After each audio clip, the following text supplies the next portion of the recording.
माननीय सभासदों, माननीय सभापति जी, please take your respective seats. Please. Three members have been named. This is Sanjay Singh ji, Srinan Gupta ji. Huh? What is this? Zero hour is over. Please, this is not the way, please. All of you withdraw, three of you withdraw from the house, please. Otherwise, I have to send you out. आप बैठ जाइए बाजवा जी, आप बैठ जाइए please. आप बोलिए, जब आपको मौका मिलेगा तब बोलिए ना.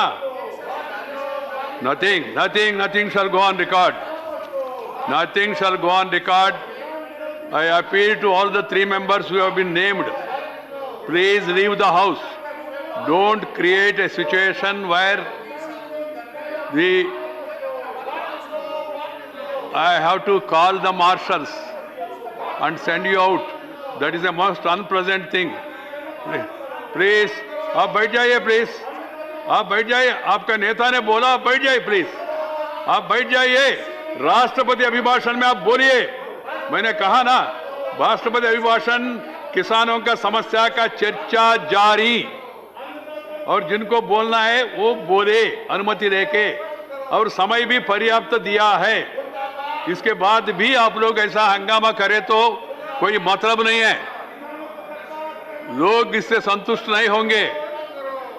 This is nothing but one upmanship. I am sorry to say this. Please marshals, help them to leave the house. Help them to leave the house. Nothing should be shown. Nothing should be shown. Nothing should be reported. Please, कृपया house छोड़ दीजिए. मर्यादा परंपरा को पालन करिए. बहस होने दीजिए. किसानों के बारे में बहस होने दीजिए. देशवासी सुनना चाहते, सदन में किसान के बारे में चर्चा हो और कुछ अच्छा सुझाव आए और सरकार और विपक्ष मिलकर कुछ समाधान हल निकले. ये देशवासियों की इच्छा है. कृपया आप लोग मदद करिए. आप लोग प्लीज कृपया मार्शल्स को मदद दीजिए अपना काम करने के लिए. आप अपना काम करके उन लोगों को मदद करिए please.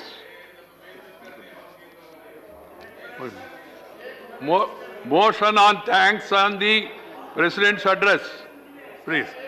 Naik, are you a separate party? Then please sit down. You talk to your leader, sir. You talk to your leader. No, I'm happy that you have not come to the well. Please be in your seat, and when you get an opportunity, please speak. Bajwaji, discussion starting about Kisans. Nothing else. To start with, it will be Kisan and then related issues which have been mentioned in the President's address. Please. Naik, अब जाइए. बैठ जाइए please. Please बैठ जाइए. बार chairman को ये करना अच्छा.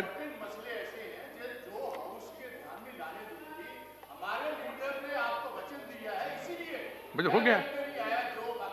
अच्छा है. आपने अच्छा किया. आपने सदन का मर्यादा को पालन कर रहे और आपने अपना नेता को भी गौरव दिया. अच्छा है.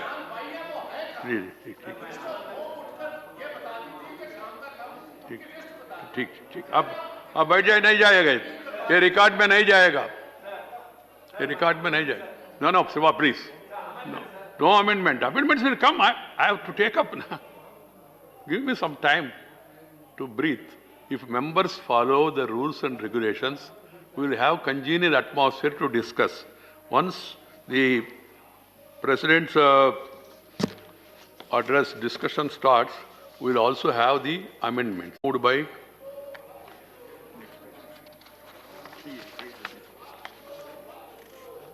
नहीं. उनको बताना पड़ेगा. वहां भी नारा नहीं देना.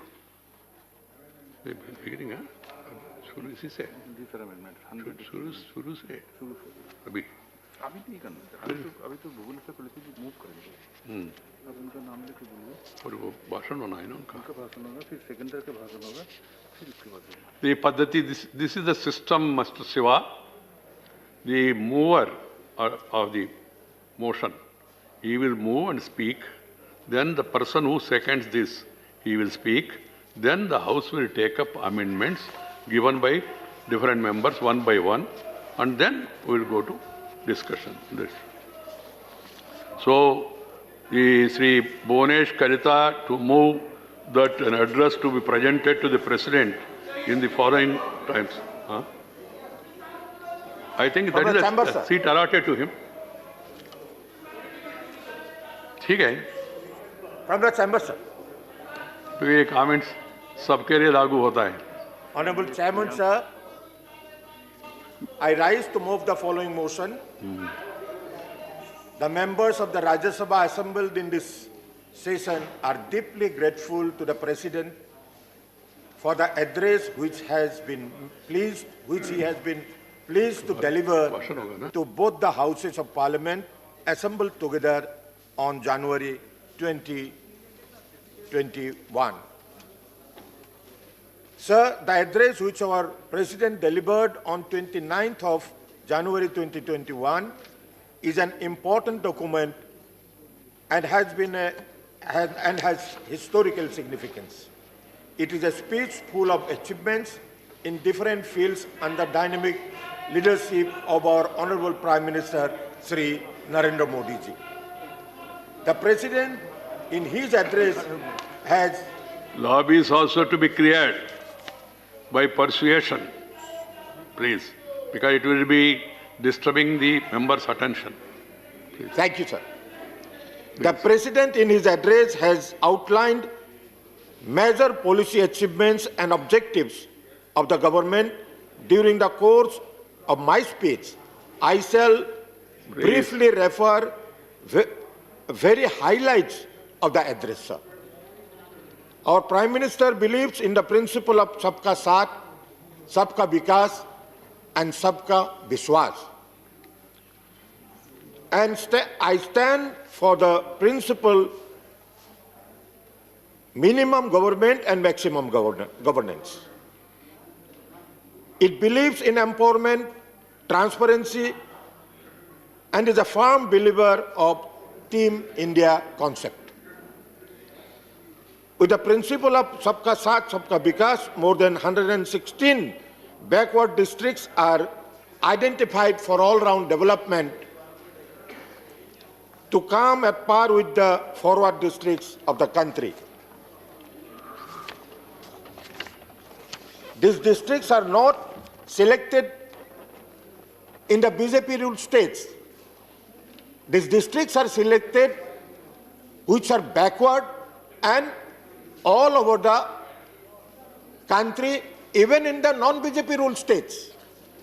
So, Sabka Saath, the concept of Sabka Saath and Sabka Vikas is reflected in identifying these districts, 116 districts for development.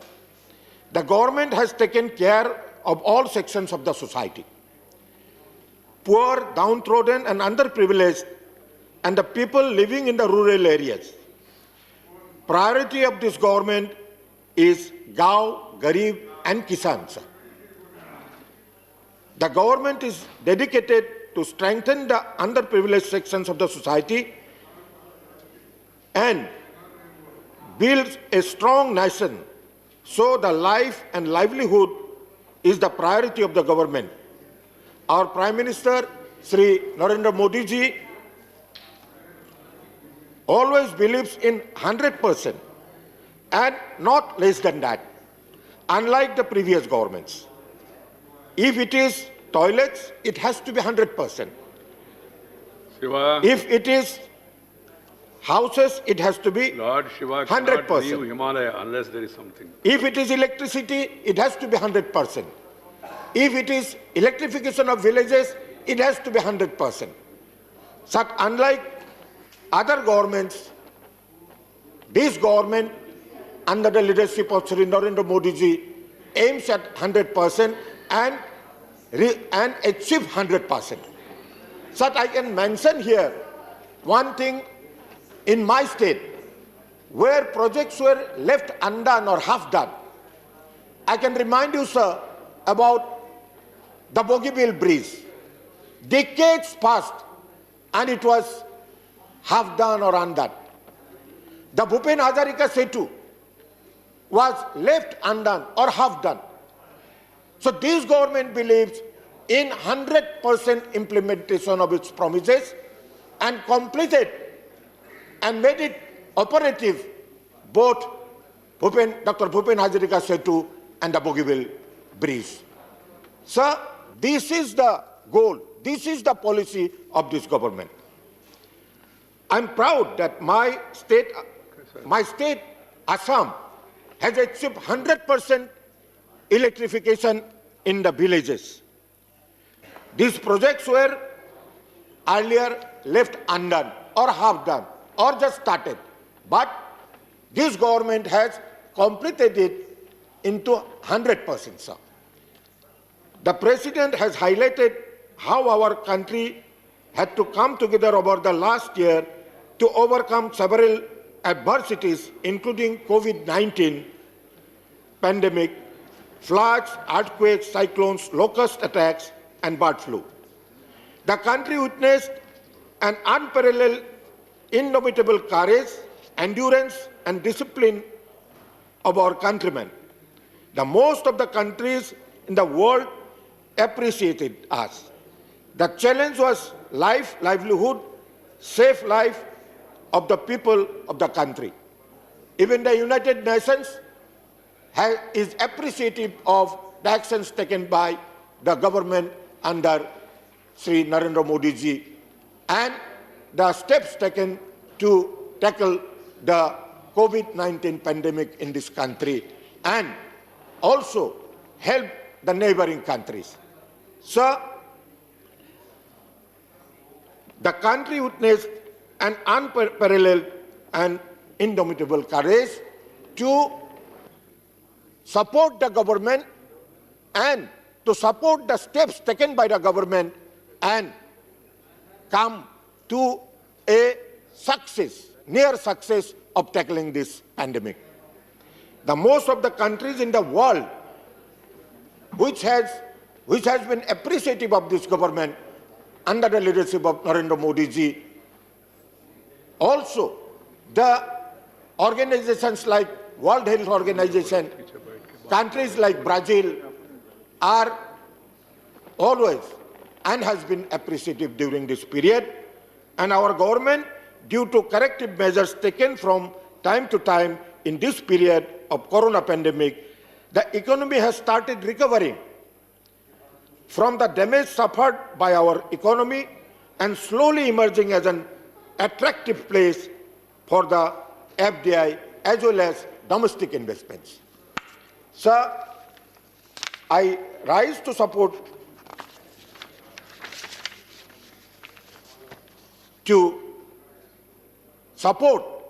the activities and the successes of the government led by Sri Narendra Modi ji, our Honorable Prime Minister. As per our economic survey, which has just been presented to both the Houses of Parliament by our Honorable Finance Minister, India's economy is firmly in the middle of a V-shaped recovery and will bounce back to record 11% growth in the 2021-22 after an estimated 7.7% contraction as per conservative estimates. Sir.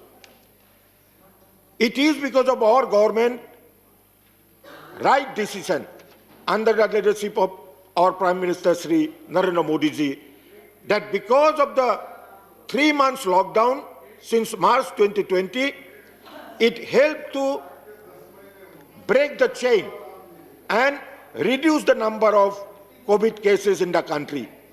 Other nations are still fighting hard to contain the virus.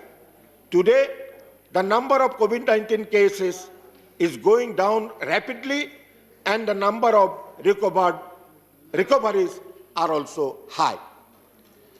It is a matter of pride and great satisfaction for us that our country is running the biggest vaccination program in the world.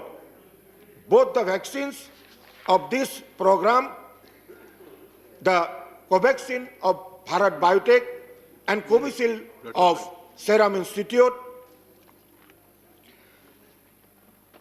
are under operation, and the frontline workers are presently given, and that will follow step by step to others also. I salute our scientists, the medical professionals and pharma sector for achieving this unique distinction.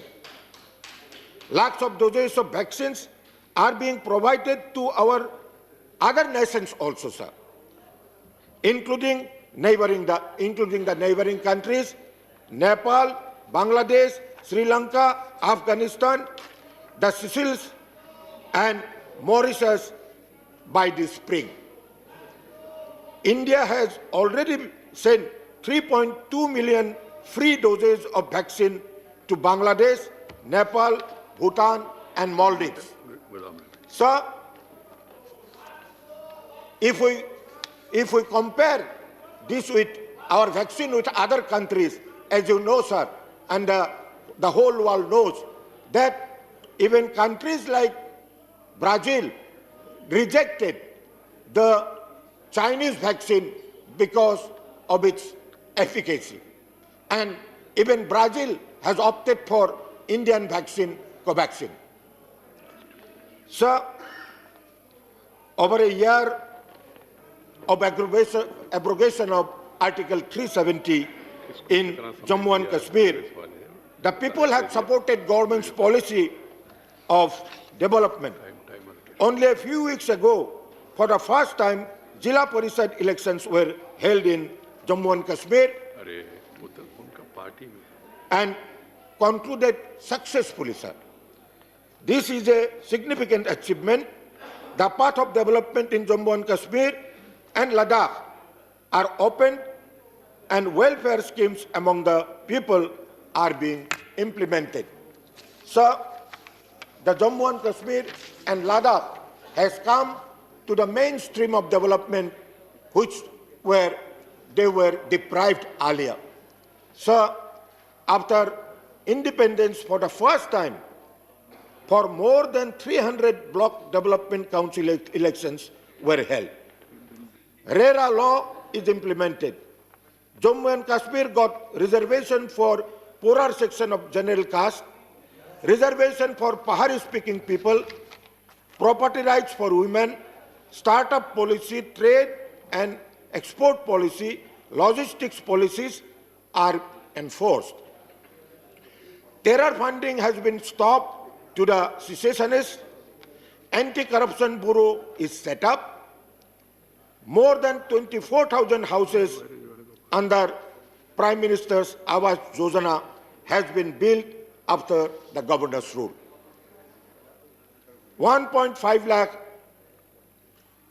Shauchalaya are constructed. Electricity is provided in 3,30,000 households. More than 3.3 lakhs are given benefits of Ayushman Bharat scheme.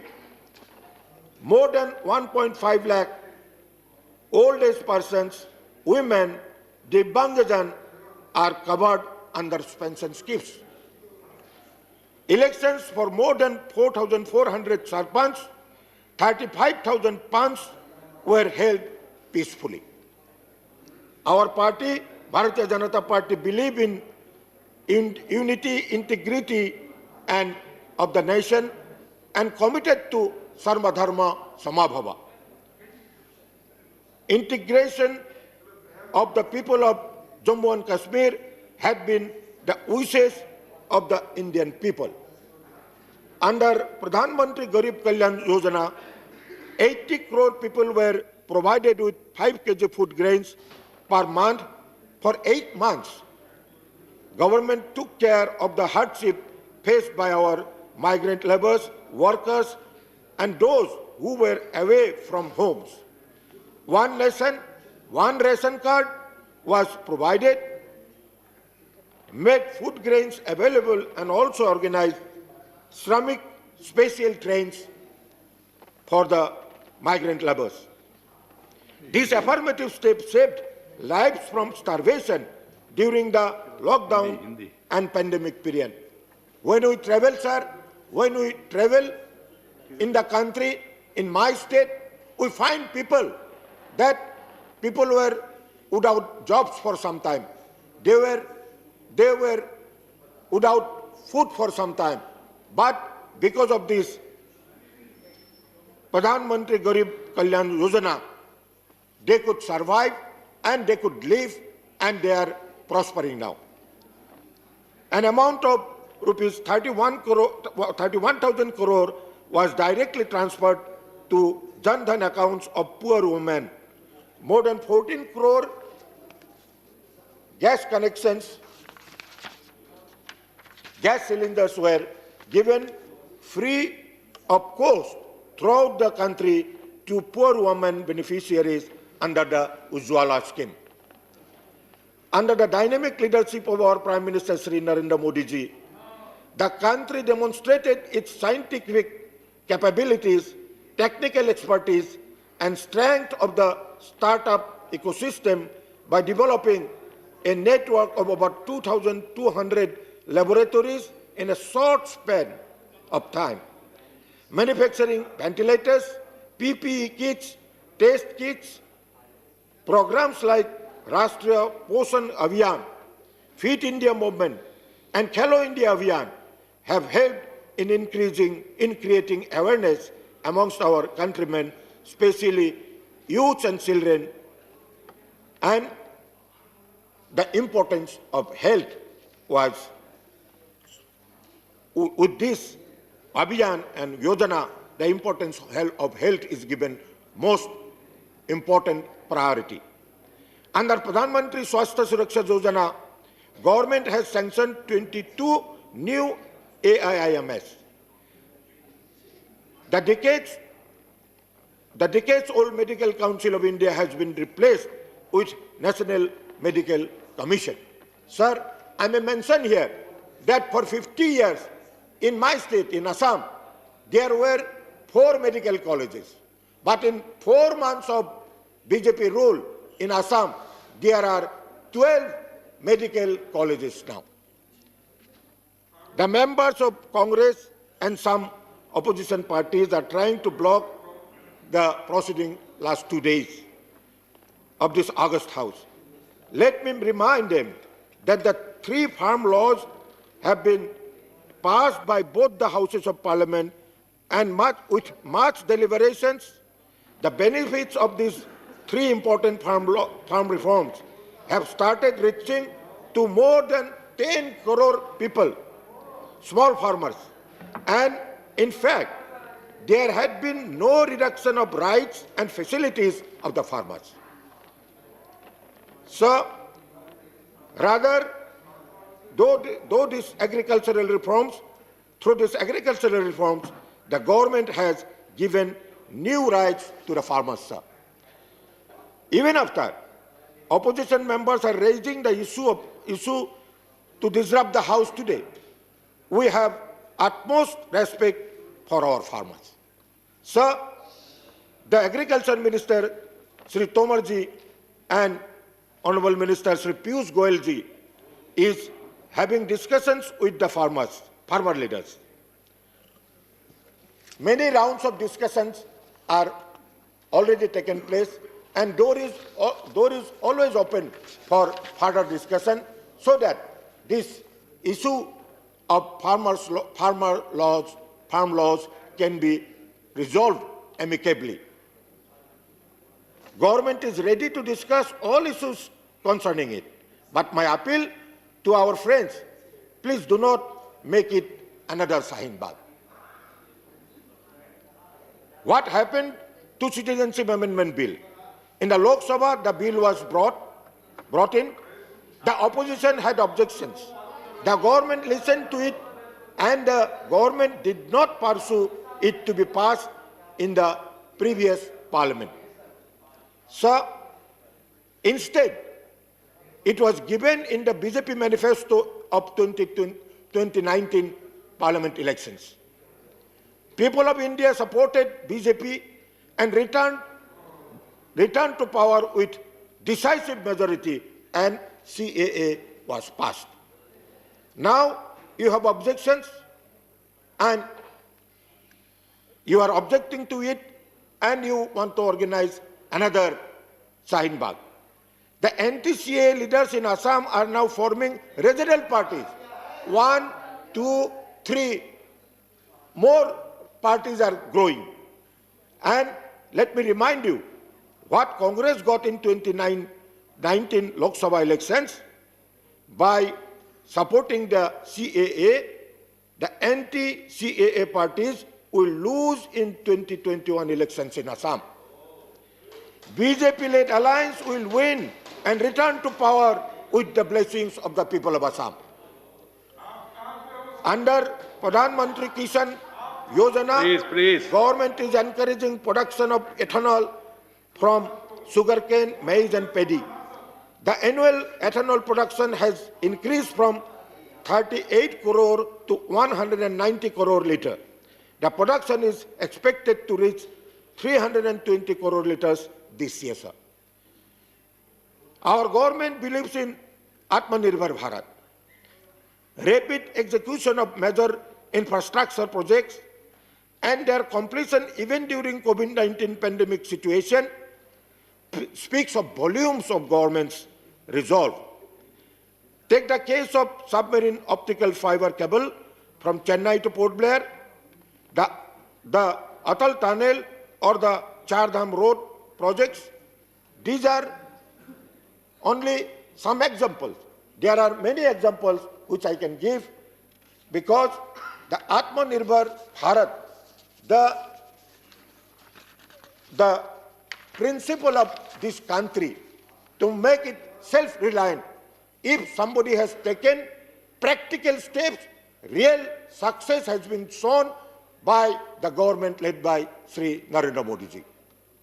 The government talks about growth to boost the infrastructure of our country, to increase productivity of agriculture, industry, to create jobs for all sections of the society. Invest in road, railways, shipping, and also to see the coal and power sectors play a pivotal role in the country's economy. The Vande Bharat mission of this government has been hailed universally.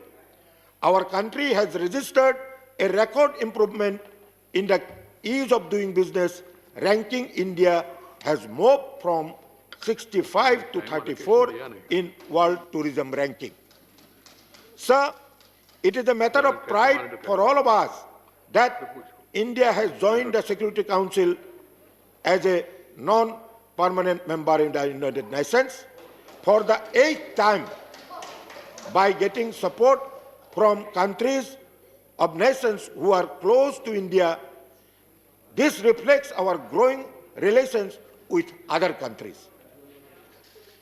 Now, let us see the flagship successes of this government. Sir, the Ayushman Bharat, which is unique in the world, has seen grand success during this period. The health insurance scheme launched in September 23, 2018, has already benefited more than 10 lakh poor patients, more than 500 million Indians who could not afford medical treatment for non-communicable illness like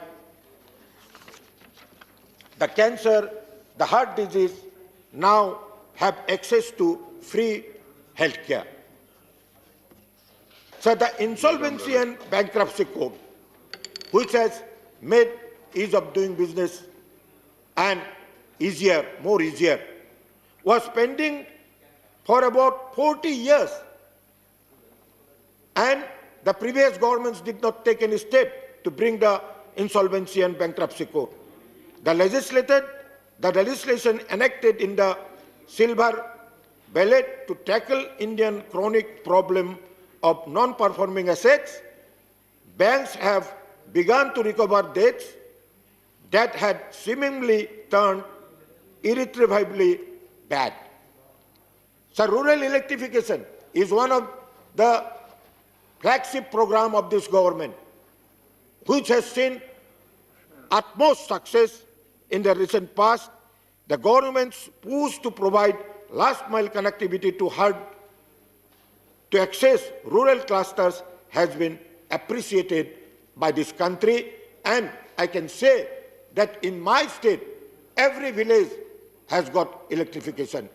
Every village has got electricity now. The free LPG cylinders under Ujjwala Yojana schemes, women in villages now have access to cooking gas. We know, so how our women folk was suffering because of this.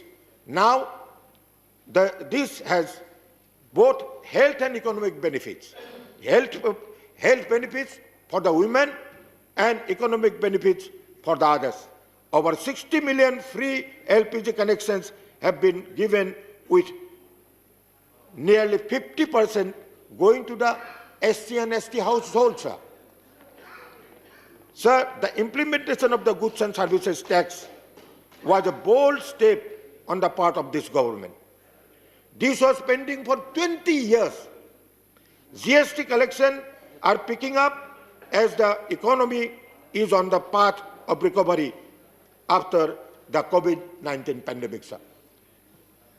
Keeping in mind the welfare of all sections of the society, the governments under the leadership of our Prime Minister have created opportunities and inclusion of peaceful environment to bring permanent peace in the northeastern region.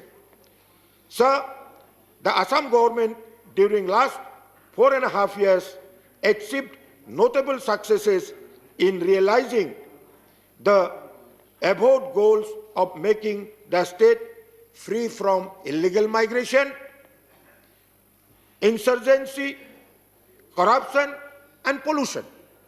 These were the above goals of the government, and the Assam government has achieved this.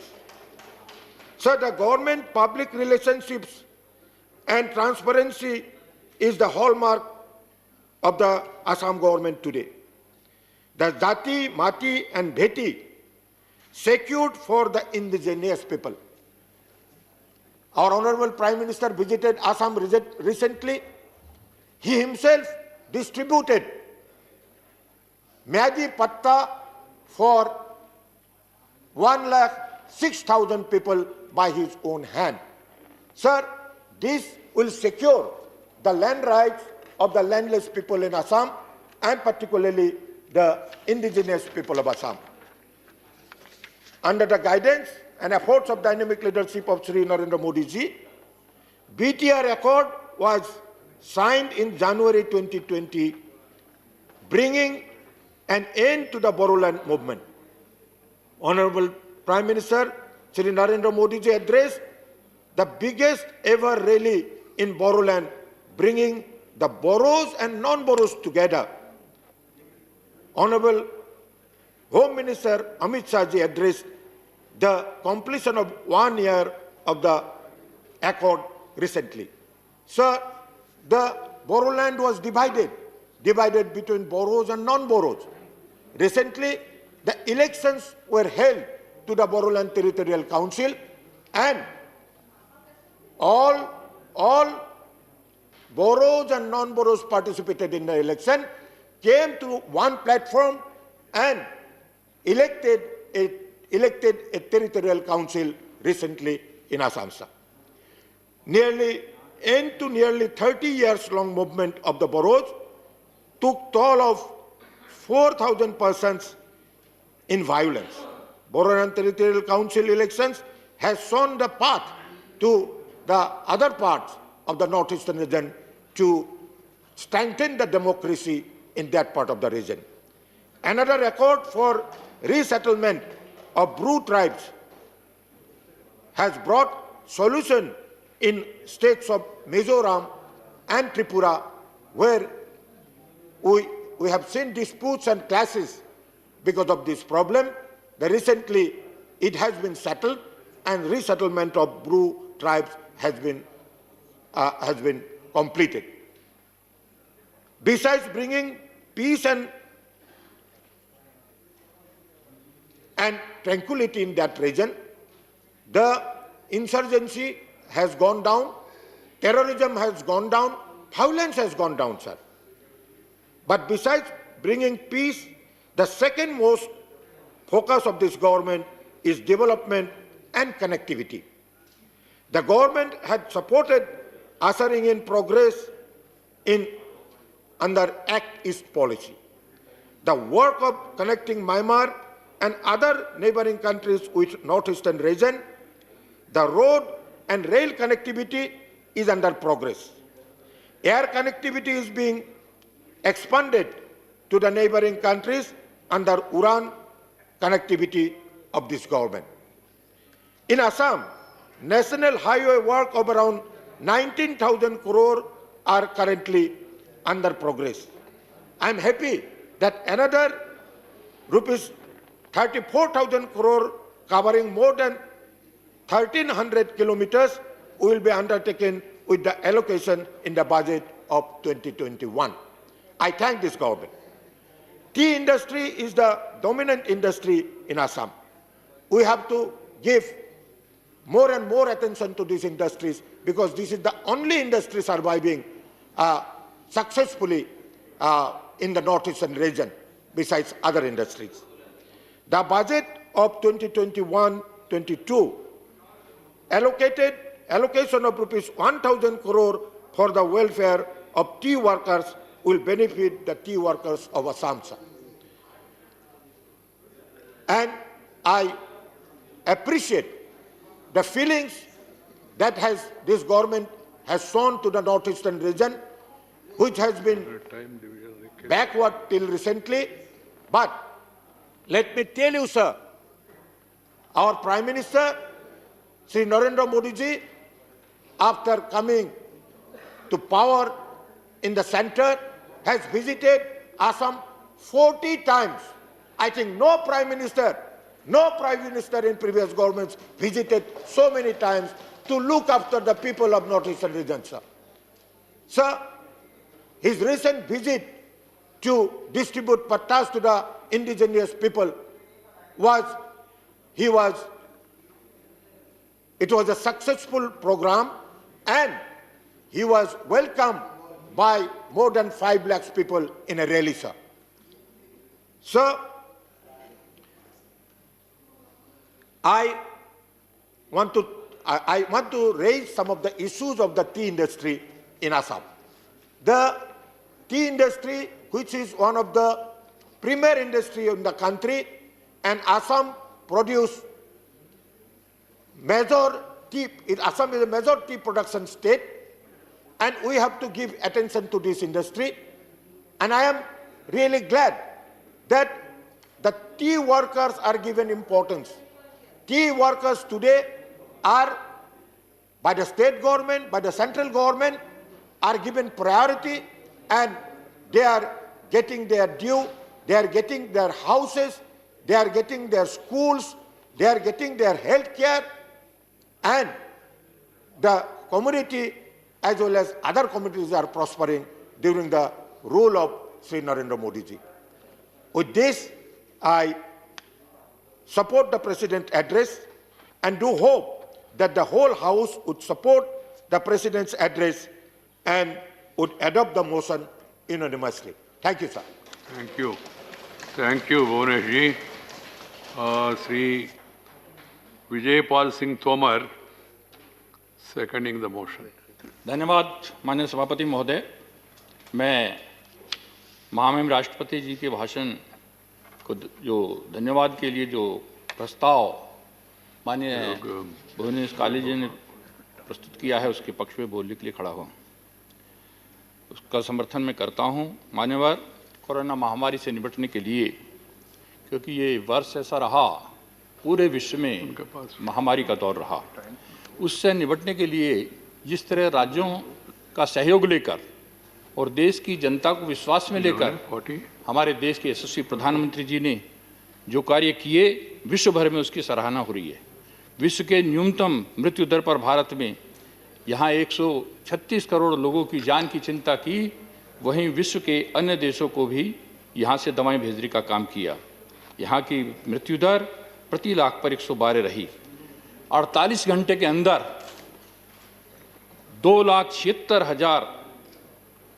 2,76,000 lakh crore का विशेष package प्रधानमंत्री गरीब कल्याण योजना का जारी किया, जिससे 80 करोड़ लोगों को 5 kilo प्रति माह प्रति व्यक्ति राशन देने का काम किया गया, जो 8 माह तक चला। प्रवासी श्रमिकों के लिए श्रमिक चेन, स्पेशल श्रमिक रेल चलाने का काम किया गया और उनके लिए भी 5 किलो प्रति व्यक्ति प्रति माह राशन देने का काम किया गया। 14 करोड़ गरीब परिवारों को मुफ्त गैस के सिलेंडर उपलब्ध कराए गए। मान्यवर 6 राज्यों में श्रमिकों को जो वापस लौटे थे, गरीब कल्याण अभियान चलाकर 50 करोड़ मानदेय के बराबर रोजगार पैदा किया गया। महोदय, यही नहीं, हमारे वर्तमान सरकार ने लगभग 3 करोड़ विधवा और दिव्यांगों को 500 रुपये प्रति माह के हिसाब से पेंशन दी और 4 करोड़ महिला और वृद्धों को जनधन खाते में 500 रुपये प्रति माह डाले। मई माह में जो विशेष आत्मनिर्भर भारत के नाम पे पैकेज दिया गया 20 लाख करोड़ का, उसको बढ़ाकर 27.6 लाख करोड़ कर दिया गया, जिसके द्वारा रेडी पटरी वालों को भी 5,000 करोड़ का पैकेज रहा और 10-10 हज़ार रुपये दे करके उनको रुपये 1 साल किस्तों में वापस करने के लिए कहा। इसकी अतिरिक्त एमएसएमई की सहायता के लिए भी 3 लाख करोड़ सस्ते ब्याज की दरों पर 100% सरकारी गारंटी पर दिए। मान्यवर, विदेशों में फंसे 50 लाख भारतीयों को वंदे भारत अभियान के तहत भारत लाने का काम सरकार ने किया और 1 लाख जो भारत में विदेशों के थे उनको विदेशों में भेजने का काम किया, जिसकी तमाम विदेशों से तारीफ हो रही है। इसकी पूरे विश्व में प्रधानमंत्री मोदी जी के इस कार्य की प्रशंसा हो रही है। मान्यवर, कोरोना वायरस से मुक्ति अभियान में भी विश्व में अग्रणी रोल भारत अदा कर रहा है। 2 वैक्सीन, कोवैक्सीन और कोविशील्ड, जो कि भारत में निर्मित हैं, उनका टीकाकरण अभियान शुरू हो गया है। जिस तरह दवाएं करीब 150 देशों में भेजी, उसी तरह इन वैक्सीन को भी करीब 100 देशों में भेजने की और भी योजनाएं अपने यहाँ की चिंता करते हुए, क्योंकि भारत वसुधैव कुटुंबकम के सिद्धांत को मानता है, इसलिए यहाँ अपने 135 करोड़ लोगों की चिंता की जा रही है। वहीं विश्व के 600 करोड़ लोगों को भी हम जान बचाने के लिए, उनकी सहायता करने के लिए हमारी सरकार, वर्तमान सरकार तत्पर है। ये गर्व की बात है। भारत ने कोरोना महामारी से निपटने के प्रयासों में देश को यहाँ यूएन के सेक्रेटरी जनरल ने प्रशंसा की है, WHO ने प्रशंसा की है और सभी जगह हमारे यशस्वी प्रधानमंत्री जी की प्रशंसा हो रही है। यही नहीं, यहाँ की गृह मंत्रालय की स्टैंडिंग कमेटी, हेल्थ मंत्रालय की स्टैंडिंग कमेटी ने भी इसकी सराहना की है कार्यों की। कोरोना के आने से पूर्व पीपीई किट, टेस्टिंग लैब, इन सब का भारी अभाव था, लेकिन इसके बाद करीब 2,400 टेस्टिंग लैब हैं और 12 लाख टेस्ट प्रतिदिन आज हो रहे हैं। और यही नहीं, पीपीई किट, मास्क हम और देशों को भी भेजने का काम कर रहे हैं। करीब आयुष्मान भारत प्रधानमंत्री जन कल्याण योजना के तहत 1.5 करोड़ लोगों को 5 लाख का मुफ्त इलाज मिला है, जिससे उन गरीबों के 30,000 करोड़ का फायदा हुआ है, 30,000 करोड़ की बचत हुई है। इसी तरह 7,000 प्रधानमंत्री जन औषधि केंद्रों पर लाखों मरीजों को सस्ती दवा, जो 100 रुपये की दवा वो 20 रुपये की मिलती है, इस तरह देने का काम किया गया है और ये हमारे 3,000 करोड़ की बचत हुई है। इससे जो गरीब लोगों की बचत है, मध्यम वर्गीय लोगों की बचत है, 7,000 प्रधानमंत्री जन औषधि केंद्रों से दिया गया है। 2014 से साहब ये हमारे देश में 387 मेडिकल कॉलेज थे, जो अब बढ़कर 562 हो गए हैं। और यही नहीं, प्रधानमंत्री स्वास्थ्य योजना के अंतर्गत 22 एम्स को मंजूरी दी गई है और चिकित्सा के क्षेत्र में अंडर ग्रेजुएट और पोस्ट ग्रेजुएट चिकित्सा शिक्षा के लिए सीटें 50,000 की वृद्धि करने का काम भी किया गया है। इसके साथ साथ प्रधानमंत्री जी के नेतृत्व वाली सरकार की प्रतिबद्धता है कि किसानों की आय 22 तक दोगुनी करेंगे। और यही नहीं, हम विश्व की अर्थव्यवस्था में भारत की $5 ट्रिलियन की अर्थव्यवस्था बनाने का काम करेंगे। माननीय मोदी जी ने इस मन को समझा है कि किसान समृद्ध होगा तभी ये राष्ट्र समृद्ध होगा। और इसके लिए उन्होंने, और इसकी ये जानकारी के लिए, इस कोरोना के टाइम में भी जब सभी सेक्टर्स में आर्थिक विकास दर की वृद्धि निम्न स्तर पर आ रही थी, तब भी कृषि की आर्थिक विकास दर उच्चतम स्तर पर थी। ये इसका प्रमाण है। और इसके साथ साथ मैं बताना चाहता हूं सर कि यहाँ पर मान्यवर कृषि के क्षेत्र के विकास दर की वृद्धि उच्चतम स्तर पर रही।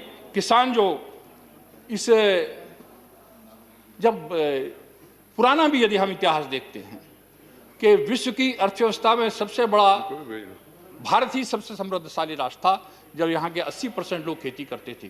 करीब करीब 1750 तक भी ये स्थिति रही, 25% योगदान विश्व की अर्थव्यवस्था में भारत का था।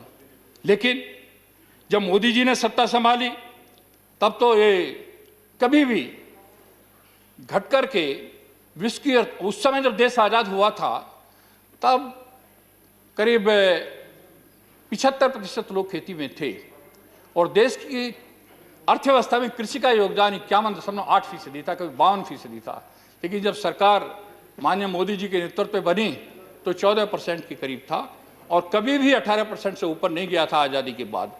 तो ये कारण क्या हुआ कि क्या किसानों की हालत खराब क्यों हुई, किसान क्यों पैसा छोड़ के जाने लगे। 5 से 12 तक 3 करोड़ 70 लाख किसानों ने खेती क्यों छोड़ी? क्योंकि किसानों के साथ न्याय नहीं हुआ। किसानों की 50% से जमीन में सिंचाई के साधन नहीं थे, भंडारण की अच्छी व्यवस्थाएं नहीं थी और इसी को लेकर माननीय प्रधानमंत्री जी ने चिंता की। 25% अनाज करीब सड़के चला जाता था। यहाँ जितना अनाज ऑस्ट्रेलिया पैदा करता है, जितना इंग्लैंड वाले खाते हैं, इतना हमारे यहाँ भंडारण के अभाव में सड़के चला जाता था। इसकी चिंता की कि हर खेत तक पानी पहुँचे, इसकी चिंता। अब ये बड़ा चुनौतीपूर्ण है कि किसानों की आय भी बढ़ानी है और विश्व में भारत की अर्थव्यवस्था को $5 ट्रिलियन तक पहुँचाना है, क्योंकि कांग्रेस का सबसे बड़ा रोजगार भी कृषि है। आज भी 45% रोजगार कृषि से मिलता है। इसको बढ़ा के 70% तक किया जा सकता है, क्योंकि 2/3 जनता कहीं ना कहीं किसान से जुड़ी हुई है। महोदय, मैं बताना चाहता हूं कि यहाँ आज करीब करीब 86% लघु और सीमांत किसान हैं और इनके पास बहुत कम जमीन है। 23% ऐसे हैं जिनके पास 150 भी घर से भी कम जमीन है। और विश्व में भी यदि हम देखते हैं कि विश्व में भारत का हिस्सेदारी इस खेती और जमीन की 18% है और पानी हमारे पास, आबादी हमारी 18% है, भूमि हमारे पास 2.4% है, पानी हमारे पास 4.2% है। कम भूमि और इस कम पानी में कैसे हम $5 ट्रिलियन पर इसको पहुंचाएंगे, चुनौती भरा काम है। लेकिन प्रधानमंत्री जी ने जिस तरह से कृषि के क्षेत्र में उनकी नेतृत्व में सरकार ने कदम उठाए हैं, उससे ये बिल्कुल संभव है कि कृषि की आय भी बढ़ेगी और ये $5 ट्रिलियन की अर्थव्यवस्था भी होगी। क्योंकि जो लघु और सीमांत किसान हैं, कम जमीन में कैसे ज़्यादा अब तक आमदनी हो, अभी तक कृषि उत्पादन पर जोर दिया जा रहा था। अब सरकार का कृषि उत्पादन के साथ जहां प्रोडक्टिविटी बढ़े, प्रोडक्शन बढ़े, वहीं एग्री बिजनेस भी बढ़े, इससे प्रोसेसिंग हो, इससे मार्केटिंग हो। इसके लिए सरकार प्रयत्नशील है। लघु और सीमांत किसानों के लिए सरकार ने पीछे 6 वर्ष में काफ़ी कदम उठाए हैं। नीम कोटेड यूरिया 100% किया है, इससे 6% लागत घटी है और 10% तक पैदावार बढ़ी है। इसी के साथ कृषि सिंचाई योजना दी है। कृषि सिंचाई योजना में भी जहां 99 परियोजनाएं पेंडिंग थी, उनमें अधिकांश को पूरा करने का काम किया है। वहीं कृषि सिंचाई क्षेत्र में बजट बढ़ाने के साथ 40,000 करोड़ का कॉर्पस फंड नाबार्ड में स्थापित करने का काम किया है। मान्यवर फसल बीमा योजना 1.5 और 2% पर प्रधानमंत्री फसल बीमा योजना शुरू की है। सॉइल हेल्थ कार्ड दिया है।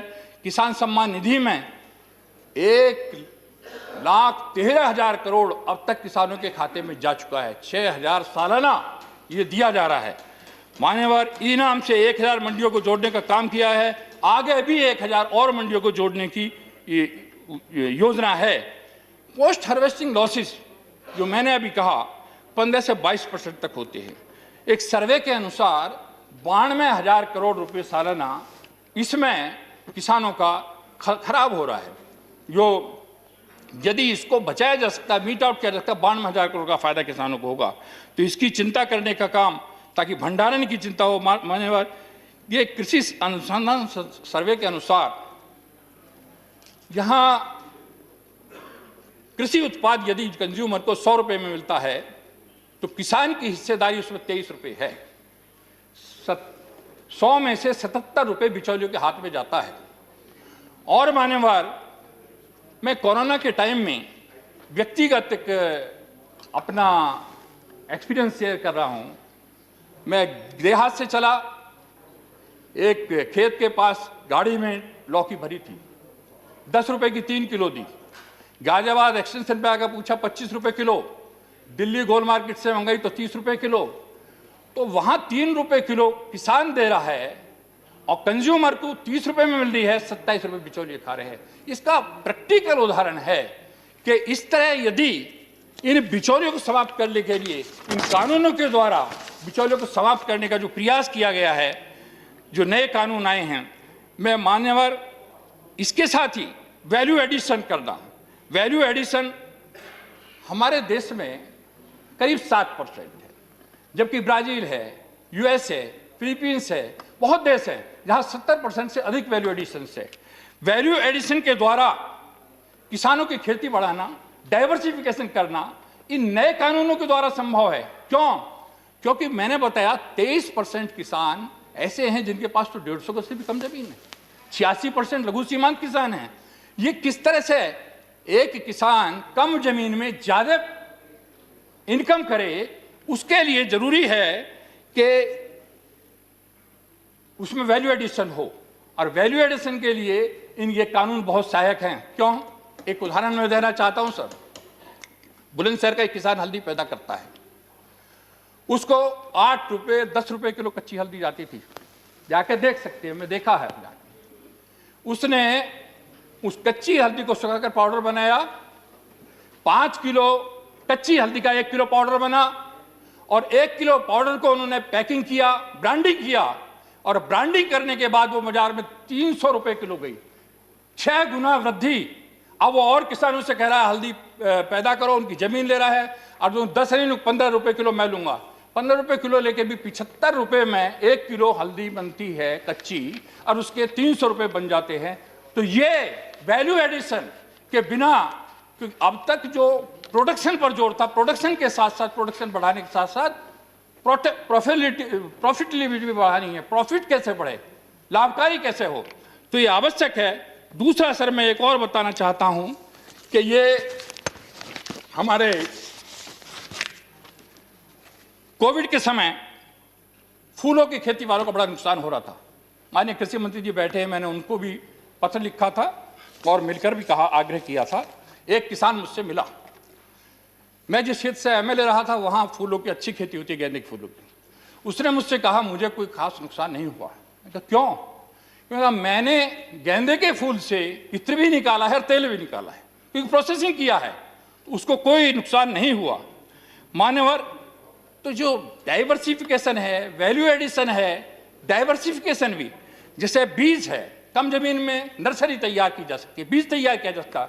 मैं माननीय मोदी जी को, माननीय अपनी सरकार को बधाई देना चाहता हूं। अभी भी इन्होंने एक बनारस के किसान चंद्रशेखर को, जिसको मैंने देखा है वो सीड पैदा करता है, उसको पद्मश्री दिया है। बुलंदशहर के किसानों को जो हल्दी करता है उसको पद्मश्री मिला है। तो ऐसे लोगों को प्रोत्साहित करने का काम किया गया है। तो ये वहां पर वो उसमें बहुत ज्यादा वो नहीं लगता, जमीन की आवश्यकता नहीं है। नर्सरी में एक आम्रपाली आम का पौधा 100 रुपए का जाता है, तो तैयार किए जा सकते हैं। नर्सरी तैयार की जा सकती है, पपीते की जा सकती है, आम की जा सकती है, अन्य उनकी भी की जा सकती है। और इसके साथ साथ मेडिसिनल प्लांट, अश्वगंधा है, एलोवेरा है, सर्पगंधा है, गिलोय है, सारे के सारे इस कोविड के पीरियड में जितनी मांग बढ़ी है उसके लिए भी बढ़ावा देने के लिए अलग से 4,000 करोड़ अभी इस आत्मनिर्भर भारत में दिया गया है। पेरिसेबल उत्पाद हैं, टमाटर है, आलू है, आंवला है। आंवला 10 रुपए किलो कभी कभी मिलता है, टमाटर को कभी कभी किसान गिर देते हैं। इन कानूनों के आने के बाद जब प्रोसेसिंग होगा, भंडारण की व्यवस्था होगी, इसकी बचत होगी। मान्यवर, आलू चिप्स का प्लांट हमारे परीक्षित ब्लॉक के ब्लॉक प्रमुख ने लगाया 8 साल पहले। जब 3 रुपए किलो आलू बाजार में था, तो जिन किसानों को आज कॉन्ट्रैक्ट फार्मिंग की जो विरोध करे, मैं उनको बताना चाहता हूं, मोहकमपुर में जाके देख ले, जिन किसानों को जब 3 रुपए किलो आलू था, जिनसे उन्होंने मौखिक कॉन्ट्रैक्ट किया था, बीज बिजाई कराई थी आलू की, उनको 28 रुपए किलो उस समय दे रहा था। अब उसने 30 रुपए किलो का कॉन्ट्रैक्ट रखा है। तो किस तरह से किसानों को उसने बचाने का प्रोसेसिंग के, क्योंकि हम आलू बेचते बहुत सस्ता जाता है, आंवला दे तो खेत पर 10 रुपए किलो आएगा, कैंडी बना दो तो 250 रुपए किलो आएगी। तो ये प्रोसेसिंग की और साथ साथ मार्केटिंग की और ब्रांडिंग की, मधुमक्खी पालन, जो मैंने कहा डाइवर्सिफिकेशन, मधुमक्खी पालन के लिए भी वो सरकार ने बढ़ावा देने का काम किया है। 4000 का एक डिब्बा आता है, एक डिब्बा रखो तो वो 1 साल में अपनी कीमत वापस दे देता है। कोई जमीन नहीं गिरती, डॉले पर रखा जाता है, वो तो बेड पर रखा जाता है। और विशेष बात यह है, क्रॉस पॉलिनेशन के द्वारा जहां ये रखा जाता है, उन खेतों में 11% तक जो सर्वे हुआ है, पैदावार बढ़ जाती है। इसके साथ पशुपालन में भी अभी जब आत्मनिर्भर भारत के लिए था, 15,000 करोड़ का विशेष एक पैकेज देने का काम किया है। एक गाय 1 एकड़ के बराबर पैदा दे सकती है। गांव में दूध 23 रुपए किलो मिल रहा है, शहर में आने के बाद वही 60 रुपए किलो है। तो क्या प्रोसेसिंग की व्यवस्था नहीं कर सकते? वहां नहीं हो सकती? इन कानूनों के द्वारा अब ये सब काम छोटी जोत वाले किसान हैं। मैंने बताया कि 86% लघु सीमांत किसान है, 23% तो ऐसे हैं जिन पर 150 की जमीन है, वो एक गाय रखने में कोई दिक्कत नहीं है। तो इनके लिए, लेकिन ये एक समूह बना के काम करते हैं, जिसके लिए सरकार ने 10,000 FWF बनाने का काम किया है।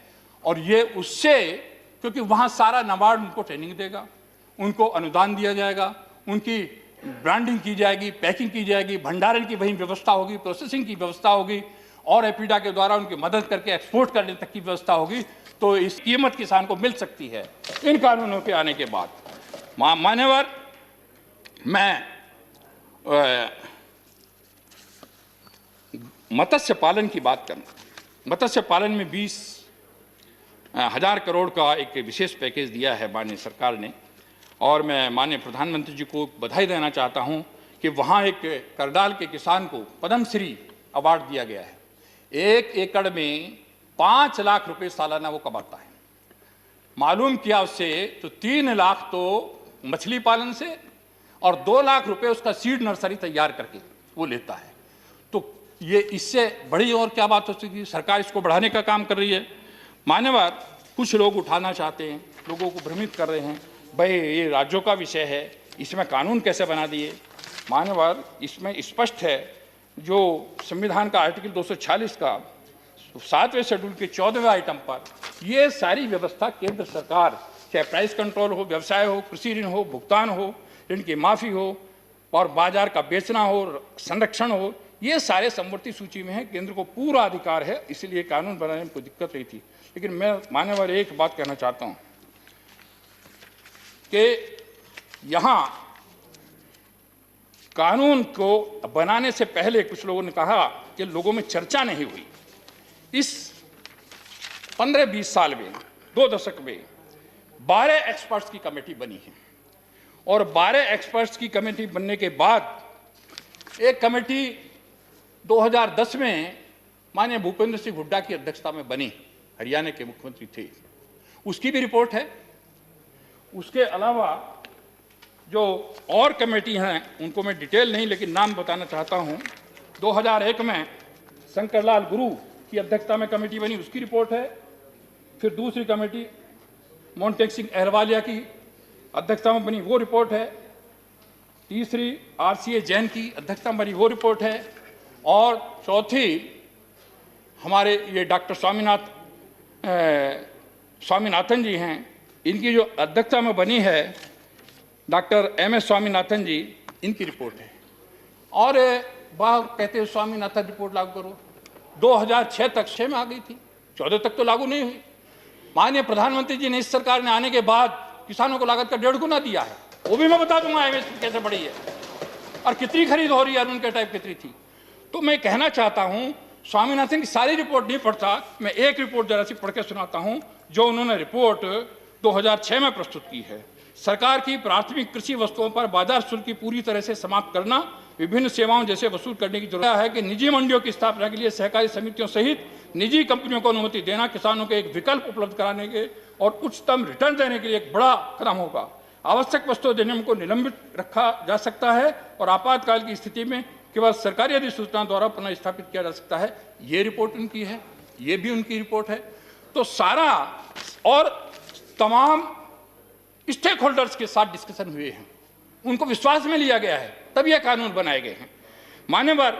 और ये 18-19 की जो कृषि और किसान कल्याण मंत्रालय की रिपोर्ट है, इसमें भी स्पष्ट लिखा गया है कि किसानों को वैकल्पिक मंच देना चाहिए मंडियों के अलावा।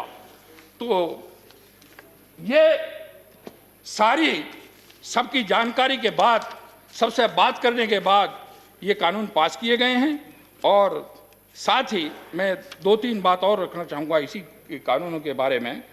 कुछ लोग इस तरह की बात कर रहे हैं कि इन कानूनों पर जमीन चली जाएगी, इन कानूनों से मंडियाँ खत्म हो जाएंगी, एमएसपी नहीं रहेगी। मैं ये सब इस तरह का, अब एमएसपी नहीं रहेगी, अब मैं बताना चाहता हूँ।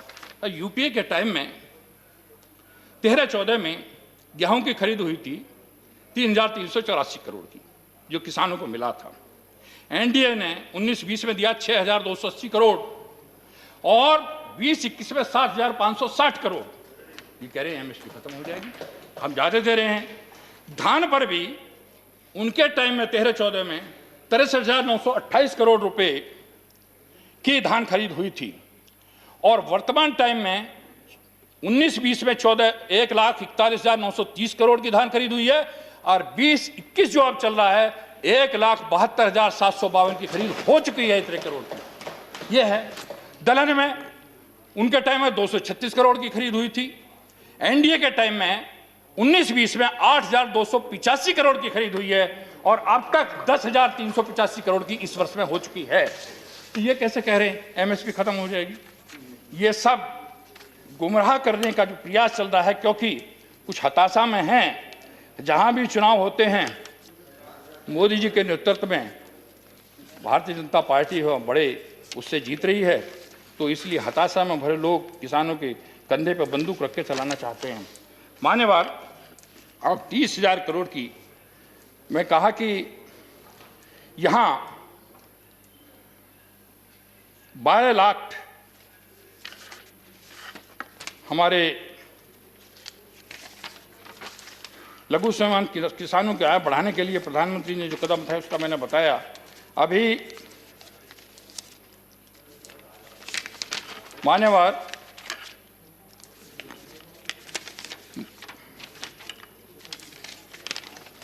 कृषि के क्षेत्र में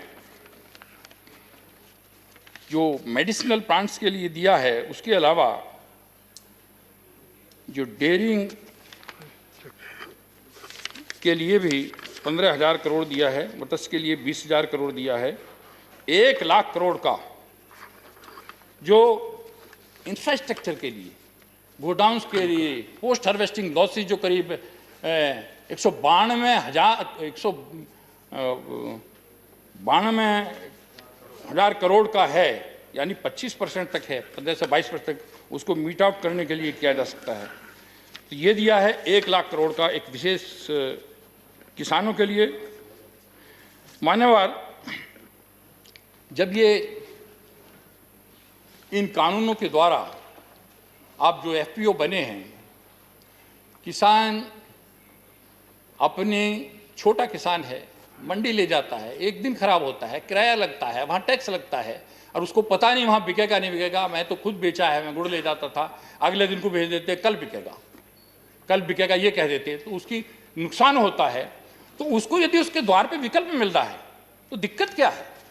यदि उसको वहाँ भंडारण की व्यवस्था है, प्रोसेसिंग की व्यवस्था है, मार्केटिंग की व्यवस्था है और किसान यदि अपना एफपीओ बनाकर मैदानी क्षेत्र में 300 और पहाड़ी क्षेत्र में 100 किसान काम करेंगे तो उनको पैन कार्ड की भी आवश्यकता नहीं है, सारी सुविधाएं होंगी। अब किसानों के बच्चे इन कानूनों के बाद जॉब सीकर नहीं, जो 10-10, 15-15 हज़ार की नौकरियों के लिए फिरते थे, जॉब क्रिएटर बनेंगे, जॉब प्रोड्यूसर बनेंगे, वो जॉब देने वाले होंगे, अपना कस्टम हायर सेंटर खोल सकते हैं, क्योंकि एक किसान छोटा किसान है, ट्रैक्टर लेगा तो उसकी तो काम नहीं चल सकता, अब वो औरों का जुताई कर सकता है। FPO के द्वारा वो सब सुविधाएं इनको मिल सकती हैं और सरकार वो सारी मदद उनकी करेगी, इसके लिए तैयार है। मान्यवर, इसके साथ ही मैं कहना चाहता हूं कि यहाँ करीब आधुनिक कृषि इंफ्रास्ट्रक्चर को विशेष ध्यान दे रही है। इसके लिए अब तक 100 से ज़्यादा वातानुकूलित किसान रेलें चलाई गई हैं, जिनमें 38,000 टन से ज़्यादा अनाज और फल सब्जियां एक क्षेत्र से दूसरे क्षेत्रों को भेजी जा रही हैं। दिक्कत ये थी, इन कानून के आने से पहले हमारा बागपत का किसान सोनीपत धान बेचने नहीं जा सकता था। अब जहाँ चाहे जब चाहे इन कानूनों के बाद जैसे चाहे जिसे चाहे बेच सकता है। लाठी पड़ते थे, ट्रैक्टर सीज हो जाते थे, FIR होती थी, वहाँ का दूसरे प्रदेश में नहीं जा सकता था। तो ये वातानुकूलित रेलों के द्वारा दूसरी जगह पर भेजा गया है। अन्नदाता को ऊर्जादाता बनाने के लिए भी 20 लाख सोलर पंप लगाए जा रहे हैं। 6 वर्षों में सरकार की नीतियों के कारण एथेनॉल का उत्पादन, एथेनॉल बहुत इंपॉर्टेंट है सर, क्योंकि मैं गन्ना बैठ चाहता हूँ। एथेनॉल का मैं माननीय प्रधानमंत्री जी को बधाई देना चाहता हूँ कि एथेनॉल सरकार ने निश्चय किया है 22 तक 10% और 30 तक 20% पेट्रोल में मिलेगा। अभी इस साल 8.5% तक का लक्ष्य है। कभी 38 करोड़ लीटर प्रति वर्ष एथेनॉल बनता था 13-14 में। आज इस साल 320 करोड़ लीटर तक बनने की आशा है। पिछले साल 190 करोड़ लीटर बना था और अगले साल 22 तक 400 करोड़ लीटर बन जाएगा।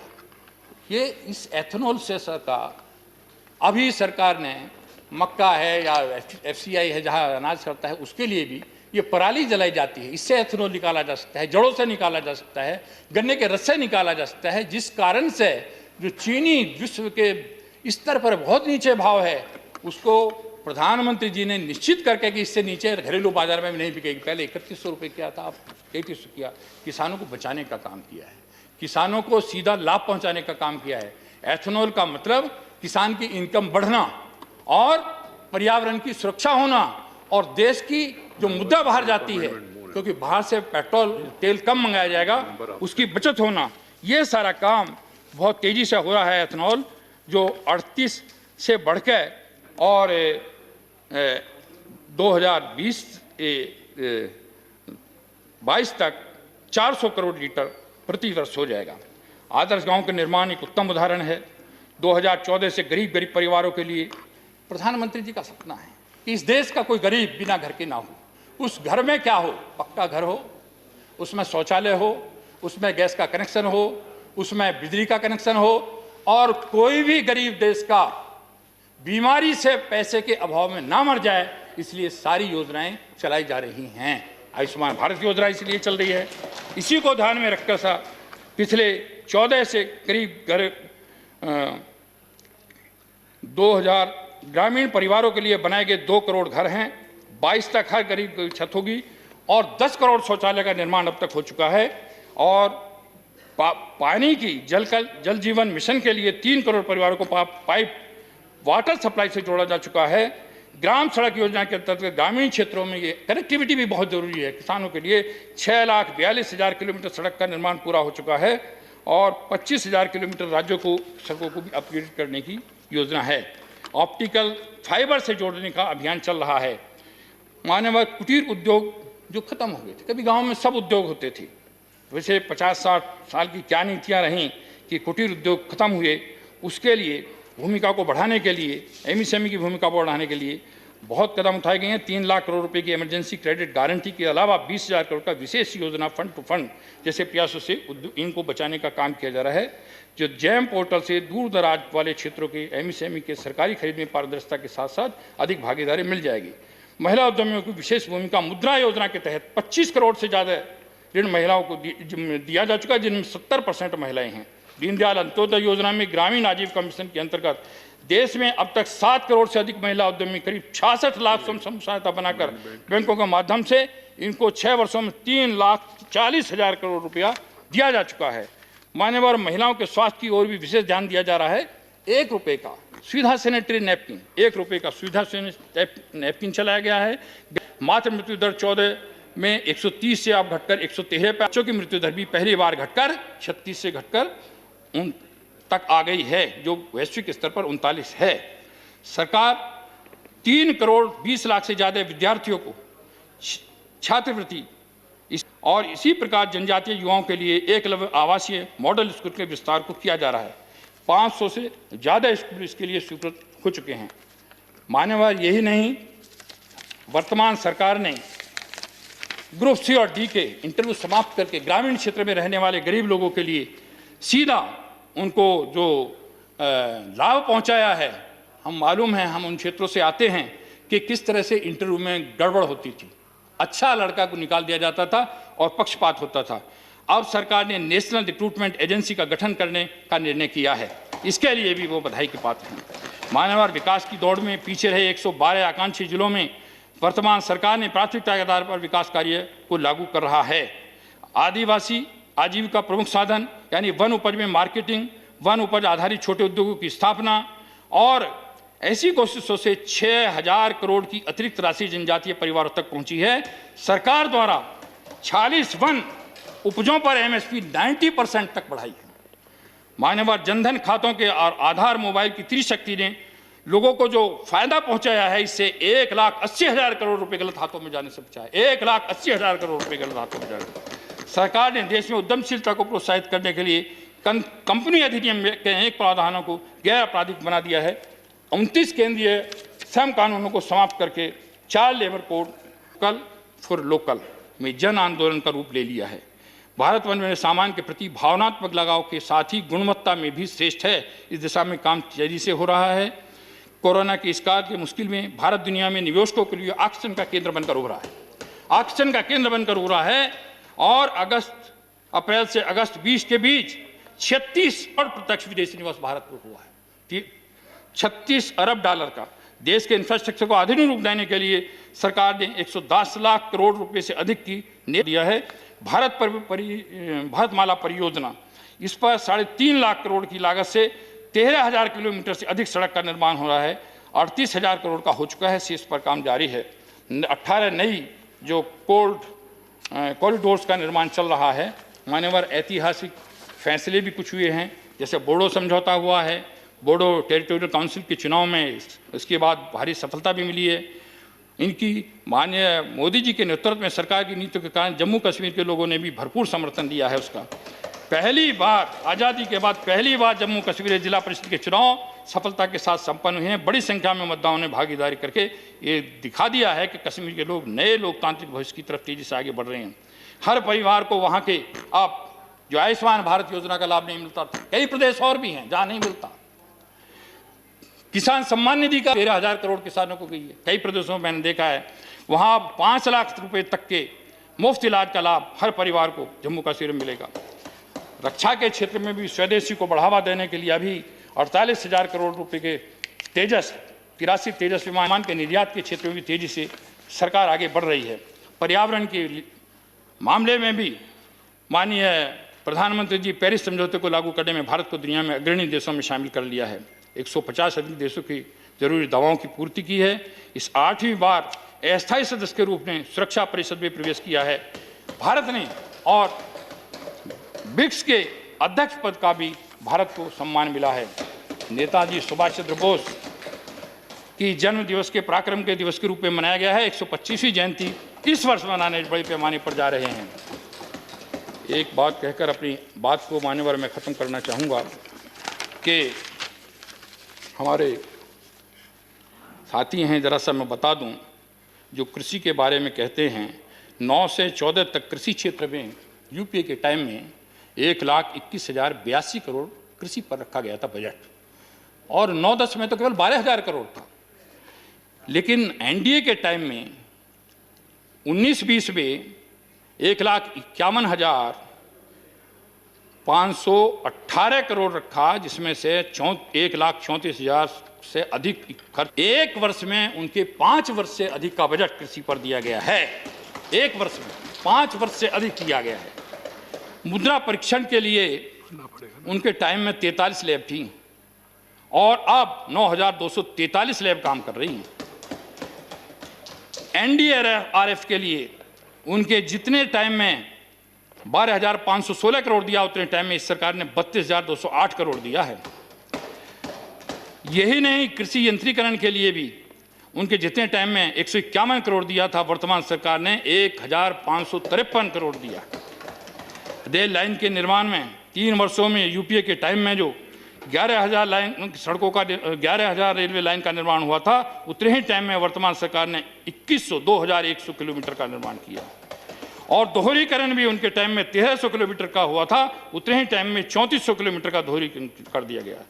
राष्ट्रीय मार्ग निर्माण जितने टाइम में 15,000 किलोमीटर हुआ था, उतने टाइम में वर्तमान सरकार ने 34,000 किलोमीटर कर दिया। ग्रामीण की सड़कें भी उनके टाइम में 80,000 किलोमीटर जितने समय में बनी थी, उतने ही समय में 1,20,000 किलोमीटर बना दी।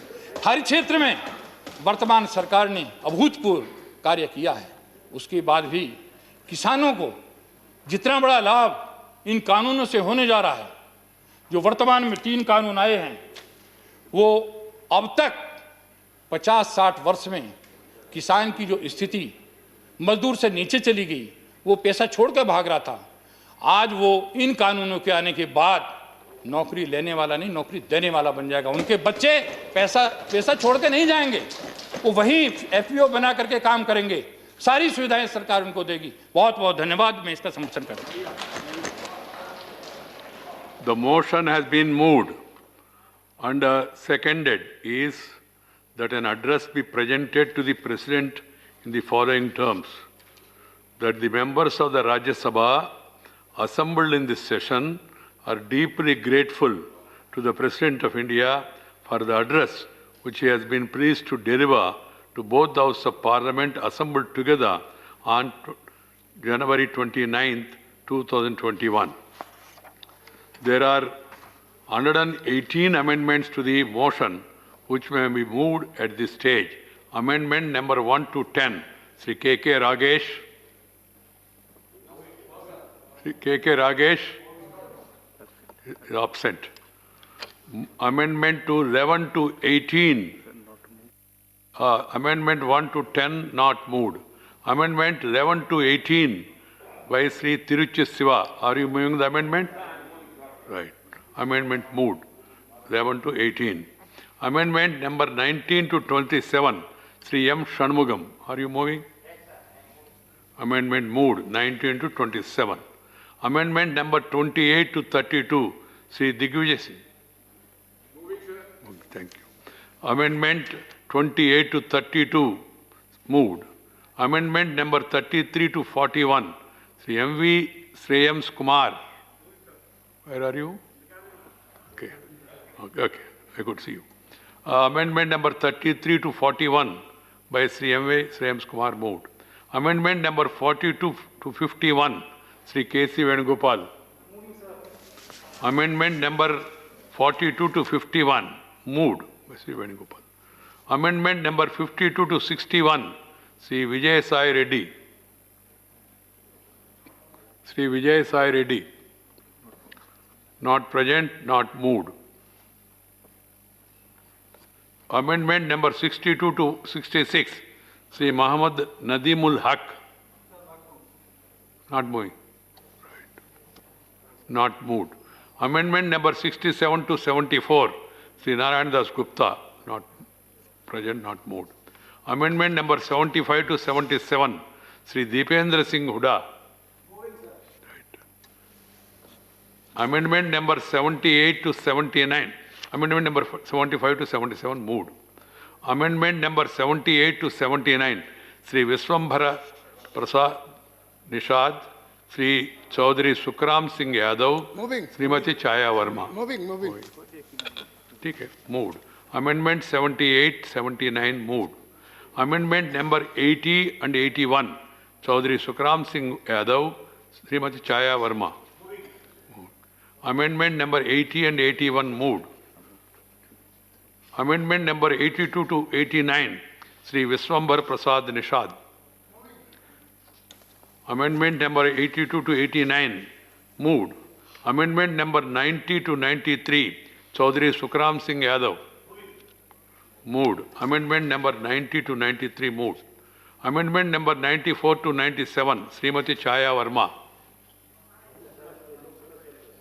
Chaya ji, are you moving? Yes. Amendment moved. 94 to 97. Amendment number 98 to 106, Sri Bikash Ranjan. Moving this amendment. Where are you? I am in the Lok Sabha. Lok Sabha. Moved. Sri Edmaram Karim. Yes. Moved. Amendment number 98 to 106. Moved. Amendment number 107. Sri Bikash Ranjan. Moving. Moved. Amendment number 107. Moved. Amendment number 108. Sri Edmaram. Moved. Amendment number 108. Moved. Amendment number 109 to 118 by Sri P. Wilson. Where is Wilson? Not present. Amendment 109 to 118 not moved.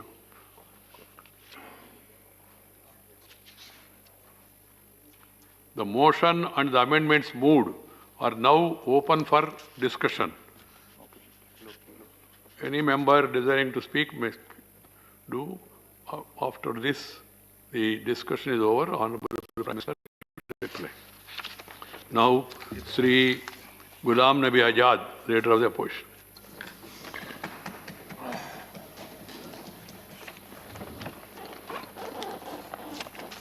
माननीय chairman sir, आज मैं यहाँ खड़ा हुआ हूँ माननीय राष्ट्रपति जी का धन्यवाद करने के लिए कि उन्होंने दोनों सदनों को संबोधित किया। सर, मैं अपनी बात सिर्फ दो मुद्दों पर रखूंगा, किसान और जम्मू कश्मीर। माननीय राष्ट्रपति जी के भाषण में बहुत सारे मुद्दे हैं, लेकिन हमारे बहुत सारे दूसरे साथी उन पे चर्चा करेंगे। मुझे खुशी है कि माननीय प्रधानमंत्री जी भी तशरीफ लाए हैं और उन दोनों विषयों की तरफ माननीय प्रधानमंत्री जी का ध्यान बहुत ही जरूरी है और यही दोनों मुद्दों पे जिन पे मैं बोलने वाला हूं उनका समाधान निकाल सकते हैं। सर, माननीय राष्ट्रपति जी के भाषण में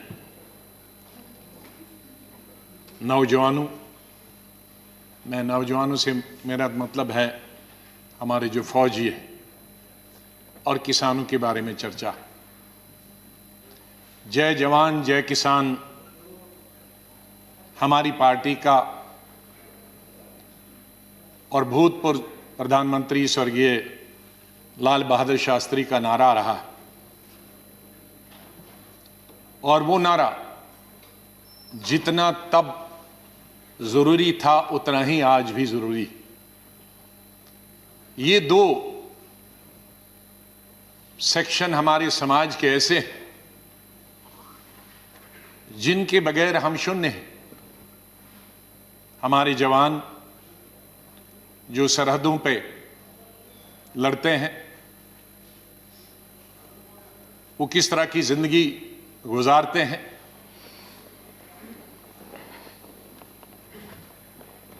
और कितनी ठंड में रहते हैं। शरद पवार जी जब 1991 में रक्षा मंत्री थे, मैं पार्लियामेंट्री अफेयर्स मिनिस्टर था, हम वहां चले गए थे कश्मीर में, कश्मीर के पहाड़ियों पे जहां 16,000 फुट की बुलंदी पे ग्लेशियर हमारे फौजी रहते हैं। छत बर्फ की, दीवारें बर्फ की, फर्श थी बर्फ का। और इस तरह इस दफा जितनी सर्दी पड़ी है शायद कभी इतिहास में नहीं हुई है। मुझे लगता है कि 50-60 डिग्री माइनस वहां टेम्परेचर होगा।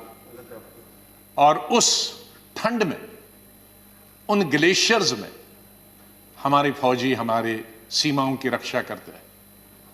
उसी रीजन में गलवान वैली में हमारे 20 नौजवान पिछले साल शहीद हुए। इसलिए मैं उन शहीदों को भी श्रद्धांजलि देता हूं और अपनी पार्टी की तरफ से पूरी हमदर्दी, पूरी सहानुभूति, पूरा सहयोग उन फौजियों को जो रेगिस्तानों में, गर्मी में और पहाड़ों में सर्दी में, इतनी गर्मी और सर्दी में रहते हैं, हम हमेशा उनके साथ रहें। सर, मैं उन 225 किसानों को भी जो शहीद हुए पिछले 2-2.5 महीनों में, अपनी मांगें सरकार से मनाने के लिए और ठंड में और कई कारणों से आंदोलन के बीच में ये मर गए, शहीद हो गए, मैं अपनी तरफ से भी उनको श्रद्धांजलि अर्पित करता हूं। सर, जो गतिरोध बना हुआ है किसानों का और सरकार के बीच, ये पहली दफा नहीं हुआ।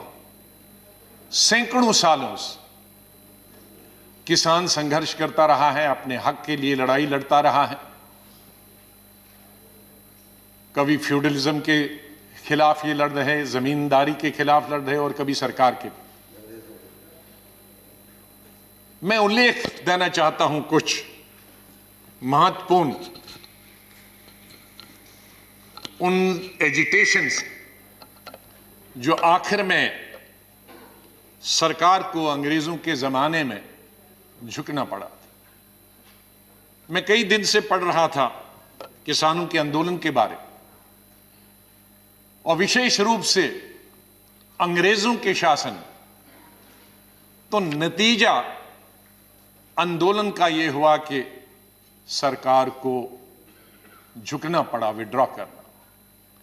और मैं इस नतीजे पे पहुंचा हूं कि किसानों की ताकत हिंदुस्तान में सबसे बड़ी ताकत, और किसानों से लड़ाई करके हम किसी नतीजे पे पहुंचे नहीं और न पहुंच सकते। अगर आपकी अनुमति हो तो कुछ हिस्ट्री के पन्ने मैं यहां आपके सामने रखता हूं।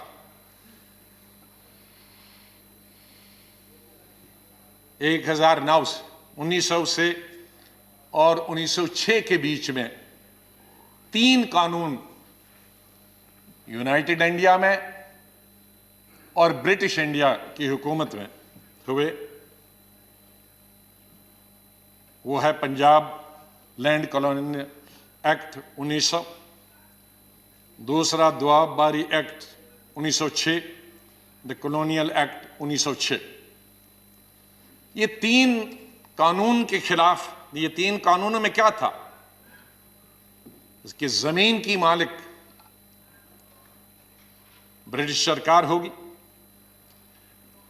और मालिकाना हक से उनको वंचित रखा जाएगा। किसानों को उन्हें बिल्डिंग बनाने की, घर बनाने की और पेड़ काटने की अपनी जमीन पे कोई हक नहीं होगा।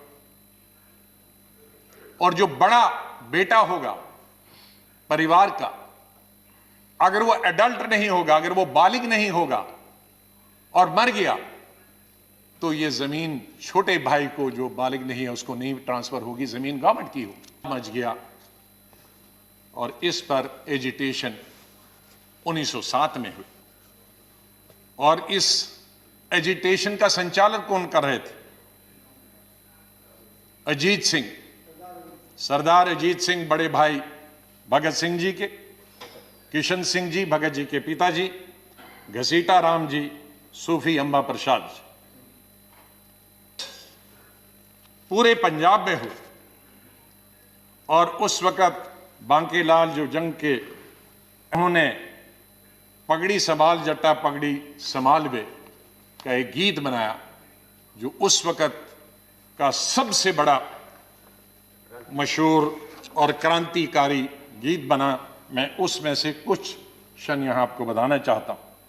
पगड़ी संभाल जट्टा पगड़ी संभाल, तेरा लुट गया माल वे जट्टा पगड़ी संभाल, सारे जगदा पेट भरे तू, सारे जगदा पेट भरे तू, अन्नदाता कहलाए तू, उठ और उठ के खाक के जर्रे को कहता है, उठ और उठ के खाक के जर्रे एक सितारा बन जा तू, बुझा बुझा सा क्यों है दिल तेरा एक अंगारा बन जा तू, ओ सदियों के ठहरे पानी बहती धारा बन जा तू, लुट गया माल तेरा लुट गया माल वे पगड़ी संभाल जट्टा पगड़ी संभाल।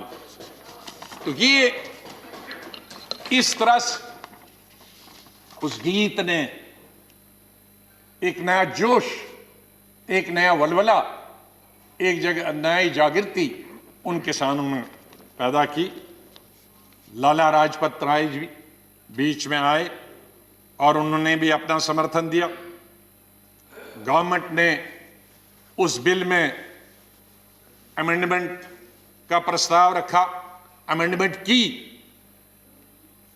माइनर अमेंडमेंट की, लेकिन इस अमेंडमेंट से और भी आंदोलन ज्यादा बढ़ गया क्योंकि ये उनकी सेटिस्फैक्शन के मुताबिक नहीं थी और वायलेंस रावलपिंडी, गुजरांवाला, लाहौर में हुआ। तब इंडिया यूनाइटेड था और नतीजा इसका हुआ कि तीनों बिल वापस ले गए सरकार की तरफ से, अंग्रेज हुकूमत। मैं दूसरा उल्लेख, ये हिस्ट्री को मैं अपना नहीं बोल रहा, मैं 1917 में चंपारण सत्याग्रह गांधी जी के नेतृत्व, और गांधी जी की यह पहली सत्याग्रह थी साउथ अफ्रीका आने के बाद। वहां भी नील की खेती होती थी, इंडिगो जिसको अंग्रेजी में बोलते थे, और वो जबरदस्ती अंग्रेज खेती वो करवा रहे थे, उन्हें अपनी खेती धान वगैरह की इजाजत नहीं थी। गांधी जी पहुंचे, वो लंबी स्टोरी में यहां नहीं बताना चाहता हूं, और सरकार को मजबूर किया कि कानून लाए नील की खेती को खत्म करने के लिए।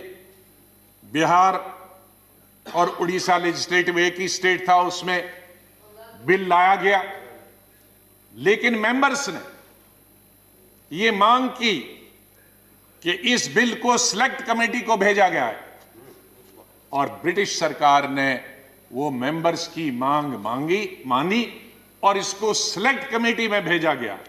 और न सिर्फ इस बिल को सिलेक्ट कमेटी में भेजा गया, बल्कि एक कॉपी गांधी जी को दी गई और कहा कि आप भी अपने सुझाव बताओ। तो इस तरह से गांधी जी के सुझाव और सिलेक्ट कमेटी के जो सुझाव दिए और नील की खेती बंद हो गई। एक दूसरी मिसाल है इस चंपारण की और अंग्रेज हुकूमत की। माननीय प्रधानमंत्री जी मुझसे ज्यादा जानते हैं क्योंकि उनके स्टेट की बात कर रहा हूं। चौथे आंदोलन की 1918 में खेड़ा सत्याग्रह, जिसमें महात्मा जी गांधी जी शुरू हुए और बाद में उसका संचालन सरदार वल्लभ भाई पटेल और उनके साथियों ने उसको चलाया। गांधी जी ने और पटेल जी ने कहा कि देश भर के लोग नहीं आएंगे, गुजरात के भी लोग नहीं आएंगे, यहाँ के लोग सिर्फ इससे ज्यादा गुजरात के लोग, लेकिन बाहर के लोग नहीं आएंगे। उन्होंने पिटीशन दी बंबई सरकार को, कमिश्नरी को, कि हमारे टैक्स खत्म किए जाएं। उन्होंने बंबई सरकार थी ब्रिटिश की, उन्होंने उनकी डिमांड को रद्द कर दिया और उनको ये टैक्स नहीं देंगे, आपकी जमीन जब्त की जाएगी, आपकी प्रॉपर्टी जब्त की जाएगी, आप जेल में जा सकते हैं। लेकिन रिवोल्ट इतना बढ़ा कि लोगों ने उसकी कोई परवाह नहीं की गई, प्रॉपर्टी उनकी ली गई और जमीन सीज की गई, लेकिन आंदोलन खत्म नहीं हुआ और उसका नतीजा उस साल के लिए टैक्स माफ किए गए और जो इंक्रीज जो बढ़ाए गए थे टैक्स सरकार ने वो घटा लिए और जो जमीन और घर सरकार ने लिए थे उनको वापस दे दिए। तो वापस किसानों की इसमें फिर से जीत हुई। मैं दूसरा सत्याग्रह की बात करता हूं, 5वें सत्याग्रह की बात करता हूं, बरदौली 1928। इसमें भी 1925 में गवर्नमेंट बम्बई प्रेसिडेंसी ने टैक्स बढ़ाए किसानों के 22%। इतना कभी भी टैक्स नहीं बढ़ा था। और सरदार वल्लभ भाई पटेल जी ने गवर्नर बम्बई को लिखा टैक्स कम करने के लिए, लेकिन गवर्नर ने वो रिजेक्ट कर दिया। उसके बाद नॉन पेमेंट की वजह से लोगों को तंग किया गया, उनकी प्रॉपर्टी, उनके जान माल की हिफाजत करना मुश्किल हो गया था और गवर्नमेंट ने ऑक्शन कर दी कई जमीनें और कई घर। लेकिन एक भी आदमी उस ऑक्शन के लिए नहीं आया। गवर्नमेंट ने तो ऑक्शन की, लेकिन ना जमीन लेने के लिए कोई आया, न घर लेने के लिए आया, न कैटल लेने के लिए आया। ये यूनिटी थी सरदार पटेल जी के नेतृत्व में। लेकिन रिजल्ट क्या हुआ कि 1928 में गुजरात में सबसे बड़ा सिविल ओबीडियंस हो गया सरदार पटेल जी के नेतृत्व में, और रिजल्ट ये हो गया कि गवर्नमेंट ने तमाम जमीनें वापस कर दी और जो 22% टैक्स लगा था उसको लगान लगा था 6.03%, मतलब 6% किया 22% से, तो फिर किसानों की हो गई। तेलंगाना 1940 से 1950, और यहां जमींदारों और एक गरीब वॉशर वुमन के बीच में, जमींदारों ने जिनके पास सारी जमीनें थे उन्होंने हड़प की एक वॉशर वुमन की जमीन। लेकिन आंदोलन शुरू हुआ, इतना आंदोलन बढ़ा कि जो जमींदारों की अपनी जमीन भी थी वो भी लोगों ने वापस ले ली। ये इस तरह के आंदोलन हमारे इतिहास में हुए हैं और ताकत हमेशा वहां उनके सामने सर झुकाना पड़ा। मैं एक अभी हाल की 32-33 साल पुरानी की बात जिसमें मैं पार्टी रहा डिसीजन, अक्टूबर 1988 में कांग्रेस पार्टी एक रैली करना चाहती थी बोट क्लब में। उन दिनों बोट क्लब में पब्लिक मीटिंग करने की इजाजत, राजीव गांधी जी प्रधानमंत्री थे, मैं संगठन का जनरल सेक्रेटरी था, कई राज्यों का, यूपी का इंचार्ज, पंजाब हरियाणा का इंचार्ज था और रैली का इंचार्ज था। हमने तकरीबन 5 लाख रैली पूरे देश की, बल्कि 10 लाख के लिए पूरी ट्रेनें लगाई थी पूरी देश भर से। मुझे सब्जेक्ट मालूम नहीं है क्यों की थी हमने, लेकिन रैली थी क्योंकि रैली का इंचार्ज था। और रैली बोट क्लब में पूरे देश से ट्रेनें आने वाली थी और कई दिनों से टिकाइट जी का आंदोलन चल रहा था। किसान सर जो आज प्रेजेंट टिकाइट है, इनके पिताजी बुजुर्ग थे, हुक्का पीते रहते थे, और जहां भी राम गोपाल यादव जी को मालूम होगा, कई दिनों से उनका वहां यूपी में ही आंदोलन चल रहा था। लेकिन पेपरों में जब आया कि हमारी कांग्रेस की रैली हो रही है बोट क्लब में इस डेट को, और हम तैयारी कर रहे थे दूसरे दिन, अब ट्रेनें सुबह आनी थी और उसी दिन ये बहुत किसानों की रैली थी हमारी कांग्रेस पार्टी की। हम देखते हैं कि एक दिन पहले टिकाइट जी 50,000 लोगों के साथ बिस्तरे और खाट और हुक्के और अनाज लेके बोट क्लब में बैठे। अचानक हमें we were taken by surprise. अब एक दिन था बीच और सरकारी कर्मचारी आए, मैं प्रधानमंत्री जी के पास बैठा था, तो उन्होंने कहा कि निकाला जाए। हमने कहा किसानों के साथ लड़ाई नहीं करनी, हम अपना वेन्यू हटा देते हैं। हमने अपना वेन्यू लाल किले में हटा दिया। हमने उसको अनाउंस नहीं किया।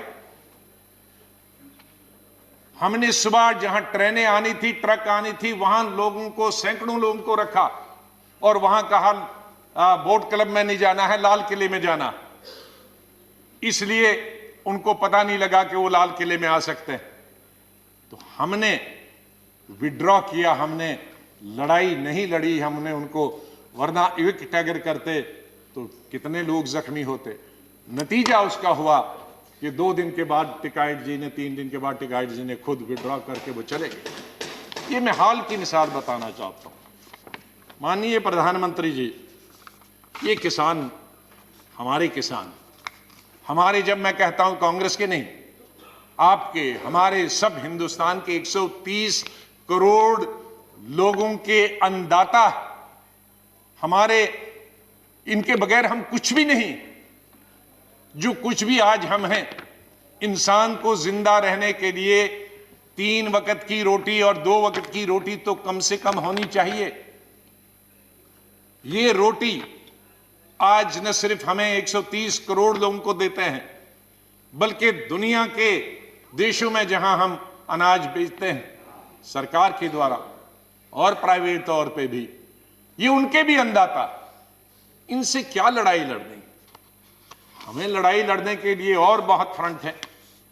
हमारी बॉर्डर पे जो दुश्मन खड़ा है, पाकिस्तान है, चीन है, हम मिलके उनका लड़ाई करेंगे। हम आपके साथ, बिल्कुल बिल्कुल साथ है, पूरा देश साथ है, हमारी पार्टी साथ। चीन और पाकिस्तान अगर हमारी तरफ नजर उठाकर भी देखता है तो हम आपके साथ। लेकिन किसानों के लिए क्या? ये बेचारा मुश्किल से पहले मुगलों के जमाने में, फिर अंग्रेजों के जमाने में, फिर लैंडलॉर्ड्स के जमाने में, फिर मनी लॉन्ड्रिंग करने वाले के, अब आपको मालूम है ये भरता जो हुई है, या किसानों में सेल्फ सफिशिएंसी आई है, ये सिर्फ कांग्रेस के वक्त में आई है। उसमें मत जाइए, मैं अगर फिर गिनूंगा फिर बहुत 1 घंटा और लगेगा, मैं टाइम उसमें नहीं लेना। माननीय प्रधानमंत्री जी जानते हैं कितने हरी क्रांति कब आई, कैसे आई, ये ट्रैक्टर, ये फैक्ट्रियां, ये कहां से बनी, और ये प्रोजेक्ट्स कहां से बने, ये नहर कहां से बनी, ये डैम, भाखड़ा डैम से लेकर गुजरात से लेकर हिंदुस्तान के महाराष्ट्र से लेकर बिहार और यूपी तक ये डैम कहां से बनी, किसानों के बिजली के दाम, पानी निकालने के लिए उसमें कंसेशन किसने दी, मैं उसमें नहीं जाना चाहता हूं। उसमें हमें क्रेडिट नहीं है, सरकार का दायित्व। हम सरकार में थे तो हमने किया, आप सरकार में हैं प्रधानमंत्री जी, उसमें और कुछ कर रहे हैं, बधाई। पुरानी सरकार को भी बधाई, आपको भी बधाई। इसमें लड़ाई क्या है? ये जो हम अनाज बढ़ाने का प्रयास करते हैं तो ये तो अपने लिए करते हैं, अपने देश के लिए करते हैं, किसी पर हम एहसान नहीं रखते, तो उसमें विवाद में नहीं जाना। तो मैं माननीय प्रधानमंत्री जी से 2-3 निवेदन करूंगा। जैसे मैंने कहा कि किस साथ हमें लड़ाई नहीं लड़नी। अंग्रेज जब ये तमाम चीजें मैंने दिया कि अल्टीमेटली अंग्रेजों ने विड्रॉ किया, तो हम क्यों नहीं कर सकते? हमारे भाई हैं, हमारे एक हैं। तो अगर सेलेक्ट कमेटी उस वक्त जाता, अगर स्टैंडिंग कमेटी ये जाता, तो शायद वो वक्त नहीं आता। तो मेरी सरकार से ये विनती है कि आप इन तीनों बिल को वापस ले लें। कुछ लोग गुम हो गए हैं, उनके बारे में माननीय प्रधानमंत्री जी से मैं निवेदन करूंगा कि कोई कमेटी बनाएं जो उनकी छानबीन करे, कहाँ गए हैं 26 जनवरी को। या मैं 26 जनवरी का उल्लेख किए बगैर नहीं रह सकता हूं। हम जितनी भी निंदा और जितनी भी निंदा की जा सकती है, हम और हमारी पार्टी उसकी निंदा करती है, पूरी विपक्ष निंदा करता कि जो भी लाल किले पे हुआ वो बिल्कुल नहीं होना चाहिए। वो लोकतंत्र के खिलाफ है, डेमोक्रेसी के खिलाफ है, लॉ एंड ऑर्डर की दुश्मनी से भी खिलाफ। जहां प्रधानमंत्री देश को, दुनिया को संबोधित करते हैं और वहां हमारे नेशनल फ्लैग के साथ बेइज्जती की जाए, इंसल्ट की जाए, उसे बर्दाश्त नहीं किया जा सकता। ऐसे लोग जो उसमें इन्वॉल्व थे, उनको कड़ी से कड़ी सजा दी जानी चाहिए।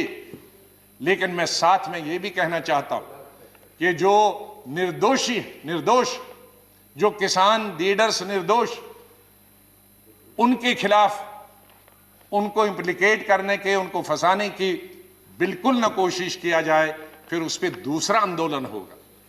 इसलिए जो मैं देखता हूं कि आज इतने अरेस्ट हुए, लेकिन उनमें असली जो लोग हैं 2-4 ही दिखते हैं, बाकी लीडरों को पकड़ा जाता। तो मेरी ये निवेदन है, और इसी से जुड़े हुए कुछ हमारे पत्रकारों को और एक मेंबर शशि तरूर जी को भी उनके देशद्रोही के केस बनाए गए हैं। एक इंसान जो फॉरेन मिनिस्टर रहा, फॉरेन मिनिस्टर ऑफ स्टेट रहा, भारत का नेतृत्व विश्व में करता, वो कैसे देशद्रोही हो सकता? वो अगर देशद्रोही है तो फिर तो हम सब देशद्रोही, फिर कौन नहीं देशद्रोही? कैसे हम एक मेंबर ऑफ पार्लियामेंट जो लोगों ने लोकसभा में चुन के आता, जो देश का नेतृत्व विदेश में करे, उसको हम देशद्रोही कहेंगे? मीडिया के कई एडिटर्स, बहुत बड़े बड़े नाम हैं जो देश की सेवा करते हैं, डेमोक्रेसी को जिंदा रखने में उनका सहयोग रहा, उन पर अगर देशद्रोही का केस चलाएंगे हम, तो मेरे ख्याल में ये लोकतंत्र के खिलाफ होगा, और इस सरकार के खिलाफ होगा। माननीय प्रधानमंत्री जी बड़े दिल वाले हैं, तो ये छोटी छोटी लोग, छोटी छोटी चीजें कई आते हैं, रिकमेंड होती है, उनको नजरअंदाज कर देना चाहिए। और बड़े आपके सामने तो इतनी चैलेंजेस हैं, इकोनॉमिक चैलेंजेस हैं, इतने कोविड के बाद तो हमको शून्य से शुरू करना है। आपके पास इतने बड़े बड़े मसले हैं हल करने के लिए। ये सरकार और माननीय प्रधानमंत्री जी अगर उनकी तरफ ध्यान दे तो बहुत अच्छा है, और मुझे पूरा विश्वास है कि सरकार प्रेस्टीज न बनाए इन बिल को वापस लेने के लिए, इन तीनों बिल को वापस ले, और ताकि, और अगर माननीय प्रधानमंत्री जी के खुद ऐलान से ये हो जाए तो बहुत बड़ी बात होगी, बहुत बड़ा समाधान निकला। मैं निवेदन करूंगा माननीय प्रधानमंत्री। दूसरा इशू जहां है माननीय प्रधानमंत्री जी, माननीय चेयरमैन साहब, वो है कश्मीर के बारे में। 5 अगस्त 2019 को आर्टिकल 370 खत्म हुआ। ठीक मानते हैं कि आर्टिकल 370 रूलिंग पार्टी का एक एजेंडा था, लेकिन मेरी समझ में आज तक नहीं आया, मैंने दर्जनों बल्कि सैकड़ों स्पीचेस, जब मैं 4वीं-5वीं क्लास से था तब से अटल बिहारी वाजपेयी जी के सुने हैं। जब भी वो जम्मू आते थे और भाषण करते थे, साल में 1-2 दफा आते थे, और यहां पार्लियामेंट तक, इस सदन में उस सदन, एज मिनिस्टर, एज एमपी, उनके एज प्रधानमंत्री, सैकड़ों भाषण सुने। मैंने एक बार भी माननीय अटल बिहारी वाजपेयी जी या उस वक्त के होम मिनिस्टर या गृह मंत्री या बीजेपी का एक लीडर, एक एमपी नहीं सुना हूं 5 अगस्त 2019 तक जिसने किसी सभा में या किसी जगह ये डिमांड की हो या किसी मैनिफेस्टो में ये डिमांड की हो कि स्टेट के 2 हिस्से और यूटी बनाई जाए। सर, मैं अंडरस्टैंड कर सकता हूं और उसमें मैं समर्थन करता। ले डिस्ट्रिक्ट, कारगिल डिस्ट्रिक्ट नहीं, ले डिस्ट्रिक्ट, लद्दाख में 2 डिस्ट्रिक्ट हैं, कारगिल और ले, सिर्फ एक ले डिस्ट्रिक्ट यूनियन टेरिटरी मांगती थी। मैं मानता कि अगर गवर्नमेंट ले को यूनियन टेरिटरी देती और स्टेट को नहीं छेड़ती, लेकिन यह मेरी समझ से आज तक बाहर है कि इतनी बड़ी स्टेट जो अकबर बादशाह के जमाने से लेकर आज तक इस कंट्री की सबसे बड़ी स्टेट थी, और शायद दुनिया में दिल्ली के बगैर अगर किसी स्टेट को दुनिया जानती है वो कश्मीर को जानती। उसकी हिस्टोरिकल बैकग्राउंड, उसकी ब्यूटी की वजह से। मैं दुनिया की बात करता हूं। दिल्ली के बाद, क्योंकि दिल्ली कैपिटल है, इसके बाद अगर कोई दुनिया के सब हेड्स ऑफ स्टेट्स और हेड्स ऑफ गवर्नमेंट्स और फॉरेन मिनिस्टर से पूछेंगे तो शायद कोई भी ऐसा आदमी नहीं होगा जो कश्मीर को नहीं जानता।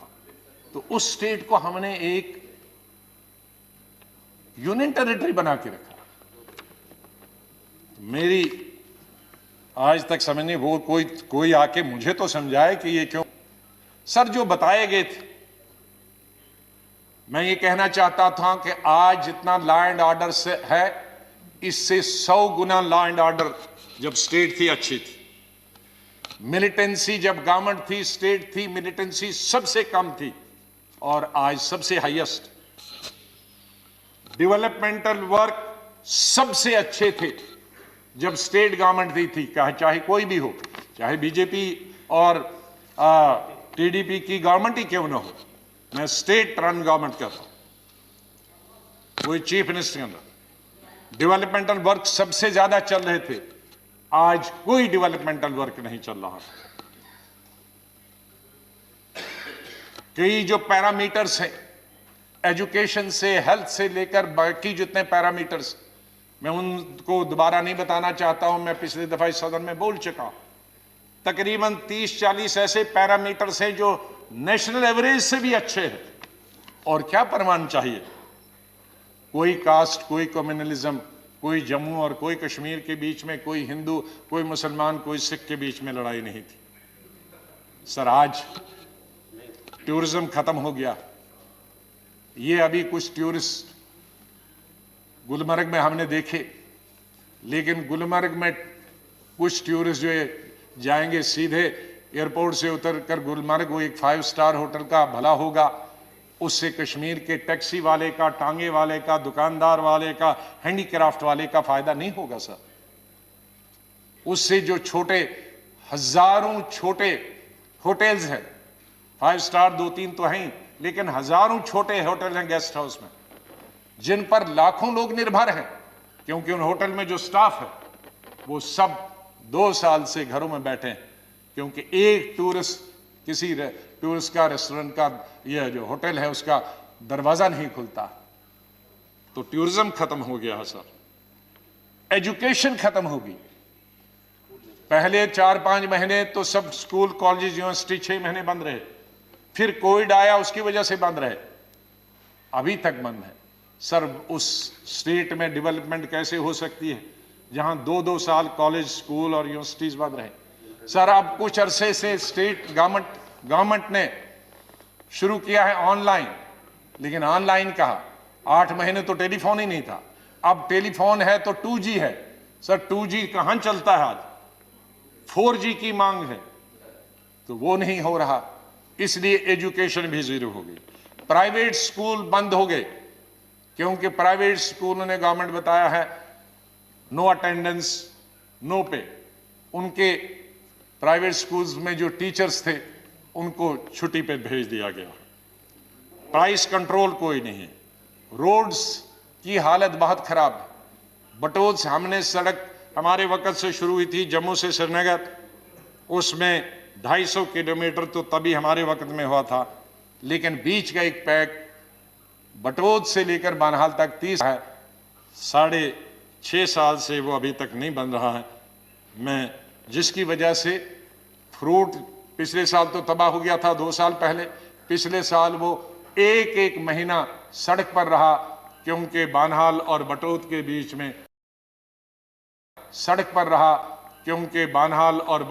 बीच में सड़क बंद थी और वो सब फ्रूट ट्रक्स में सड़ गया। तो ये हालत, इसलिए इस हालत को, हाँ, मैं एक चीज के लिए बधाई देता, जो अच्छी बात है उसको बधाई देना चाहती। आपने डीडीसी के इलेक्शन किए थे। ये हमारी बहुत पुरानी मांग थी कि पंचायत राज सिस्टम जो राजीव जी ने शुरू किया था वो जम्मू कश्मीर में लागू होना चाहिए। जब मैं स्वास्थ्य मंत्री था तो हमने अपनी पार्टी में रेजोल्यूशन मूव करने के लिए, मैं यहां से चला गया अपनी पार्टी में रेजोल्यूशन मूव करने के लिए कि इसको लागू होना चाहिए, लेकिन कुछ कारणों से कोalition गवर्नमेंट्स में कई मजबूरियां आती हैं, तो ये बहुत अच्छा कदम हुआ है बीडीसी का और डीडीसी का, उसके लिए मैं सरकार को बहुत बधाई देना चाहता हूँ। जो अच्छी बात है उसके अच्छी है, लेकिन बाकी माननीय प्रधानमंत्री जी कुछ नहीं है, कुछ दिखाई नहीं। इसलिए मेरा सरकार से, माननीय प्रधानमंत्री जी से निवेदन है कि अगर उस स्टेट को डेवलप होना, और मैं कई बार कह चुका हूं, शायद माननीय प्रधानमंत्री जी जब पहले 2015 में याद होगा कि नॉर्थ ईस्ट और जम्मू कश्मीर हमारे लिए बहुत जरूरी है। हम नॉर्थ ईस्ट और जम्मू कश्मीर में कोई भी ऐसा कदम न लें जिसकी वजह से जम्मू कश्मीर, लद्दाख मिलाकर और नॉर्थ ईस्ट के लोग नाराज हो जाए। ये बॉर्डर स्टेट्स, हमको जो Punjab,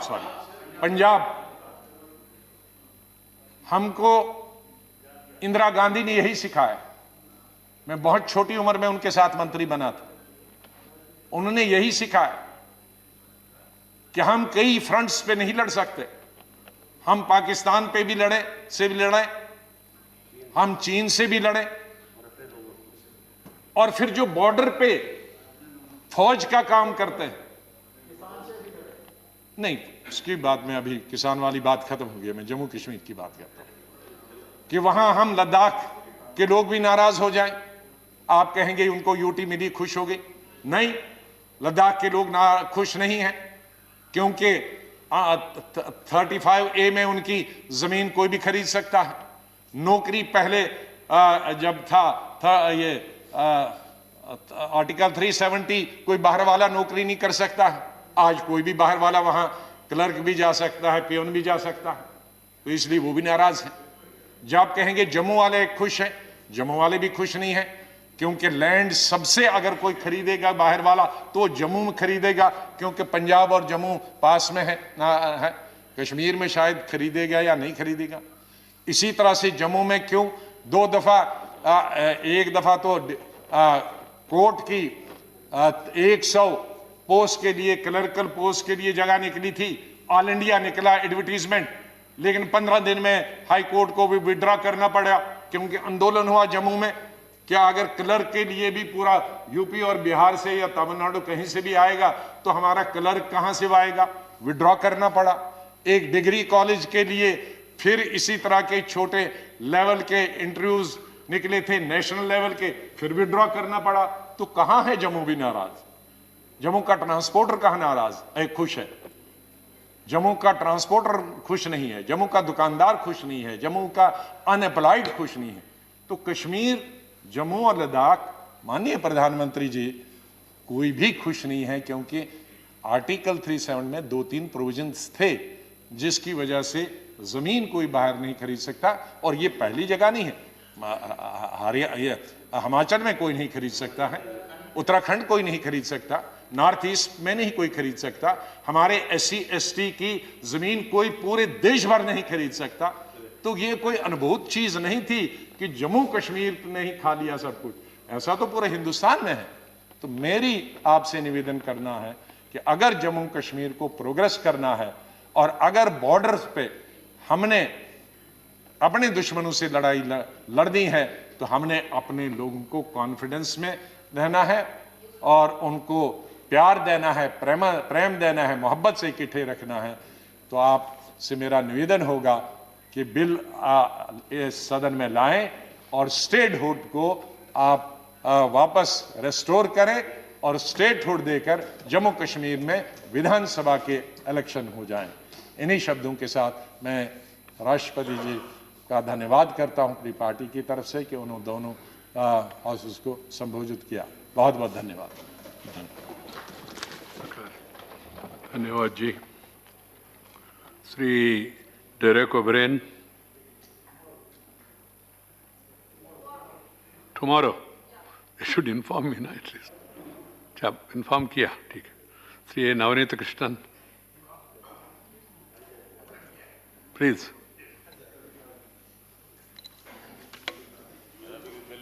You have to speak. Yes. Thank you, Honorable Chairman, Honorable Prime Minister, Please. Honorable Leader of Opposition, and other honorable members of the Parliament. I thank His Excellency President for his presidential address, and I would like to place my gratitude. Please, Anand ji. Hello, Please. Sinha ji. At the outset, I would like to place my gratitude to our Honorable Prime Minister regarding the good gesture he has shown to enact an act called the Tamil Nadu Protected Agricultural Development Zone Act 2020. I repeat, sir, at the risk of repetition, I want to place my gratitude to our Honorable Prime Minister for the great gesture he has shown for the enactment called the Tamil Nadu Protected Agricultural Development Zone Act 2020. In the last year, January, in the all-party meeting, I made a request regarding the... Please, Upendra, please. Sir, 1 minute, sir. No. Regarding the apprehensions of the... I am not stopping you. I am requesting them to. Right. Regarding the apprehensions of the farmers of Kaveri Delta, because the oil exploration is going on, and hence all the farmers are apprehending danger to their farming activity. And then immediately he observed, and also he has given the direction to the Parliamentary Affairs Minister, Mr. Joshi. And then immediately the ministers meeting along with the officials and along with our state minister and officials, meeting was held. I also participated in the meeting, and our member, Mr. Davdekar, was very helpful, and he has said no objection from environmental ministry point of view, and he has given the green signal. I got a letter from our Honorable Chief Minister, Edappadi Padichami. It was handed over to him. Immediately, Mr. Javadekar responded to the state government, and in the month of February 2020, this act called the Tamil Nadu Protected Agricultural Development Zone Act 2020 came into existence. The act prohibits all the activities which are harming the agriculture in the Kaveri Delta. So, now immediately the act came into existence. Now, why I am telling this is, a small man like me made a representation on instruction from our Chief Minister, Mr. Edappadi Padichami, and immediately our Honorable Prime Minister understood the gravity of the problem and immediately gave the direction, and the ministers also immediately responded favorably, and the act came into existence, and the entire Kaveri Delta farmers are very happy. I think, subject to correction, 15 members of the parliament are from Kaveri Delta, both in Rajya Sabha and in Lok Sabha. So, the senior members are representing the Kaveri Delta farmers. So far, no government has taken any step to protect the Kaveri Delta farmers, but our Prime Minister and our Chief Minister Edappadi Padichami has taken the right steps and protected the interest of the agriculturists of Kaveri Delta. So, in Tirukural, Nandri Marapadi Nandrandu Nandaladu Andre Marapadi Nandri. So, the gratitude shall not be forgotten. So, I want to place it on record that the Kaveri, on behalf of the farmers of the Kaveri Delta, I am also hailing from the Kaveri Delta. I want to place it on record the gratitude of the farmers of the Kaveri Delta to our Honorable Prime Minister and to our Honorable Chief Minister Edappadi Panichami for enacting this Tamil Nadu Protected Agricultural Development Zone Act 2020. So I think this kind of enactment is in force, in place in Kerala or in Chhattisgarh, subject to correction.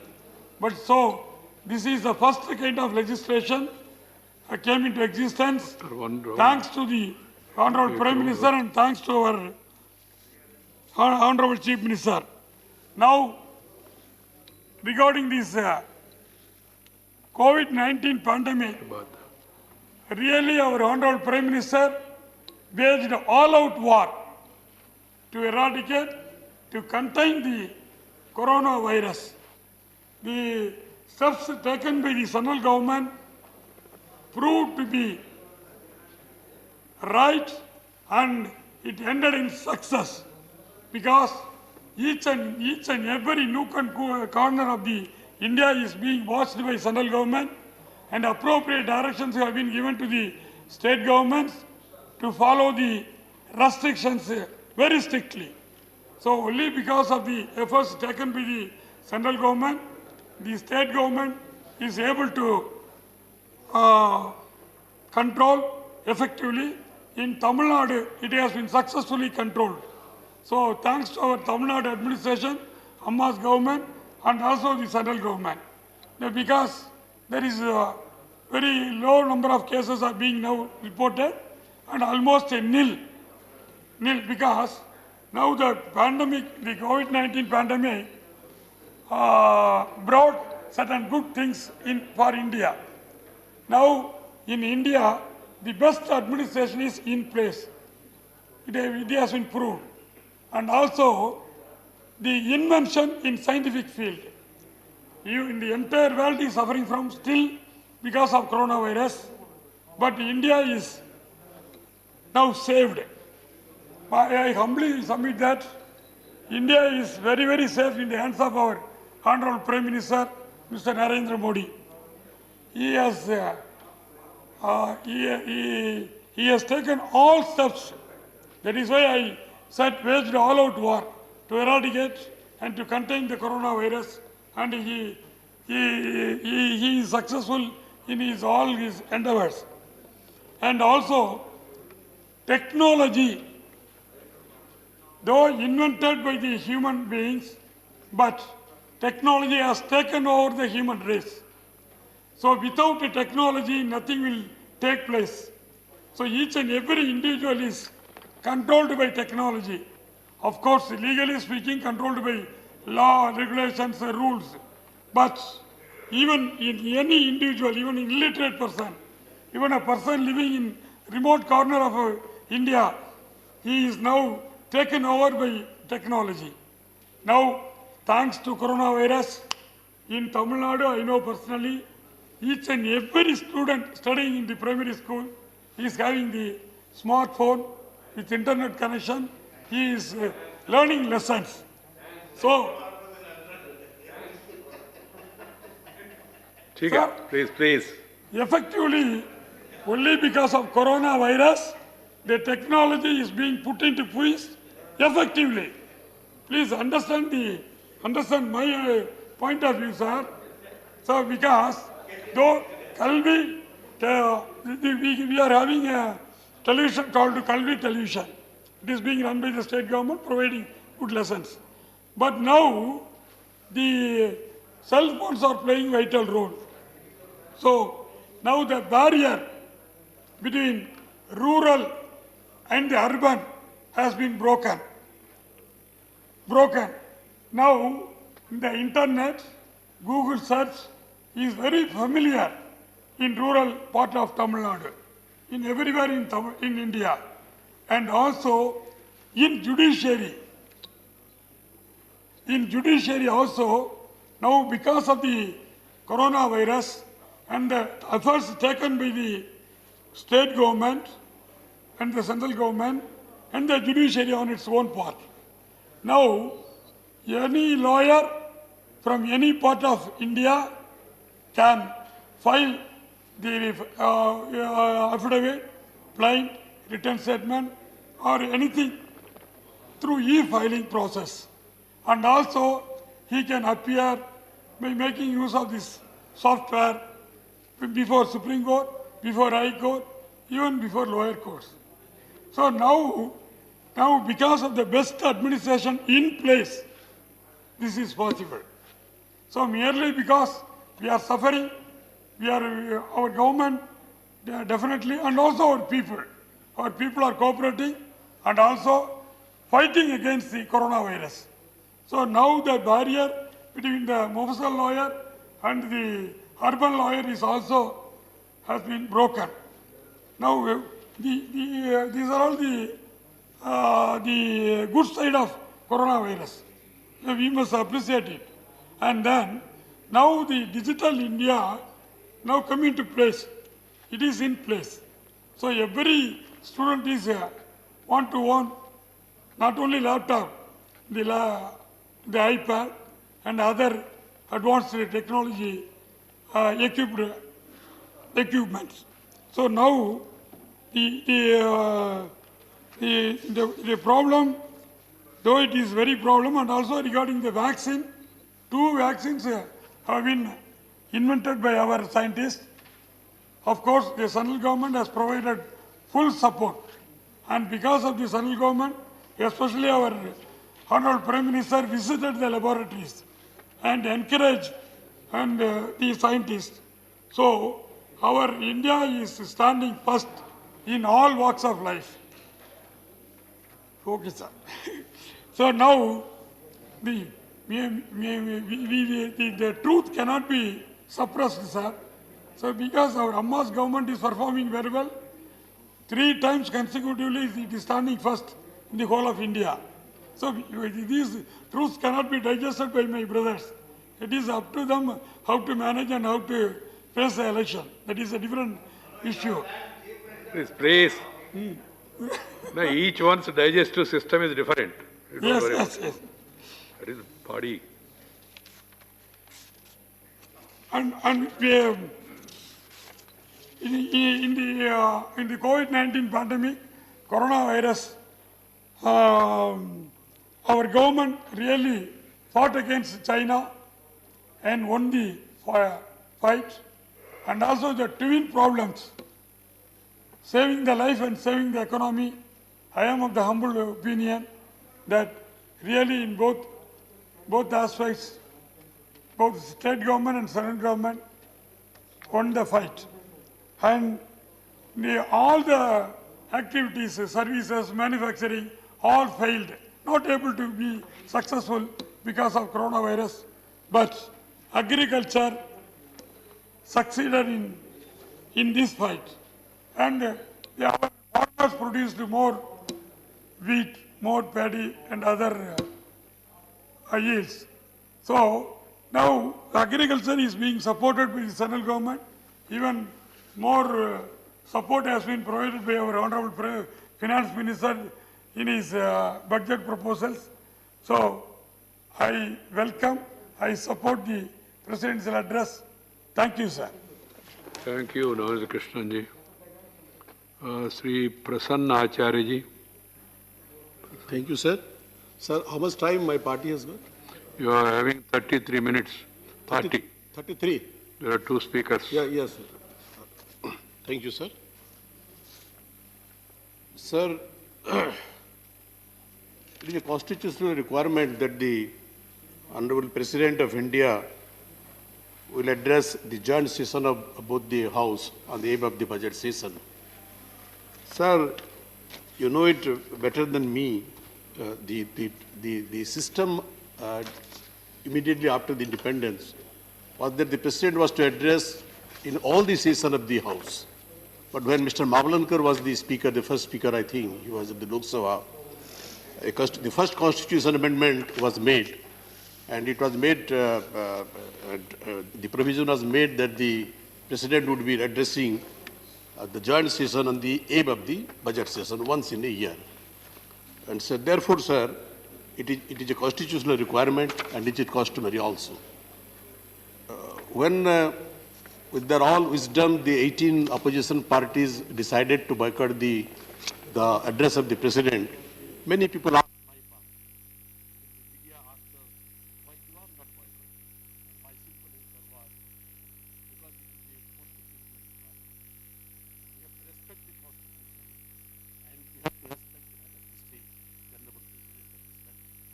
Therefore, my party didn't boycott this occasion, sir.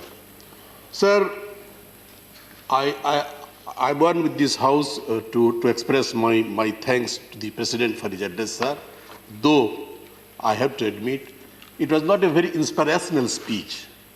I don't think the contents of the Honorable President inspired the crores and crores people of this country. There was nothing. It was just a stereotype speech of the Honorable President. It was a track record of the government, whatever government took decision during the last 1 year. It was just a record of that thing, sir, only that thing. Sir, last year we celebrated the 150th birth anniversary of Bapuji, father of the nation. And Ahimsa was Bapuji's profound theory, which the whole world accepted. Ahimsa was his strength. Ahimsa was his principle. Ahimsa was his weapon. And with that weapon of Ahimsa, he could defeat the mightiest government of the world of that time, the British Raj. And sir, when we are celebrating 150th birth anniversary of Gandhiji, you must be noticing, sir, very unfortunately, in many part of these countries now engulfed with violence. What happened on 26th of January, it was most unfortunate. And not only on 26th of January, sir, if you see, during the last couple of years, there has been incidents of violence in many parts of the country. And we are celebrating 150th birth anniversary of that great man who was the profounder of this Ahimsa, sir. So therefore, I don't blame the government, neither the opposition, anybody for this, sir. We have to create an atmosphere for that in this country. We have to create a mindset about Ahimsa in that country. That is important, sir. And therefore, sir, what our suggestion is, my party, the Biju Janata Dal, and my leaders in Naveen Patnaik has been appealing to all the national leaders since last 2 years, has been appealing to all political parties, including the ruling party, to incorporate the theory of Gandhi's Ahimsa in the preamble of our constitution, just to create an atmosphere that let the people of this country again realize the Ahimsa is the best way out. Ahimsa is our principle, Ahimsa will be our weapon.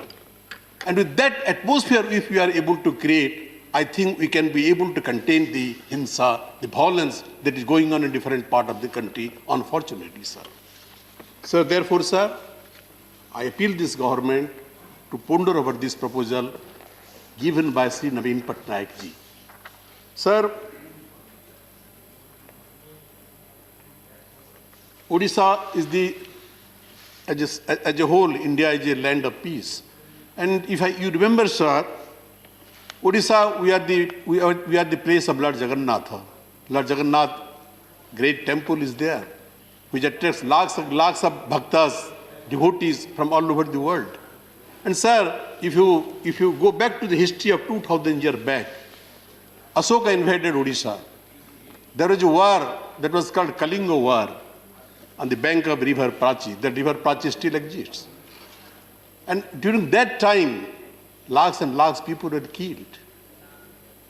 Ashoka invaded Odisha. And in that war, Odisha turned Ashoka into Dharmasoka. Ashoka was during that time known as Chandasoka because of his invading attitude. And Odisha turned Ashoka, the Chandasoka, into Dharmasoka. And from there, Ashoka accepted Buddhism and preached throughout the world Buddha's theory of peace, non-violence, tranquility, brotherhood and humanity. That is my land, Odisha, sir. So therefore, from that land, Naveen Patnaik has given the call of peace and non-violence. Sir, what has happened into leader of the opposition was mentioning in detail. What happened on 26th of January at Red Fort is most unfortunate. No Indian can appreciate this. Everybody has condemned it, sir. But sir, putting the whole blame squarely on few farmer organizations or few farmer leaders is not going to solve the problem. My suggestion to the government that a proper, impartial inquiry should be instituted into the incident. And let it be headed by a sitting Supreme Court judge. Let us know the truth. Who was behind all these things? How thousands and thousands of people were allowed to enter into the Red Fort? Who opened the gate of the Red Fort? What was the role of the police? What was the role of the local administration? What was the role of the farmer leaders? What was the role of the farmers' organization who are spearheading the agitation? And what was the role of the government as a whole? Let the country know it. We just can't sit silent by putting blame on certain people or certain leaders, sir. This is the most unfortunate, one of the most unfortunate incidents that happened after independence in this country. Nobody can appreciate this, sir. So my suggestion to the government, let government institute a proper impartial inquiry, if possible, headed by a sitting Supreme Court judge, if possible, sir. सच किया है, ये देश के सामने आना चाहिए. हर भारतीयों का ये अधिकार है कि सच किया है जानने का अधिकार हर हिंदुस्तानी का है, sir. This is not a simple incident, sir. Unprecedented incident that took place 26th of January, sir. Sir, one of the main demand of the farmers, what is that? MSP. I don't want to enter into detailed discussion, sir. We have enough opportunity to discuss it during the budget discussion, sir. MSP is one of the major demand, and government is verbally assuring that MSP will be there. There is no question of removing MSP, sir. If government is prepared to give verbal assurance to the farmers, why can't government put one line in the big law, 3 big laws you have brought to this house? 3 farm laws this house has passed. So what is the problem? I don't understand, sir. If you assure the farmers about MSP, why don't you write 2 lines in the law itself? Yes. And give a legal assurance to the farmers of the country that yes, MSP was there, MSP will be there. Yes, it is a different question how government define MSP. My party has always been demanding implementation of the Swaminathan Committee recommendation so far as MSP is concerned in 2 cents. Government says they have implementing Swaminathan Commission report. We dispute it, sir. Government is yet to implement Swaminathan Commission recommendation in 2 cents. No. Even so far MSP is concerned, sir. Prakash. So my appeal to the government would be, you implement Swaminathan Commission recommendation so far as MSP is concerned. Government has been assuring since 1914-15 that farmers' income will be doubled. I would like to know from the government, this is 2021, how many fold you have been able to increase the farmers' income? What was the farmers' income in 2014 and 15? What is the farmers' income in 2020 and 21? Has it been doubled? If it has not been doubled, why? Can I not say that the government is failure? It is a failure of the government in this field, in this respect? So, sir, this is not the occasion, or there is no time to enter into a detailed discussion on this, sir. Honorable member of LOP was mentioning about the Champaran Satyagraha, sir. I belong to Orissa, sir. He was right. At that time, there was Bihar-Orissa Assembly. Bihar-Orissa was one state. Gandhi spearheaded the Champaran agitation against the forceful cultivation of indigo, neil, by the British planters, because the cultivation of indigo was spoiling the land. If you go for cultivation of indigo, you cannot go for other crop for 4 or 5 years. That was the complaint of the farmers. And as he was mentioning, I don't want to reiterate it, a law was brought in the Bihar-Orissa Assembly, and it was referred to a select committee on the demand of the members. I don't understand, heaven would not have fallen if it would have been referred to a select committee of the Rajya Sabha. That was the demand. So, sir, and I think the demand of the opposition at that time has been vindicated by the Supreme Court. May not be a select committee, but the Supreme Court has appointed a committee. Of course, there is 1,000 question mark about the constitution of the nature of the committee, sir. Sir,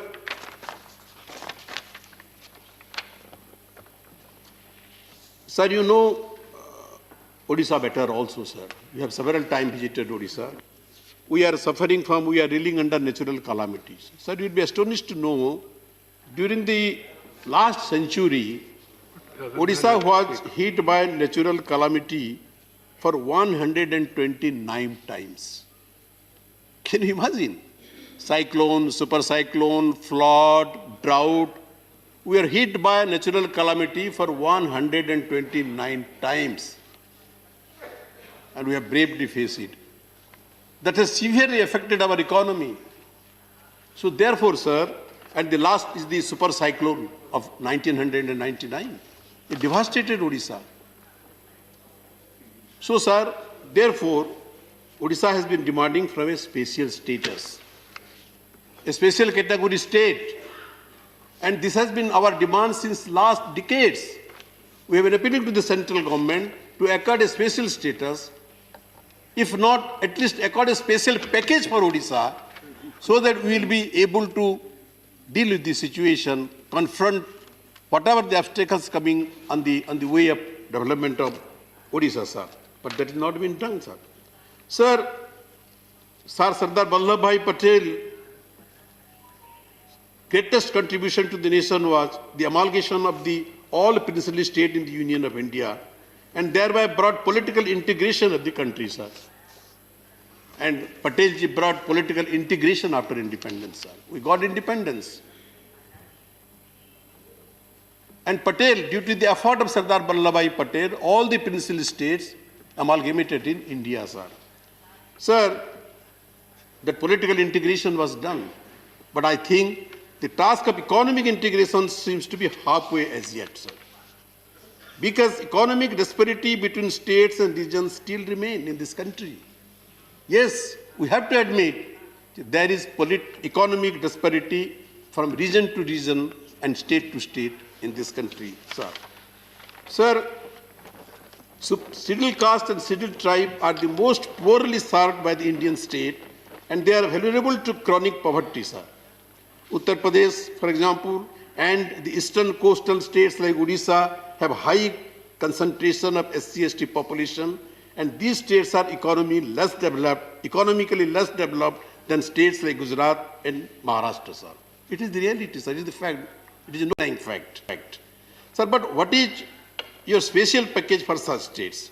That is my question. For that reason, sir, Odisha has been demanding for a special package from central government, sir. And, sir, we are a state all the time reeling under, as I said, natural calamity, and that is one of the reasons we are demanding for a special category state, sir. Sir, in the 0 hour, sir, you are kind enough to allow Mr. Sasmit Patra to raise a topic about women, strengthening of women forces in this country, sir. Sir, this House, this Rajya Sabha in 2010 have already passed the women reservation bill, sir. You are very much aware of. I think you are also that time member of the Rajya Sabha, sir. And that has not yet been passed in the Lok Sabha for various reasons. And the bill left in Lok Sabha, but the bill has been passed in Rajya Sabha, sir. Sir, this country is a great country, sir. And as you know, sir, women constitute 48.5% of our population. Just almost half of our population are women in this country, sir. But what is the representation in our parliamentary system, sir? Even in this Lok Sabha, sir, what is our percentage? In the last election, it is only 14%. For half of the population are women, their representation in the highest forum of our democracy is only 14%. Sir, what is the global average of women representation in parliamentary forums of different countries, sir? It is 24%. Please sit down. And sir, according to the Inter-Parliamentary Union report, even countries like Afghanistan, they have in their parliament 27% women representation. Saudi Arabia, a Muslim country, 20% representation. Nepal, the smallest country, 32% representation. And Bangladesh, sir, 27% representation. And in India, the largest democracy of the world, with the second largest population in the world, we have only 14% representation in our Lok Sabha, in our parliamentary forum, sir. And in 42 countries, we find more than 30% women in their parliament, sir. And amongst the BRIC countries, we are the last. Among the 4 BRIC countries, we are in the 4th position so far as the women representation in parliamentary forums are concerned, sir. Sir, even Muslim countries, who are considered to be very conservative countries, even Muslim countries like Sudan, Saudi Arabia, as I mentioned, Pakistan, have more women representation than in India, sir. Sir, they are also underrepresented in different state assemblies. Therefore, sir, we have been demanding that government should come forward, and this government has very comfortable majority in Lok Sabha. Rajya Sabha has passed that bill. So why there is hesitancy, why the government is hesitant to bring the women reservation bill? I personally don't feel, I'm not able to understand, sir. So I urge upon this government, and that has been demand of our Chief Minister Naveen Patnaik again and again. My leader Naveen Patnaik has been writing to all the political parties about that. He has appealed to all political leaders that let women reservation bill be passed in parliament. Yes, women have done excellent in administration, in corporate sector, in education. Everywhere women have, even in aviation, in air force, in our military, everywhere. So our women are, our mothers and sisters are competent, equally competent, and in some fields they are more competent than the men folks are. So why we deprive them? So therefore I urge upon this government, this is the opportunity. You have an absolute majority, comfortable majority in the Lok Sabha. Rajya Sabha has already passed the bill. So get the bill again, if possible in this session, and give the women of this country the right in the parliamentary, in our democratic system procedure, sir. That is the demand of Biju Janata Dal, sir. Sir, the Constitution has made provisions of state legislative councils. Earlier there are state legislative council in many states.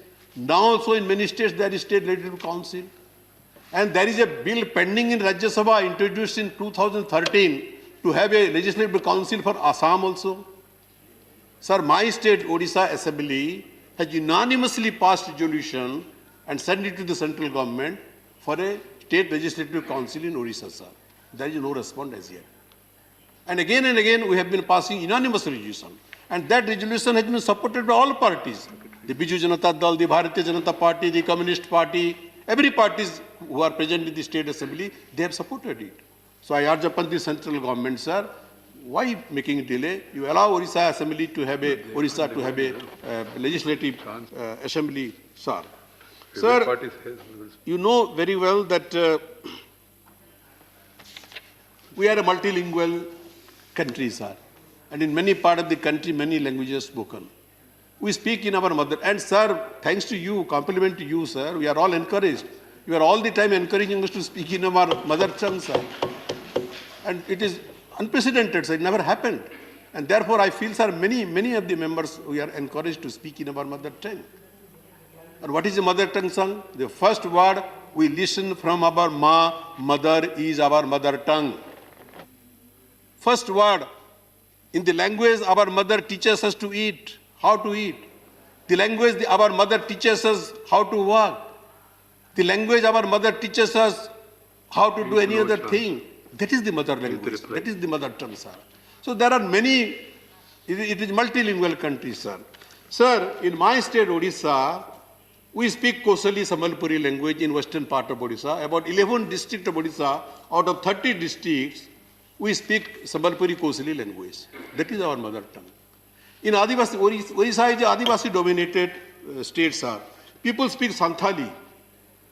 And the other day you are mentioning about Santhali, one of our honorable lady member who is retired, she used to speak in Santhali. And that is due to your encouragement, sir, only. And if I am correct, after she spoke in Santhali, you invited to your office and offered her a cup of tea. So, sir, this is encouragement. Sir, some Adivasi people spoke in whole language in Odisha, sir. So, my Chief Minister Naveen Patnaik has been requesting the central government to include Koshali Sambalpuri language, Santali language, and a whole language to the in the 8th schedule to the Constitution of India. That is pending with the central government, sir. I urge upon the central government, kindly take decision. And other than these three languages, there are some other languages, speaking languages, who are demanding to get a place in the 8th schedule to the Constitution of India, and government should consider it, sir. Sir, as you know, there are some coal-bearing or mineral-bearing states like Odisha, like Bihar, like Chhattisgarh, like Jharkhand, etc., sir. We are coal-bearing, we are mineral-bearing states, sir. And that is one of the main source of our income, sir. Odisha is a coal-bearing state, sir. We have enough stock of iron ore, sir. We have, sir, manganese, we have iron ore, we have bauxite, we have plenty of coal, and we get a royalty on that. That is one of the important source of our income, like this state, like Bihar, like Odisha, like Chhattisgarh, like Jharkhand, sir. And every 3 years, this royalty needs to be revised, which was done by the earlier government, sir. Sir, you will be astonished to know, since last 10 years, there has not been any division on the royalty of coal. Why, sir? What is the sin we have done? Why you are depriving of our income, our earning? That is one of the main source of our earning. We do our developmental projects out of that fund. Not only Odisha, even Jharkhand, even Bihar. So we have been demanding for revision of royalty on coal and minerals like, as I said, manganese, iron ore, bauxite, etc. But there is no response as yet. So therefore, sir, I will be urging upon the central. I take this opportunity while discussing on the President address to the Union government, kindly consider it. We are not going to fight with you. We are not at loggerhead with you. On many important decisions, we are cooperating because you want the development of the nation. And Odisha is part of that nation. Jharkhand, Chhattisgarh are part of smaller states, poor states, Adivasi dominated states. We are also very sons of Bharat Mata. Why this step-motherly attitude? That is my appeal to the central government, sir. Sir, the Honorable President mentioned in his speech about Jana Ausudhi Yojana. Sir, it is one of the best Yojana in the health sector, sir. I appreciate. And I thank with my sincerity the Honorable President and the government as well about the Jana Ausudhi Karyakram, sir. Sir, for poor people of this country, the only remedy is Jana Ausudhi. And Jana Ausudhi can only save the poor patients from the exploitation of the multimillionaire medicine manufacturing companies, sir. And in the medicine, sir, there is a lot of exploitation. What is the cost of production? And what is the retail price of medicine? Even you take cancer, lot of exploitation are going on, sir. Sir, once upon a time, I happened to be health minister of Odisha, I know it. There is enough exploitation in the field of medicine. So, sir, Jana Ausudhi is one of the solutions. It is a very good scheme. But, sir, two things. Enough number of Jana Ausudhi Kendras has to be opened. Altogether now, there are 7,000 Jana Ausudhi Kendras in the country. It is a vast country and it is very insufficient. And most of the Jana Ausudhi Kendras, sir, I just, within 5 minutes, then Sasmit. No problem, but Sasmit will Sure, sir. I have discussed with this Sasmit, sir. Okay. So, my appeal is more Jana Ausudhi Kendras would be opened. And second thing, sir, sufficient number of items are not supplied to the Jana Ausudhi Kendras, sir. That the health department should. And third thing is, unfortunately, the doctors are not very much inclined to recommend Jana Ausudhi medicine. The reason is best known to everybody. I need not explain it. Doctors are reluctant, sir. It is the bitter truth to recommend Jana Ausudhi medicines. What is the reason, sir? You know, I know, everybody in the country knows it, sir. I need not mention it, sir.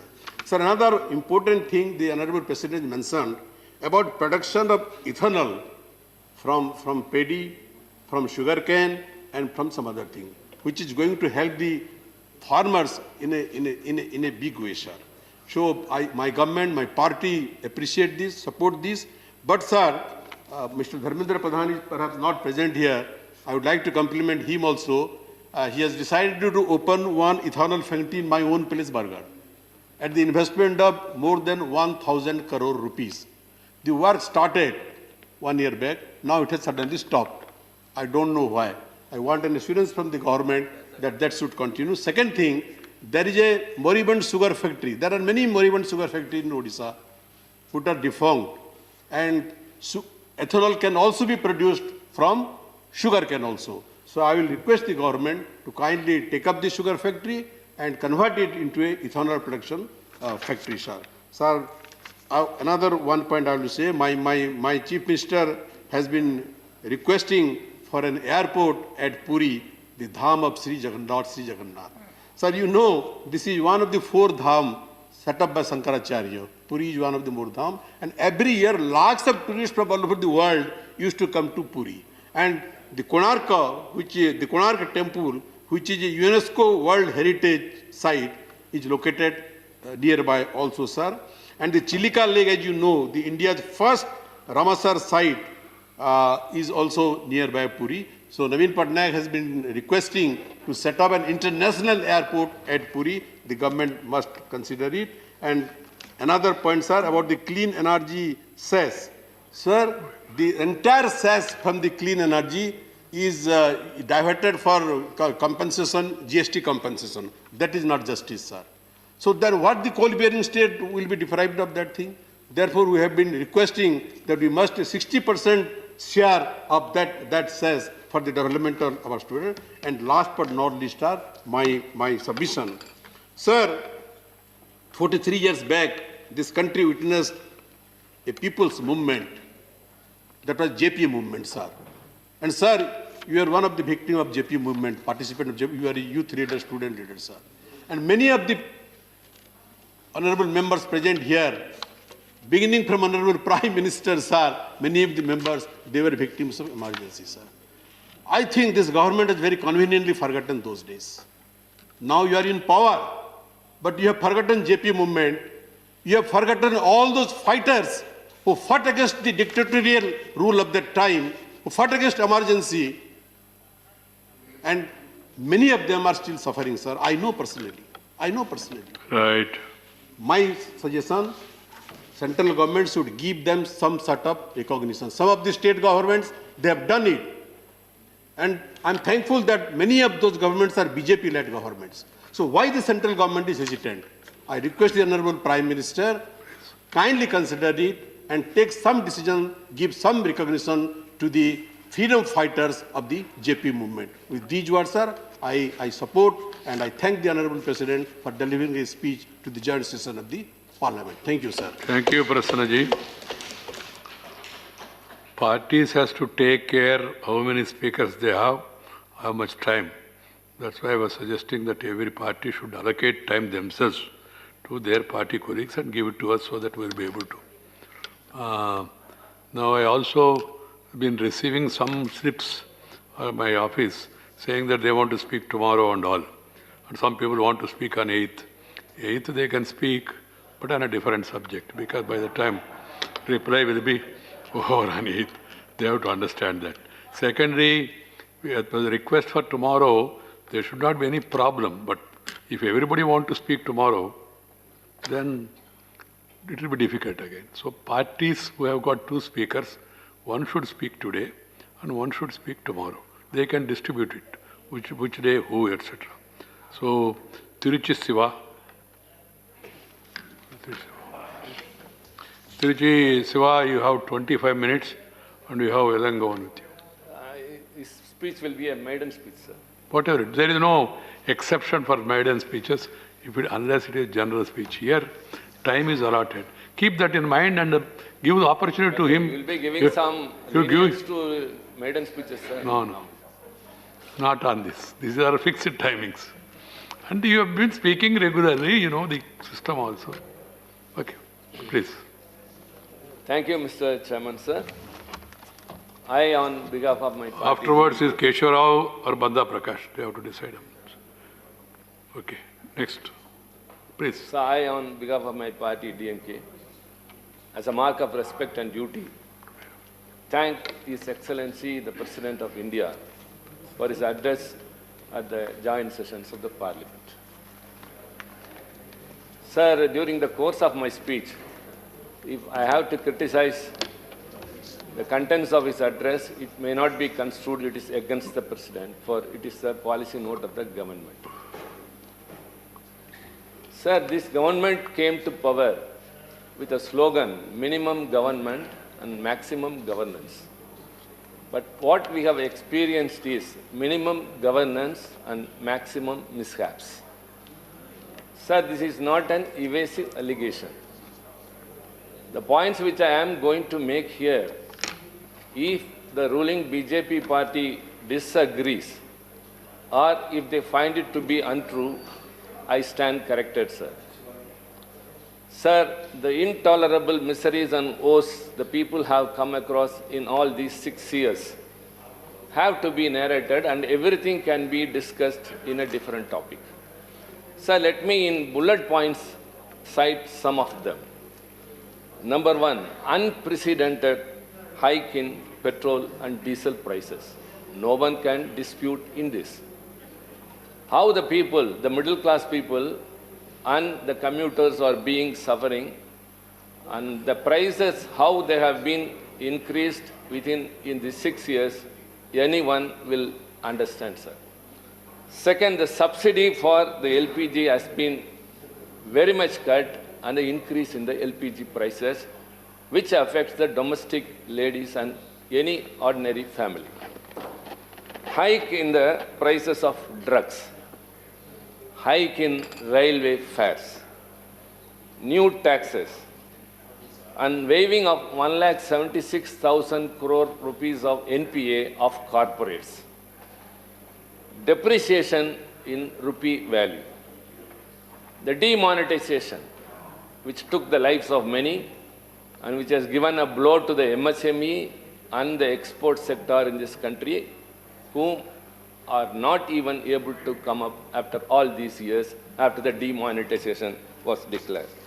The GST, the hasty implementation, and the disproportionate imposition of taxes for various goods, and the GST compensation funds to the states which have been deprived. So all these things and the implications of the GST is being still experienced by one and all, the traders as well as the people. Sir, delay in the ex-serviceman's pension. The Uday scheme, which poses a threat that the free power, electricity power to the farmers will be withdrawn. And the drought and the cyclone relief measures, as far as my state, Tamil Nadu, is concerned, the central government has not extended its helping hand to the needed level. Scam in the ration of army men. So, Manrega, delay in the dispersal of payment and non-implementation in its real sense. And the decline in the GDP. The budget address or the economic survey of this year says that the contraction of GDP will be 7.7%, whereas the world survey says that it would be 10.3%. Sir, wrong economic policies. Enormous charges for withdrawing money in the ATMs by every citizen. More incoming of FDI. Even the profit-making LIC, which not only pays very much to its policy holders, also paying dividend to the government of India. The FDI has been increased from 49% to 74%, and the disinvestment process is on. The PSUs are the temples of economy in this country, sir. When the economic recession affected the whole of Europe in the year 2007-8, India withstood that only because of two sectors. One is the agriculture sector and another is the public sector undertaking. And now in this government, both these two sectors are being affected to the maximum. Agriculture is not a remunerative, not only an essential thing that can be carried. Many are quitting agriculture, and PSUs are being sold out, even profitable. The IDBI, the SAIL, the BHL, and the NLC, now the LIC, everything, and scheduled banks also. So the disinvestment process is one of the landmarks of this government. Smart city. Sir, by way of suspending the MP-led fund, the government will be getting an amount of 8,000 crore rupees, sir. The MP-led fund actually is meant for the MPs to satisfy or to cater to the needs of the local people, which the government of the day or anybody will not attend, the MP can just earmark that work to the government and it would be diverted from the MP-led fund. So the government has suspended, citing the corona as a reason, and it is only 8,000 crores, sir.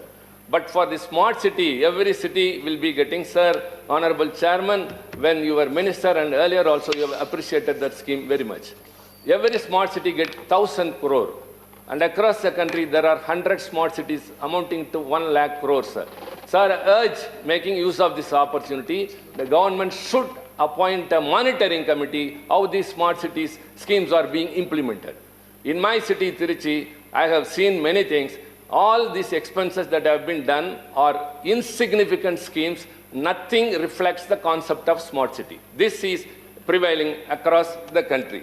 Sir, imposition of Hindi in all possible ways by this government to the agony of the non-Hindi speaking people. Sir, the chairman, I should say, only in our house, sir, all the 22 languages any member can speak, which are in the 8th schedule of the Constitution. Even in Lok Sabha, it is only 18, sir. Here it is 22. You always encourage the usage of regional languages, the native languages, or the mother tongue of the people. But this government, whichever opportunities available, it imposes Hindi in non-Hindi speaking states. And loss of jobs and the increase in unemployment. There is no proposal for increasing employment. Sir, and so also, unrest and withdrawal of fundamental rights in the valley of Jammu and Kashmir. The national education policy, which is also impractical. There is still a dispute about it. Everyone has raised concern. Lakhs of people have expressed concern over mail and in person and in petitions, sir, but the government has started to implement it. And the CAA, the protests were on, as it is like the farmers' agitation going on now, but because of the COVID, it was withdrawn. But it is still prevailing, but the opposition is still there. Without addressing their concern, the government has started the process of implementation of the CAA. So the abrogation of Article 370 and 72,000 crore loan to only one individual corporate, the Adani, and anti-minority stand of this government, and the imposition of NEET, sir. The Tamil Nadu is totally against the NEET examination, which actually a student studies up to the 12th standard, even a poor student, night and day studies at 12th standard, gets highest marks, but those marks are thrown into the dustbin. They conduct a test for 3 hours, and that test will decide whether the candidate will be qualified to be in a medical... No, you don't worry. No, Mr. Navneet Krishna, no. This is not go on record. This will not go on record, please. No, you have no right, each other, to contradict or this thing. When you get an opportunity, do it, please. Please, it's not going on record. Sir, I thank him for his intervention, sir. Please, Mr. Navneet Krishnan, please. This has become a habit for some of the parties to counter each other then and there itself. Nothing is going to happen. I'm telling you. That's not correct. Not in Tamil Nadu, only that part. I never do that. He did not say Tamil Nadu, yeah? Sir, I thank him for his intervention, sir. So you will get some attention. Sir, yes, sir. I appreciate for this intervention. He has helped me in a way. Please, go ahead. The State Assembly of Tamil Nadu has unanimously passed two bills that need not be needed in Tamil Nadu. The DMK main opposition has also supported it, sir. But later, when the National Medical Commission was introduced here to replace the Medical Council of India, which has the power to conduct the NEET examinations, I moved a motion that it should be repealed. And this party which is opposing me now, walked out without supporting my motion, sir. Had it been supported, it would have gone by this time. Sir, so also the deprivation of jobs to local candidates. For example, sir, we have made mention here in the railways. Only North Indians there in Tamil Nadu we have mentioned, sir, and we have also directed. Even those the examinations are conducted in regional languages. For example, in the Neyveli Lignite Corporation, sir, Recently, 1,560 candidates have been called for interview. Out of that, only 11 are from Tamil Nadu. How is it, sir? So this has been deliberately being done, and deserving candidates in the state are not getting their deserving jobs, sir. Sir, draconian laws. For example, the UAPA. We opposed even when it came up in the House, sir, but now that is being misused as like other draconian laws. Now it is now against the protesting farmers. Laws and encroaching upon and infringing upon the state's rights. Sir, in the last year monsoon session, 35 bills were passed and made into laws, most of which were usurping the powers of the states, which we always oppose. And non-planned lockdown, what we suffered because of the lockdown, how the migrant laborers walked miles across, which reminded us of the partition days. How many died on the way? Nobody was able to survive. Sir, all of a sudden it was done, but had it been done with some precautions, that would not have happened. The situation might have warranted the government to declare a lockdown. But at the same time, necessary measures for those who are migrant laborers have not been done, sir. And low test for COVID, and because of that under-report of the positive cases, which was criticized globally. And rewriting history in textbooks. The disinvestmenting, I told that, sir. Enforcement of the 8-lane project against the rejection of the proposal by the local people in Tamil Nadu, and extraction of methane and hydrocarbon in Delta region, leading to the fertile lands to become sterile, and foundation stone laid for AIMS at Madurai, not even a trace of coming up, not even stone has been placed there, sir. Internet in the normal speed is deprived in the valley of Jammu and Kashmir. Simply to say, sir, during this regime of this government, the poor are becoming poorer and the rich are becoming richer. Right. Sir, coming to the main point, we have been pleading with you, sir, asking for more time to discuss about the farmers' agitation which is going on. Sir, we are very happy the way you conduct the House and you uphold the merits of this upper house. But the way the bill was passed here is really to be lamented or to be felt about. Sir, we allotted 4 hours for 2 bills. The House started at 9 o'clock. The 0 hour went till 9:30. And after that, some observations by the chair, some 5 minutes. So after the time left was only less than 3.5 hours. We suggested nothing. We could have continue the discussion the next day. The members could speak with the remaining time. And there are a lot of amendments which have to be moved and put to vote. Kindly adjourn the House for tomorrow. That was our simple demand, sir. Sir, first these bills were introduced as ordinances, promulgated as ordinances. Then it was brought as bills to replace them. Sir, we are compelled to stay for your kind perusal and for a judicious ruling, sir, or an observation. How this is, why we are concerned about that, the way of passing up that bill. So, right. Sir, we said, some was... No, it's over. It's over. See, the entire thing was done as per procedure. We have gone through it, and time allocated was, if you want, I will give the details, because time allocated to each party has been exhausted, and there, except the Congress party and the ruling party, all other parties, they have utilized their time, their speakers got exhausted. How can you say anything? So, no, situation is situation. The situation depends on everybody's situation. Please. Sir. Conclude, Shiva. Sir, kindly please. Facts put by Mr. Tiruchi Shiva, factually not correct. The statement made by Tiruchi Shiva, which is not correct and not according to the record of this House, please delete those sentences. Right. Well, can you get an opportunity? No, as the chair, I have made a clear observation. I have gone through the records and minute-wise, and I saw 35 speakers of different political parties. They have utilized the time that is allotted to them. 2 parties, for whatever reason it is, They have reduced their speakers. I can't force them, like I'm not forcing today also. Please keep that in Okay, mind. sir, That is not good. I agree, sir. And it's a wrong information. The man who asked for division, he was not there in his seat. He came to the well of the house. What is you are trying to now tell me? Sir. Okay, next. Sir. Next is, no, please. No, if you have numbers now, any time you can oppose the government. I can take it. No, no, Sir, please, sir, Shiva, you have to agree. conclude now. I There is no- agree, sir. I agree to please, you. Shiva, Maybe the time might have you been made used. your points. Sir, Please. one moment, sir. No discussion on what has happened and Not what has been discussion, approved. sir. Later, sir, the deputy chairman has given a public statement.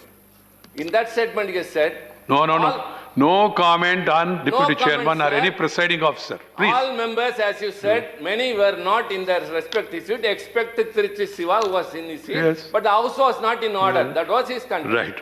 Okay, the bill was passed and everything. What Thank you. we suggested was, Thank this bill had it been sent to a select committee, the farmers or the stakeholders could have been presented before the committee. Right, Shiva. And give us 2 months' time. That But they can- didn't agree. No, that And can what be is- What is going on, sir? That can be a viewpoint, Sir, please. hundreds Then your of next farmers speaker have also died, is sir. over. Kindly permit me. Yeah, Sir, please, I can't. If I'm I not can't. able to express my views in this house, sir, where else can I go? That's the point you have to ponder Sir, over. hundreds of farmers have died.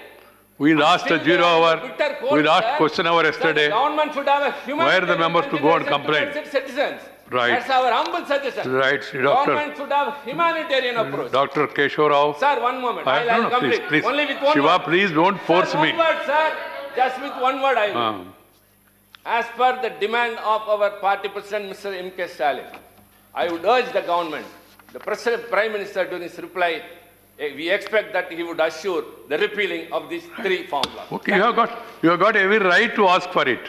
And you spoke on variety of subjects, pointed, and at the end, you want to go back retrospectively, which I can't allow. Go back. And time is not in my hands. That has been the practice for years. And the number of people to be sent to the house also is not in my hands. I can urge people to send such members to parliament who perform their duty well. I do agree with that. That is in their hands, not in my hands. Even if a member is speaking very well, I can't assure that he will be re-elected. A member who is not doing his duty, there is no guarantee that he will not be re-elected. That is left to the people. I have no comment. See, Dr. Keshav Rao. Thank you, sir. Keshav Rao, you have 25 minutes for 2 people. Well, we have 2 members, so I would like to distribute between me and the other man. 1 or 2 minutes extra also, no problem. I'll take the rest time he'll take it. Sir, I stand here to thank the motion of thanks to the President for his address to the joint session. As my honorable colleague earlier said, there was not much that I should say, but nonetheless, he's the President and we are the joint session. So whatever he does and whatever he repeats and whatever he intends to say on behalf of the government, he did say, and we take it whether we agree it or not with all kind of reservations and pinch of salt. So the thing is, it is true as he says, we enter into a new year, entering in the 75th year of the independence also. So it is an auspicious occasion, no doubt. And as we had the preceding year, has been a very horrifying one, disastrous consequences few places, thanks to pandemic. It has taken the lives out. We have lost a lot of people, including our dears, near and dears, and doctors, and all that can't be replaced.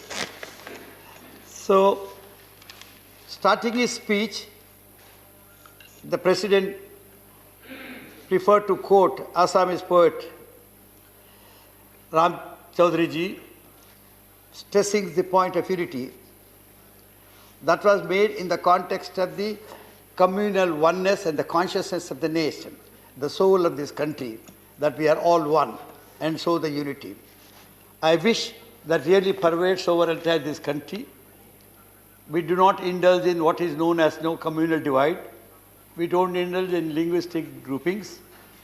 We really respect the brotherhood or because the address came only 3 days after the Republic, a great day, and we uphold the tradition and also the sanctity of the Constitution, which we gave on that day, and respect the brotherhood and also oneness in the diversity, unity in diversity.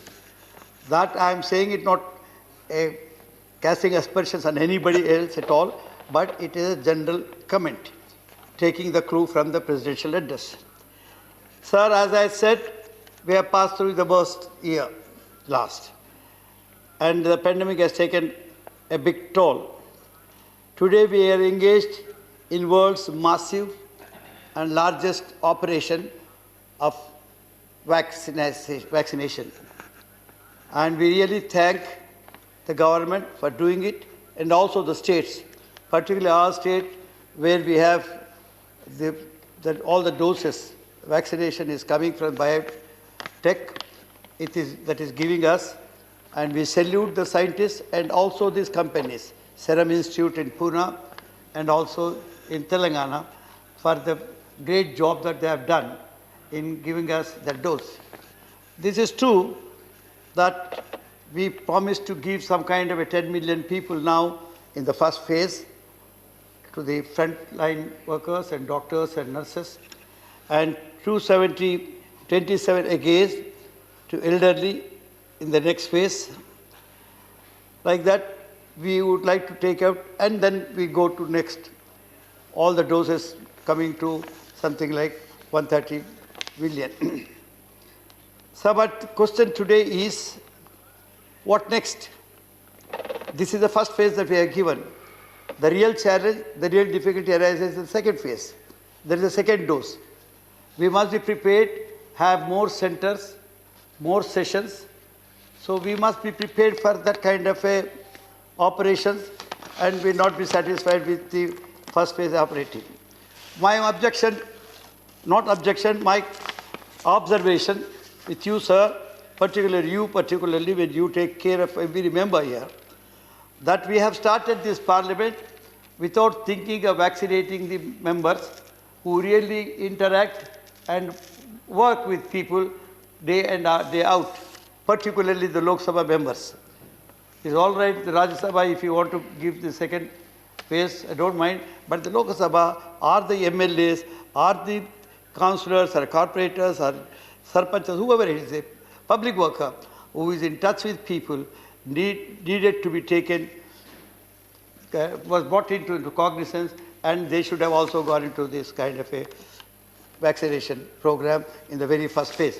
Whatever it is not done, but I hope this will be done, and the health minister was not here, but nonetheless he will take care of what exactly I mean by this. Sir, what exactly all the debate, this address is about? The address has come preceded only a day, working day before the budget came in. Budget made a big news. So I cannot differentiate the speech from that of the budget, because budget was a very good budget that we have seen. It has, as far as the health is concerned, the kind of focus it made on health and healthcare, and healthcare it brought as a health well-being. That's a very great vision when you think of not only healthcare, not only hospitals, not only laboratories, not only the colleges, not only the nursing places, paramedics, but you think comprehensively, then you call it as a well-being. So it is health and well-being. That's a very nice word that the finance minister had coined, and we all welcome that. Sir, but the health sector as such, because the president had referred to that, I'm trying to say, we have this, which Acharya ji has referred to. We have this, what you call, dawakhanas at every village level. There are today 7,000, but looking at the size of the country, they look very inadequate. Even if they are there, the medicines and the doctors and the wherewithals there are lacking or in short supply. That should be looked into. We have today in the budget something like 7 lakh crores as against 65,000 last year for this budget. That is very good. Sir,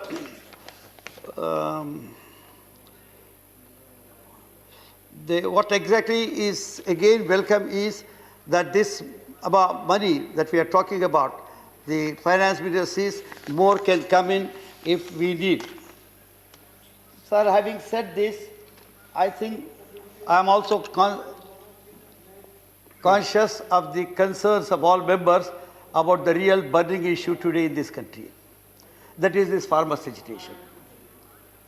I would not like to join issue with Shivaji or the chairman, which I should not do it also. I dare not do it. But at the same time, if only we were to be little more democratic, little more accommodative, little more liberal in approach and receptive in mind, things should not have come to this pass.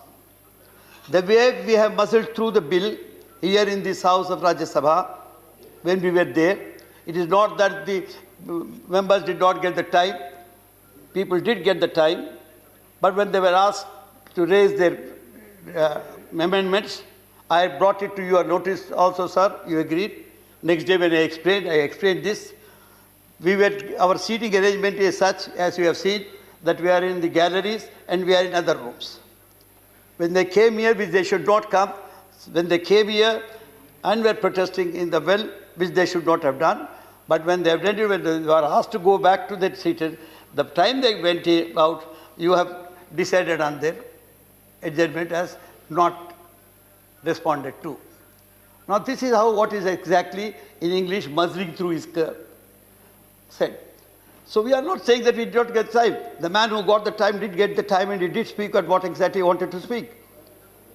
Now today I would rather appreciate both the parties, both the farmers and also the government for the deliberations, for the negotiations and for the interaction and also the kind of talks they are involved in.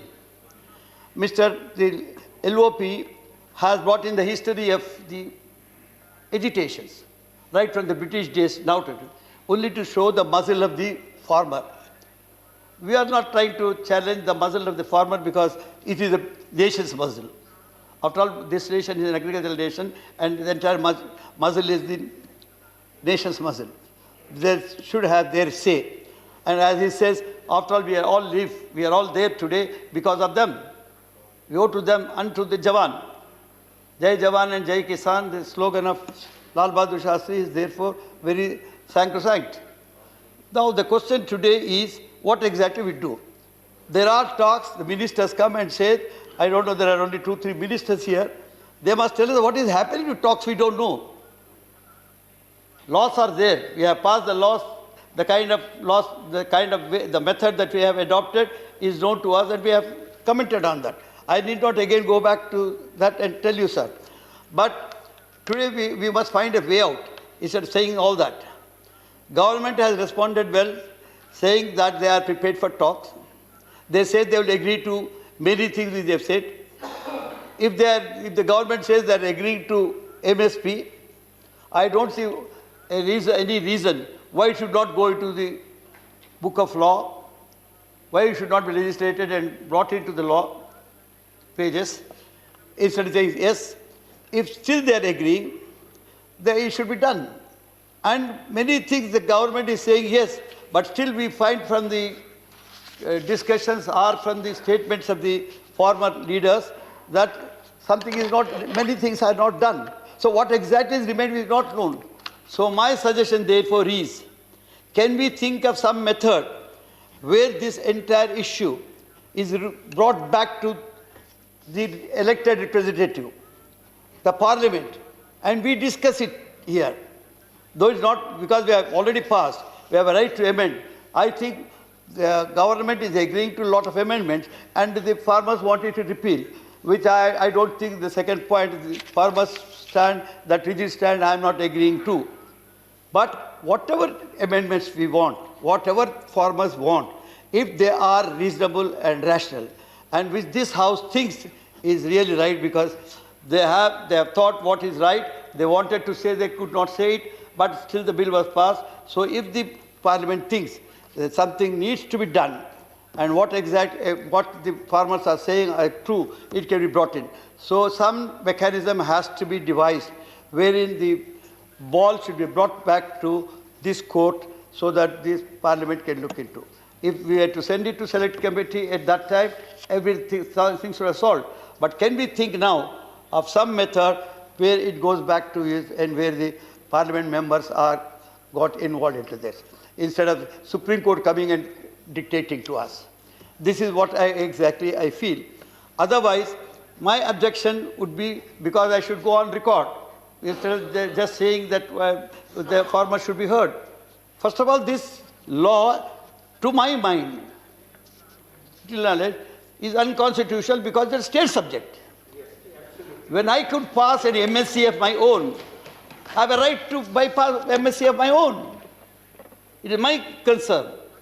And you have taken it over and you brought in that there should not be an MSc at all. There is a law.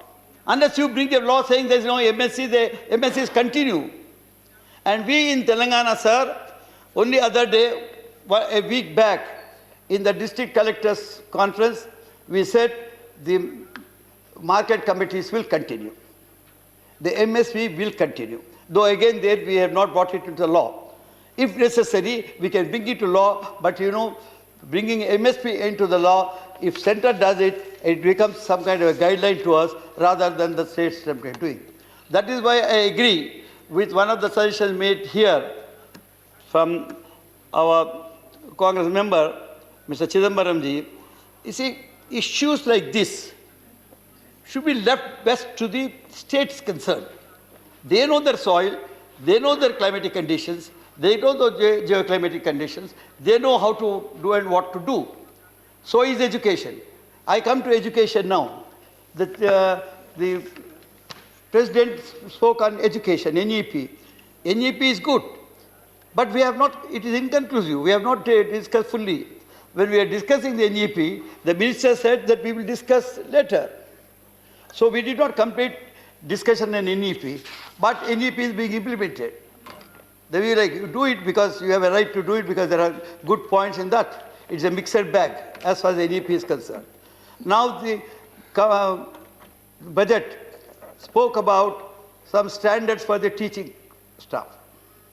Very nice. After all, we suffer, whenever we talk about education, we talk about accessibility, nearness of the school, how we go, what is taught, how is it taught, and how is it evaluated. So the question is, how is it taught is teacher? Unfortunately, we have been talking much about teachers, but you have to something like 1 crore teachers, which the finance minister has agreed. 95.8 she said, but it is something like 1 crore including the private teachers. Now if you want to train them what? What is that we are teaching? I am not pleased if you can give me only 1 minute. If you do not hasten in this, give me 1 minute, I will tell you. What is that we are teaching? We take a book of geography for a minute. I am talking of primary school which totally lacks this kind of things. The teaching is necessary there at that particular time. How you teach in primary school is, we send a boy of 4 years who has been plucking your plates of the mother, and she smiles.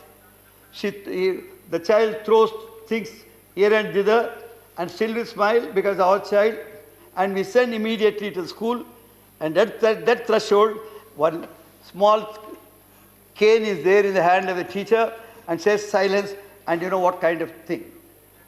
That the education psychology has told us that any kind of such interference with the child will dwarf the growth. This kind of thing has also to be taught when we are thinking of the primary education and also the education at the lower level. The The budget has also talked about toys, the Montessori system of education. When you not only tell us through the words, but through the toys and through the medium. That is very good. But as I said, let me tell you how you teach and what you teach and what exactly is your curriculum. I said take the example of a geography book. For a 7th class book, first chapter is about the earth being round. Whether the round or flat, that has not made much difference to him because the drop rate according to you is 69%. That means nobody is going up to 9th class. Most of them are getting dropped there. Now after that you have the altitudes and altitudes. Then next step is the world has 6 subcontinents. And the first continent you teach is about Europe. And you tell us what exactly is grown, wheat is grown in Australia and North America, and coal in London, and you tell what dress Eskimos wear. So what is produced in Europe or America or Australia is taught with all that 6 continents. The last continent is Asia. And the last subject in that Asian continent is your India. And that India, the last subject is your state. And in that, village is not there at all. So what we teach is nothing that has something to do with you at all. I'm not trying to criticize geography, because I was also a Minister of Education in my own state. When there was a lot of criticism on this. But I did not criticize geography as such. How you teach geography? Why don't you say, I am born in a particular village. That village in the state of Telangana. Telangana is the state of my India. India is part of Asia. Asia is part of 6 subcontinents. And this subcontinent make a nation. So we can go, and where local we can make as the vocal. This is what today we are talking. So education must also think of devise methods of how to teach and what should be taught to the boys. Give me one book, tell me speaking truth is good. I used to ask, there was one question, sir. There's not a single book, sir, wherein you say, Rama is a good boy, is good, therefore good. No, Rama is good, he speaks truth. Perhaps is what he said. Rama speaks truth, so is good, it is not there. That logic is not taught. I know one thing, sir, I'm taking 1 minute more, half a minute more. Sir, there was a question, if you have 1 liter of milk sold for 10 rupees, if you add 1 liter of water, what profit you will make? This is a question in a textbook. But quite possible, arithmetically, it makes sense, but morally it doesn't. So every lesson that we teach should have this morals. So the NEP we are talking about the morals and other things is sensitization. I am not opposed to it. I come to what Shiva said about regional languages. Then, sir, in these regional languages, let me tell you, we have already written 3 letters, the Chief Minister has written to the Prime Minister, that the central examinations should be conducted in the regional languages along with Hindi. Hindi, in your committee, sir, you are a chairman there. My objection is, I am a pro-Hindi. Yadav ji मैं तो pro Hindi हूँ. आप भी थे उसी committee में, यही बोलने का था कि हम हिंदी के लिए अंग्रेजी बचाव के मूवमेंट में थे लोहिया साहब के साथ. तो अब सवाल क्या है, आपके पास आके इस पार्लियामेंट में जब आपका हिंदी सुनते हैं तो हिंदी से भाग जाना पड़ रहा है. आधे आप बात करके मैं समझ में आ जाता हूँ. जब वहाँ से थोड़ी बात करते, थोड़े लोग, मैं ऐसा नहीं बोलता, बात करते तो समझ में नहीं आता. आप डिक्शनरी तो नहीं देख सकते, हिंदी का डिक्शनरी तो यूज करने का ताकत नहीं है. ठीक है, अगर आप उसे हिंदुस्तानी कर देते, आपकी लैंग्वेज को हिंदी का हिंदुस्तानी कर देते, जैसा कि इंग्लिश में, हम सब लोगों को, मेरे कोई नहीं, शिवा को नहीं, कृष्ण साहब को नहीं, हम सबको फायदा होता है. हिंदी में ऐसा बात कीजिए जो हम समझ सकते हैं. इस बातों से साहब, about Telangana we have a lot of issues which my friend will take it up tomorrow. Thank you very much, sir. Thank you. Members, whenever they speak, They have to look at the chair. Present or not, what can you do? Next is YSRCP. They have not given name. They are not there in the house. Upset. Professor Ram Gopal Yadav ji. The debate will go on up to 2 o'clock and again continue tomorrow. धन्यवाद श्रीमान। मैं अपने आप को किसानों तक ही सीमित रखना चाहता था, लेकिन अभी आदरणीय केशवराव जी ने जब हेल्थ की बात की, मैं जहाँ तक मैंने समझा है, मैं ये बताना चाहता हूँ इस सदन को कि बहुत तालियां बजाई गई कि हेल्थ का बजट 117% बढ़ा दिया गया। उसमें मिनिस्ट्री और घुसेड़ दी, ड्रिंकिंग वाटर, सैनिटेशन, पूरे शेखावत साहब की मिनिस्ट्री भी दे दी गई। फैक्ट ये है कि 2,29,000 करोड़ के बजट में केवल 73,000 crore ministry of health and family welfare और लगभग 2700 करोड़ रुपया केवल ICMR के लिए, हेल्थ रिसर्च के लिए। वैक्सीन की इतनी बात कर रहे हैं सब कुछ। मैंने पूछा था अधिकारियों से, ये बताइए जब ICMR का हिस्सा है, उसकी मदद से भारत बायोटेक ने ये जो वैक्सीन बनाई है, उसमें हमें कितना, हमारे ICMR को जो बड़ा मार्केट है, इससे बड़ा कोई मार्केट नहीं है आज दुनिया में, कितना पैसा मिल रहा है? कोई पैसा नहीं मिल रहा है। हमारे साइंटिस्ट काम करें, लाभ उठाए भारत बायोटेक। ये स्थिति है। केवल GDP का 0.5%। मैं कहना चाहता हूं, तथ्य देखा, अगर गलत हूं तो मैं माफी मांग लूंगा।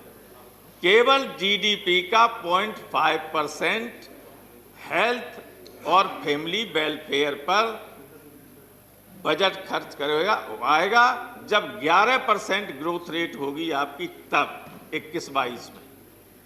खैर ये बात इसलिए मैंने कही कि केशवराव साहब ने और सारे देश को ये बताया जा रहा है कि हेल्थ पे ऐसा किया गया, हेल्थ ऐसा कुछ नहीं है।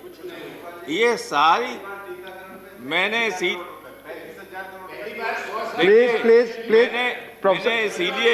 यहाँ से प्रोफेसर साहब आप इधर बोले। प्रोफेसर साहब आप प्लीज। मैंने इसीलिए यहाँ से निकलने के बाद जब प्रेस वालों ने पूछा तो मैंने कहा कि हमारे यहाँ गांव में कहते हैं ये हवा में गांठें बांध रहे हैं। तो ये हवा में गांठें बांध रहे हैं तो, और है वास्तव रियलिटी धरातल पे कुछ नहीं। अब मैं आ रहा हूं अपने मुख्य बात में। बहुत लंबी बात नहीं करूंगा, आप जानते मैं कभी लंबी बात नहीं करता, लेकिन आज स्थिति ये है कि देश के किसान, मैं देश की इसलिए बात कर रहा हूं कि पंजाब, हरियाणा और पश्चिमी उत्तर प्रदेश तो दिल्ली के पास है, ये यहाँ आ सकते हैं और इसलिए आए हैं। वरना नासिक से लेके लाखों की तादाद में लोग मुंबई गए, पवार साहब ने एड्रेस किया उनको, और दक्षिण भारत में कई जगह लाखों की संख्या में लोगों ने रैलियां की, इन कानूनों के खिलाफ विरोध प्रदर्शन किया। अब हमारे किसान बैठे हुए हैं कई महीनों से। तमाम किसानों की जान जा चुकी है, सर्दी की वजह से, भूख की वजह से, अन्य तमाम कारणों से। लेकिन सरकार ऐसी निर्दयी हो गई है, ऐसी बेरहम हो गई है कि उसके ऊपर कोई असर ही नहीं हो रहा है, कोई असर नहीं हो रहा है। आप ये बताइए कि अगर आप उनको 1.5 साल तक होल्ड करने के लिए, रोकने के लिए राजी हो जाते हैं, तो इसमें क्या दिक्कत है कि उन तीनों बिलों को विथड्रॉ करके इस सेशन में रिपील कीजिए उस एक्ट को और नए बिल ले आइए, उनको स्टैंडिंग कमेटी को भेज दीजिए और उसके बाद नए बिल पास कर दीजिए। अगर पहले भी आपने विपक्षी मांग मान ली होती कि स्टैंडिंग कमेटी को भेज दी जाए तो ये संकट नहीं आता। अब मैं देख रहा हूं कि हमारे गाजीपुर बॉर्डर पर और टीकरी हो चाहे सिंगू बॉर्डर हो, सब पर सड़क खोदकर कंक्रीट की दीवारें बना दी गई हैं। उससे पहले कांटे लगाए गए हैं। मतलब जो हमारी पार्लियामेंट की सुरक्षा नहीं है उससे ज्यादा जबरदस्त सुरक्षा की गई। पाकिस्तान बॉर्डर पे भी ऐसा नहीं है, मैंने तो वो बॉर्डर भी देखी, वहां भी इस तरह का नहीं है। तो ये क्या हमला करने आ रहे दिल्ली पर? और बार बार हमारे राष्ट्रपति के अभिभाषण में भी इस बात की चर्चा करवा दी आपने। राष्ट्रपति को आप जानते हैं कि राष्ट्रपति तो वही कहेंगे जो आप लिखेंगे, उससे न एक लाइन इधर कह सकते न एक लाइन उधर कह सकते। वो अगर अपने मन की बात कहना चाहें तब भी नहीं कह सकते। अब किसान अपनी मन की बात कहना चाहता है इसलिए आया, क्योंकि वो अगर टेलीविजन और रेडियो पे उसकी बात आ नहीं सकती, इसलिए बैठा इसलिए है कि वो अपनी मन की बात आपको सुनाने आया है। आप तो अपनी बात सुना देते हैं सबको, कोई दिक्कत नहीं। तो जब और प्रश्न उठता ये है कि आया क्यों है? मेरा ये सवाल है कि आप कहते हैं कि किसानों के लिए कानून लाए, किसानों के लिए कानून लाए, किसान कहते हैं कि हमारे लिए कानून ठीक नहीं। जब उनके लिए ठीक नहीं, जिनके लिए लाए हो, तो आप क्यों जबरदस्ती उनके ऊपर लाद रहे हो कानून? वो कह रहे हैं कि हमारे लिए नुकसानदायक है, आप कह रहे हैं हम आपके लिए लाए।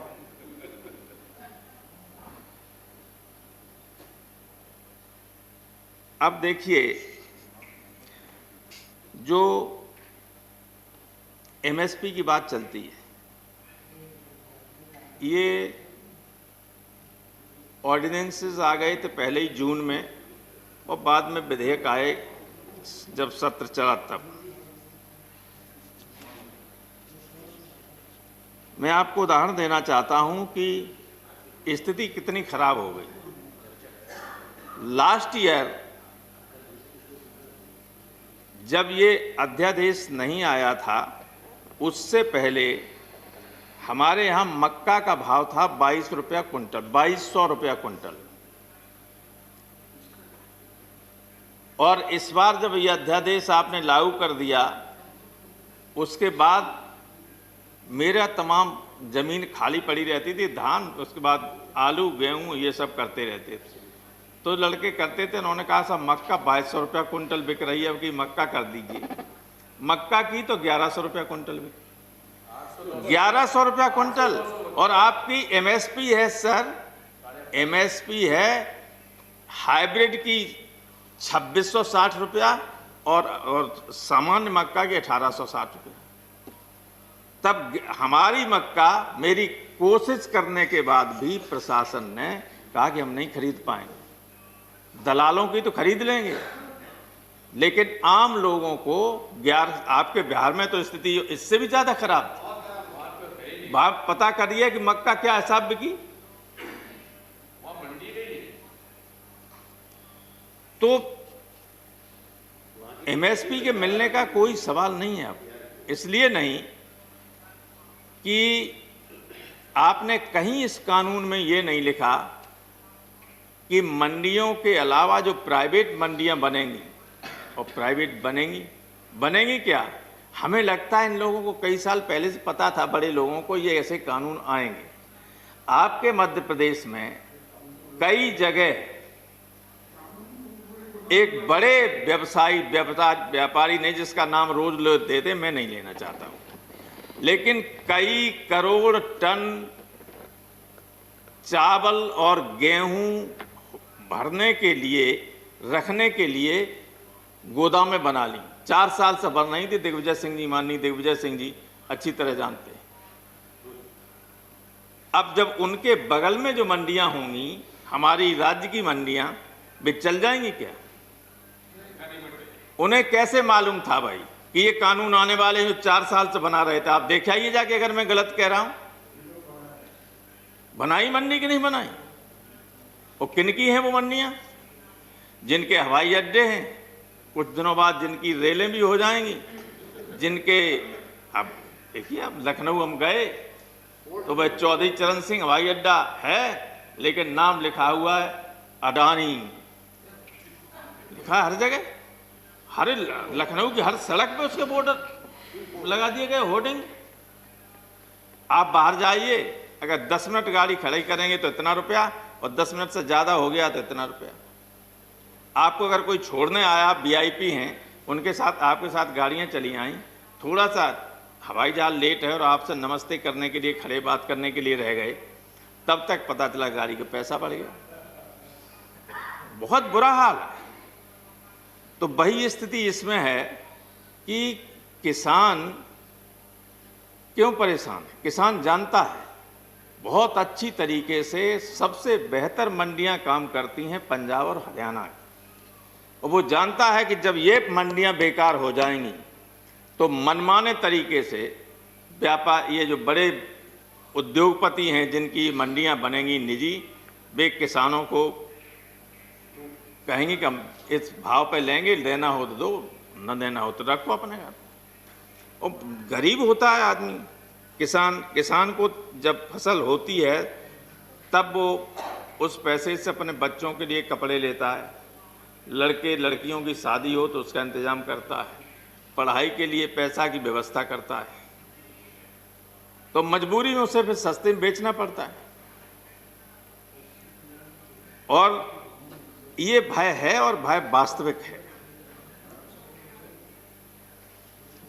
दूसरे ये कि जो एक इसमें दूसरा बिल है कॉन्ट्रैक्ट फार्मिंग का। कॉन्ट्रैक्ट फार्मिंग में इतनी बड़ी धोखाधड़ी हम लोगों को पहले ही संदेह था। अब आप देखिए, छत्तीसगढ़ के लोग हैं यहाँ, ये हमारे पास सामने रखा हुआ पेपर कटिंग, छत्तीसगढ़ के 7 जिलों के किसानों के साथ कॉन्ट्रैक्ट फार्मिंग में धोखाधड़ी, एसपी से शिकायत, तो हजारों करोड़ रुपए के हो गया है धोखाधड़ी। पैसा ही नहीं दिया, ले लिया, पैसा नहीं दिया, और कुछ जगह कहा कि हम ये बीज दे रहे हैं आपको, पैदा कीजिए, 2600 रुपया लेंगे, खरीदेंगे, और पैदावार इतनी ज़्यादा होगी, पैदावार आधी भी नहीं हुई, और अब कह रहे हैं कि 800 रुपया खरीदेंगे, और नहीं खरीदेंगे। आप क्या कैसे कर लेंगे? आपने कहीं इस बिल में ये व्यवस्था नहीं की कि चाहे राज्य की मंडी में खरीदा जाए, चाहे कोई इंडिविजुअल खरीदे, चाहे कोई और प्राइवेट मंडी वाला खरीदे, इस एमएसपी से कम लागत पर, कम कीमत पर कोई नहीं खरीदेगा। ये गारंटी अगर एक लाइन लिख दे जाते तब भी लोगों को भरोसा रहता है कि इसमें हमारी एमएसपी बची रहेगी। अब केवल ऐसे ही कहते रहोगे कि एमएसपी नहीं जाएगी, कहाँ आपने गारंटी की? भाई जो बड़े बड़े व्यवसाय खरीदेंगे लोग, और कॉन्ट्रैक्ट फार्मिंग का एक मालूम क्या और डर है? एक डर ये है कि वो छोटे छोटे, जैसे 3 एकड़ से कम किसान हिंदुस्तान में लगभग 85% है, वो कॉन्ट्रैक्ट लेंगे तो पता चला कि 500 एकड़ ले रहे हैं, पूरे 2-4 गांव की जमीन ले ली कॉन्ट्रैक्ट। अभी तो हम लोग देते हैं कि मान लो बटाई कोई ले लेता तो 1 फसल के लिए दे देते हैं, 2 फसल के लिए दे, 2 साल के लिए, उससे ज़्यादा नहीं देते कि कहीं कब्जा न कर ले। ये लेंगे 25-25 साल के लिए। तो जो लोगों को भय है कि हम बेघर हो जाएंगे, बेजमीनी हो जाएंगे, तो क्या गलत डर है उनके मन में? ये सही है। तो ये जो लोगों को के मन में भय है, इसलिए उसको दूर करने के लिए इन बिल को वापस लेने के अलावा कोई रास्ता नहीं। तीसरी बात यह है कि आपने जो एक व्यवस्था और कर दी है, भाई आखिर कुछ एक्शन ऐसे होते हैं जिससे लोगों के मन में संदेह जो पैदा होता है वो कन्फर्म होता चला जाता है। आपने व्यवस्था ये कर दी कि ये जिनसे जो मेन है, जैसे चावल है, धान है, गेहूं है, आलू है और कुछ तिलहन है, दलहन है, ये एसेंशियल कमोडिटी के अंतर्गत नहीं आएंगे। तो ये खुली होर्डिंग की छूट किसके लिए दी गई? भाई गुलाम नबी आजाद तो कहीं भर नहीं देंगे जमीन खरीद के। कौन खरीदेगा? कौन होर्डिंग करेगा? ये बड़ी बड़ी मंडियां बन रही हैं, वो किस लिए बन रही हैं? जो बड़े बड़े गोदामें, बड़े पैमाने पर गोदामें बनाई जा रही हैं, वो किस लिए बनाई जा रही हैं? इसी होर्डिंग के लिए कि इसको होर्डिंग कर लें और उसके बाद जब किसान के पास और व्यक्ति के पास न हो तब जितना चाहे उस रेट पर उसको बेचें। क्या नियंत्रण है आपका? सिर्फ उसमें ये लिखा कि युद्ध की स्थिति में या कोई और महामारी हो उस स्थिति में आप उनको ले सकते हैं, अन्यथा उन्हें छू नहीं सकते। चाहे जनता भूखी मरती रहे लेकिन गोदामें भरी रहेंगी। जब अकाल पड़ा था एक बार बंगाल में तो लाखों टन नीचे गोदामों में भरा था और हजारों आदमी ऊपर मर गया था। ये कहीं पढ़ा था मैंने। मरे थे लोग। तो इसलिए ये जो संदेह लोगों के मन में है ये अनावश्यक नहीं है। और आपने आरोप लगा दिया कि विपक्ष ने किसानों को गुमराह कर दिया है। हर चीज में राजनीति करने की आवश्यकता नहीं है। जो सूरज के रोशनी की तरह साफ चीज हो उसके लिए भी ये कहो कि ये तो भाई ऐसा नहीं ऐसा है, तो कौन मान लेगा उसको? आपने कहा कि किसानों ने गुमराह कर दिया। और एक चीज नहीं, हर चीज में आपने कल देखा होगा, बाद में अधिकारियों को बैकफुट पे जाना पड़ा कि दिल्ली में सादरा पुलिस ने स्टील की लाठियां मंगाई। स्टील की लाठियां जब वो कुछ चैनलों ने दिखा दी तो अधिकारियों ने स्पष्टीकरण दिया कि हमें नहीं मालूम था, कुछ लोकल अधिकारियों ने बना दी थी, बाद में उनको विड्रॉ कर लिया गया। किसानों के लिए स्टील की लाठियां, कभी दुश्मनों के लिए बॉर्डर पे स्टील की नहीं जरूरत पड़ी, लाठी की जरूरत, लेकिन यहाँ स्टील की लाठी मंगा ली थी। तो क्या ये दुश्मन हैं जो देश को खिलाते हैं? पंजाब का एक शानदार इतिहास है, अतीत है। अगर पंजाब इतनी बड़े पैमाने, अब तो देश के दूसरे हिस्सों में भी बहुत बढ़िया खेती होने लगी, लेकिन एक स्थिति ऐसी थी जिसमें देश के बड़े हिस्से को खिलाने पिलाने का काम पंजाब करता था। देश की सीमाओं पर बड़े पैमाने पर उनके घरों से जाने वाले लड़के हैं।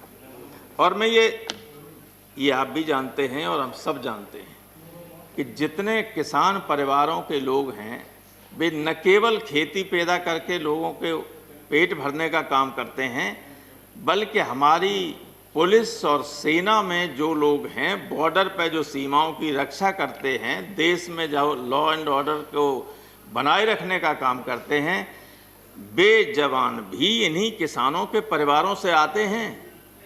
ये उन परिवारों से नहीं आते हैं जो जिनके लिए आप लोग काम कर रहे हैं। आपको काम करना चाहिए इनके लिए, आप कर रहे हैं उनके लिए जिनके आसपास का, जिनके रिश्तेदार और खानदान कोई सेना में जा ही नहीं सकता है। नहीं दे, अगर उनके सामने गोली चला दी जाए तो गिर पड़ेंगे, है क्या? लेकिन देश का धन सारा इकट्ठा कर लें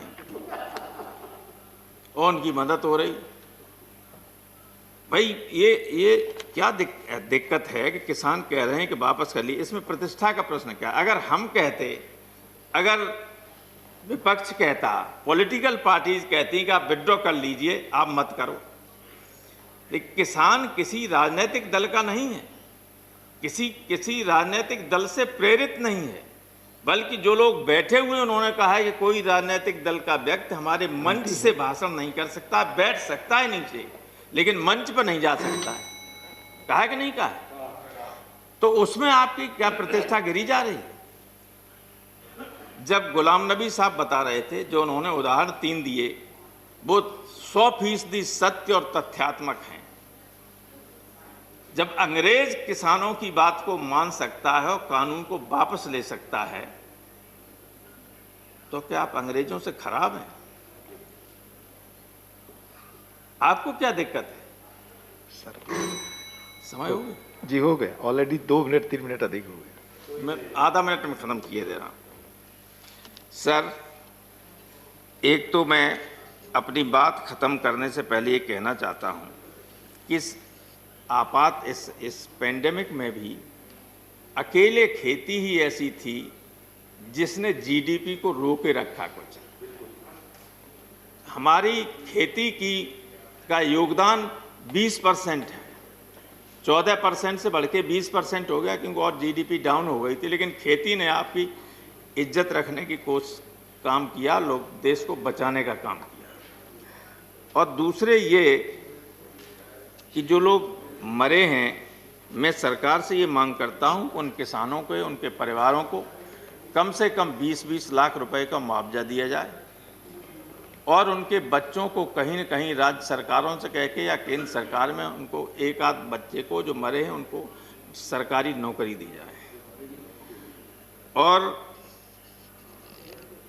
हमारे गुरु उदय प्रताप सिंह ने एक बार लिखा था इसी पे कि खेत में मेहनत तुमने की, तुम्ही को तंगी का डर हो, तुम्हारे घर में दिया जले रोशनी और कहीं पर हो, उठो ये नीलकंठ तीसरे नेत्र की याद दिलाता हूँ, तुम्हें आवाज़ लगाता हूँ। तो ये किसानों को इस सदन के माध्यम से मैं आवाज़ देना चाहता हूँ कि एक हो सारे देश के। इन्हें तो अभी ये घमंड है कि हम बाहर से मंगा लें, तुम मत दो अन्न, हम बाहर से मंगा लेंगे। हाँ, ये कर सकते हैं, ये कर सकते हैं, लेकिन कितने दिनों तक कर सकते हैं? ऐसा नहीं है कि किसान जिस दिन विद्रोह पर उतर आएगा तो बड़े बड़े लोग सत्ता में नहीं रहते हैं। ये किसी को घमंड नहीं रहना चाहिए कि हमेशा सत्ता में बने रहें। इसलिए लोगों की बात सुनिए, लोकतंत्र है, देश की बड़ी आबादी वो है, बैठे हुए हैं लोग, उनको मनाइए। वे आपको मना रहे हैं, ये समझिए एहसान कर रहे हैं आप पे। आप उनसे कहिए आप जाइए, हम ये विड्रॉ करेंगे बिल और नए बिल लाएंगे जिसमें उनसे भी पूछा जाएगा, उनके संगठनों से पूछा जाएगा और उसके हिसाब से संशोधित कानून लाए जाएंगे। बहुत बहुत धन्यवाद। धन्यवाद, धन्यवाद प्रोफेसर राम गोपाल जी। श्री रामचंद्र प्रसाद सिंह जी। धन्यवाद उपसभापति महोदय। भुवनेश्वर कलिता जी ने और विजयपाल तोमर साहब ने जो प्रस्ताव आया उसका अनुमोदन किया, और जो राष्ट्रपति जी के अभिभाषण पर चर्चा हो रही है, राष्ट्रपति जी के प्रति आभार व्यक्त करता हूं और समर्थन करता हूं जो उन्होंने अभिभाषण दिया। मैं सुन रहा था, गुलाम नबी आज़ाद जी बोल रहे थे। मैं चूंकि इतिहास का विद्यार्थी हूं, मैं बोलता नहीं, मैं कुछ और सोच के आया था, लेकिन चूंकि आपने छेड़ दिया तो मुझे लगा कि इतिहास को ठीक कर देना चाहिए। आपने शुरुआत की कि जो किसान के आंदोलन हुए, जो हमारे स्वतंत्रता आंदोलन के दौरान हुए, उसमें हमारा बिहार, जिसकी चर्चा आपने किया, चंपारण का, तो मैं चाहूँगा कि एक कंपैरिजन होना चाहिए। जो चंपारण में सत्याग्रह उसमें हमारे किसानों ने किया, जिसमें पूज्य बापू ने नेतृत्व दिया, उसमें इशूज क्या थे और आज जो है वो क्या इशू है, कंपैरिजन होना चाहिए। उसमें इशू क्या थे? उसमें इशू था 3 कठिया जो खेती करवा रहे थे, जो आप चर्चा कर रहे थे, नील की खेती। जबरदस्ती जो किसान गन्ना उपजाते थे, धान की खेती करते थे और भी चीज़ों की खेती करते थे, उनको जबरदस्ती कि अगर 1 बीघा 20 कट्ठा हम लोग कहते हैं, उसमें से 3 कट्ठा मैंडेटरी आपके लिए ये नील का उत्पादन करना पड़ेगा, खर्च भी आपको अपना ही देना पड़ेगा। आप जरा मुझे बता दीजिए, ये तीनों जो बिल हैं, इसमें कहीं भी इसकी चर्चा है कि किसान सरकार के द्वारा बताए गए जा रहे किसी भी चीज की खेती करे? बता दें किसी में है अगर, तो कैसे इसको चंपारण से इसकी तुलना करेंगे? नहीं कर सकते, बिल्कुल इशू डिफरेंट है। आप आइए, दूसरे इशू पर आप आइए। आपने खेड़ा का उदाहरण दिया, हम आएंगे उस पर, हम आएंगे। इशू, हम इशूज पर हैं, हम इशू कंपैरिजन पर मैं, हम कंपैरिजन पर हैं, हम उस पर नहीं है। हम हिस्टोरिकल फैक्ट्स पर हम आ रहे हैं। आप आइए खेड़ा, आप आइए खेड़ा आंदोलन में आइए, आप आइए बारदोली में, जहां हमारे बापू, पूज्य बापू और सरदार वल्लभ भाई पटेल, उनका नेतृत्व रहा। क्या था इशूज? इशूज क्या था? लगान का इशू था। जरा बता दीजिए तीनों बिल में कहीं लगान का कोई इशू है? क्या कंपेयर कर रहे हैं? बोलने दीजिए, बोलने दीजिए, बोलने दीजिए। कंपेयर क्या कर रहे हैं जो बता दीजिए। नहीं, इशू जो है क्या है? देखिए इशू पर आइए, इशू देखिए, लगान का इशू नहीं है। आप साफ आइए इस पर। अब जरा चर्चा कर रहे थे, बहुत मुस्कुरा के बोल रहे थे दिग्विजय बाबू कि बिहार में मंडी नहीं है। ये भी रामगोपाल जी बोल रहे थे ना, मैं बिहार में भी देखा हूं मंडियों की स्थिति, और उत्तर प्रदेश में भी मैंने देखा है। बिहार, उत्तर प्रदेश में मैं ज्वाइंट सेक्रेटरी अपॉइंटमेंट था, रामगोपाल जी जानते हैं। सबसे ज्यादा सिफारिशें किस पद के लिए आती थी? डिप्टी डायरेक्टर मंडी परिषद। क्यों आती थी? भ्रष्टाचार का बिल्कुल पूरा का पूरा वो अड्डा था। एक एक पद, एक एक व्यक्ति, कितनी सिफारिशें आती थी, कहां से आती थी? आप चलिए हमारे बिहार में क्या हाल था। मैं 2005 में, मैं जब हमारी सरकार बनी एनडीए की, मैं माननीय मुख्यमंत्री के साथ उनका मैं सेक्रेटरी था। एग्रीकल्चर डिपार्टमेंट के अंदर यह था, क्या स्थिति थी, क्या के बोल रहे थे सचिव, ग्रुप सी का कर्मचारी होता था, उसकी पोस्टिंग के लिए बाहर क्या क्या लोग धंधे करते थे। भ्रष्टाचार का अड्डा था। एपीएमसी को खत्म किया बिहार सरकार ने, रिजल्ट क्या हुआ देखिए सामने। आप देखिए 2006 में खत्म किया। बिहार में अन्न का उत्पादन 2005 में कितना था? 81 लाख टन था। आज हमारा 181। प्रोक्योरमेंट क्या था? बहुत कम प्रोक्योरमेंट था 2005 के पहले। आज हमारा लक्ष्य 45 लाख टन सिर्फ धान का है। आप चलिए प्रोडक्टिविटी पर। बिहार में पहले क्या था? जो हमारा मक्के की चर्चा करे तो मैं आऊंगा उस पर। मक्के का उत्पादन 135% बढ़ा है 2005 के बाद। धान का 119% बढ़ा है, गेहूं का 118% बढ़ा है, और मत्स्य का, और फिर उस पर तो जाइएगा तो बहुत बड़ा है। ये कैसे हुआ है?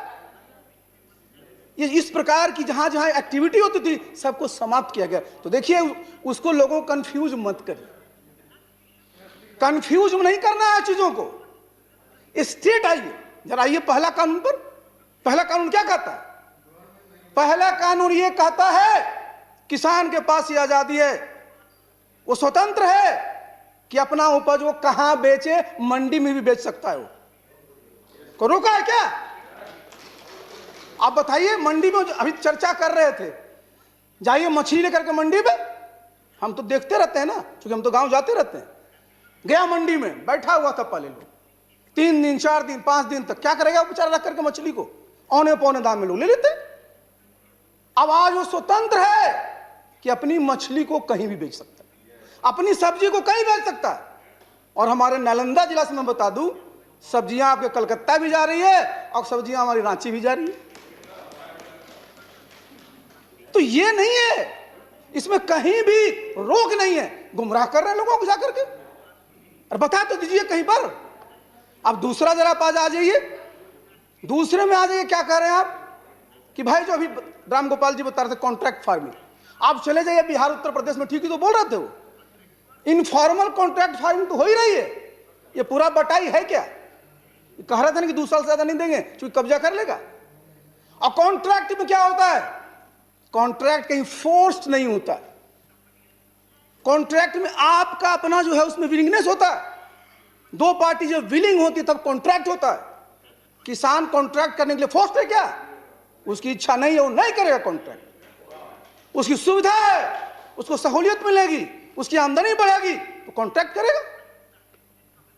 तो इसलिए इस चीज की चिंता नहीं होनी चाहिए, कहा है। और तीसरा तो बड़ा बढ़िया आपने कहा, तीसरा जो एसेंशियल कम्युनिटीज एक्ट पर आ जाइए। कौन सा जमाना था 1954-55 में जब एक्ट आया था एसेंशियल कम्युनिटीज एक्ट? स्कार्सिटी का जमाना था। हम लोग शिप टू माउथ वाली इकोनॉमी थे, बाहर से अनाज आता था, PL 480 की मार खाते रहते थे हम लोग, और तब जो है हम लोग को यहां खिला पाते थे। और आज क्या है? 296 मीट्रिक टन खाद्यान्न उत्पादन हो रहा है और 320 मीट्रिक टन सब्जी और फल का उत्पादन हो रहा है। हम सरप्लस में हैं, हमको स्कार्सिटी में नहीं है। तो आज जो आप कहिएगा कि सर लोगों को छूट दी जा रही है, कितना रख लीजिए उतना रख लीजिए, क्यों? जरूरत है आपको। इस जो भय होता था 3/7 जो एसेंशियल कम्युनिटीज एक्ट का होता था, एक टेरर होता था इसका, और उसमें व्यवस्था है कि अगर समस्याएं ऐसी होंगी तो उसको लागू किया जाएगा। इसलिए देखिए तीनों बिलों में कहीं कोई किसान विरोधी नहीं है, लेकिन हां आपको लगता है कि साहब उसमें और सुधार की गुंजाइश है तो जरा मैं आना चाहूंगा। देखिए जो लोहिया जी कहा करते थे कि कल ही राजनीति, कलह वाली राजनीति जरा आगे चला जाए, क्या है बताइए जरा।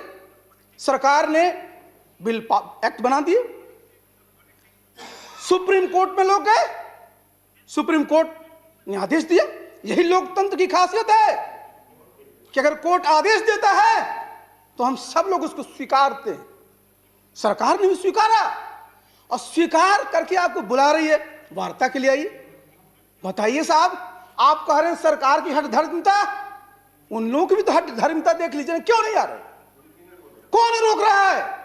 आइए बात करिए, कहां कहां गुंजाइश है, क्या होना चाहिए कि कैसे किसानों की आमदनी बढ़े, इस पर चर्चा होनी चाहिए। कैसे खेती हमारा जो है लाभकर हो, इस पर चर्चा होना चाहिए।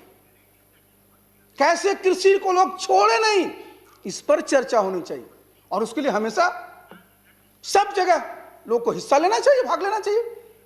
लेकिन मेरा अनुरोध होगा कि चूंकि हम लोगों का जो लोकतंत्र है इसकी जड़ें मजबूत हुई हैं, हमारा संसद ताकतवर है, हमारा न्यायपालिका ताकतवर है। रमेश जी जहां पढ़े थे अमेरिका में, क्या हाल हुआ? अभी कैपिटल हिल पर अटैक हो गया। अगर एक प्रेसिडेंट हारता है, कहा अटैक करो, सीधे करता है कि नहीं?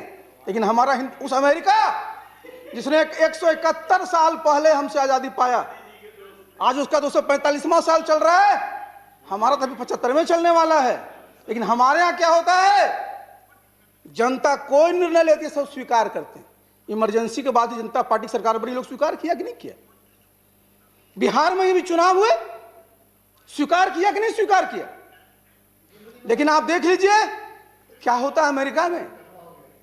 तो आज हमारी जो लोकतंत्र की जो जड़ें हैं वो मजबूत हो रही है, और लोकतंत्र में संपर्क और संवाद सबसे महत्वपूर्ण है, इसको खत्म नहीं होने देना चाहिए। इसलिए मेरा सबसे अनुरोध होगा कि जिनके जिनके संपर्क में लोग हैं उनसे संवाद स्थापित करिए, और समस्या का निदान कैसे हो, किसानों का जीवन कैसे खुशहाल हो, हमारा देश कैसे तरक्की करे, इस पर चर्चा होनी चाहिए। अपनी हठधर्मिता छोड़नी चाहिए, कल ही राजनीति छोड़नी चाहिए, हमको मिलजुल करके राजनीति करनी चाहिए।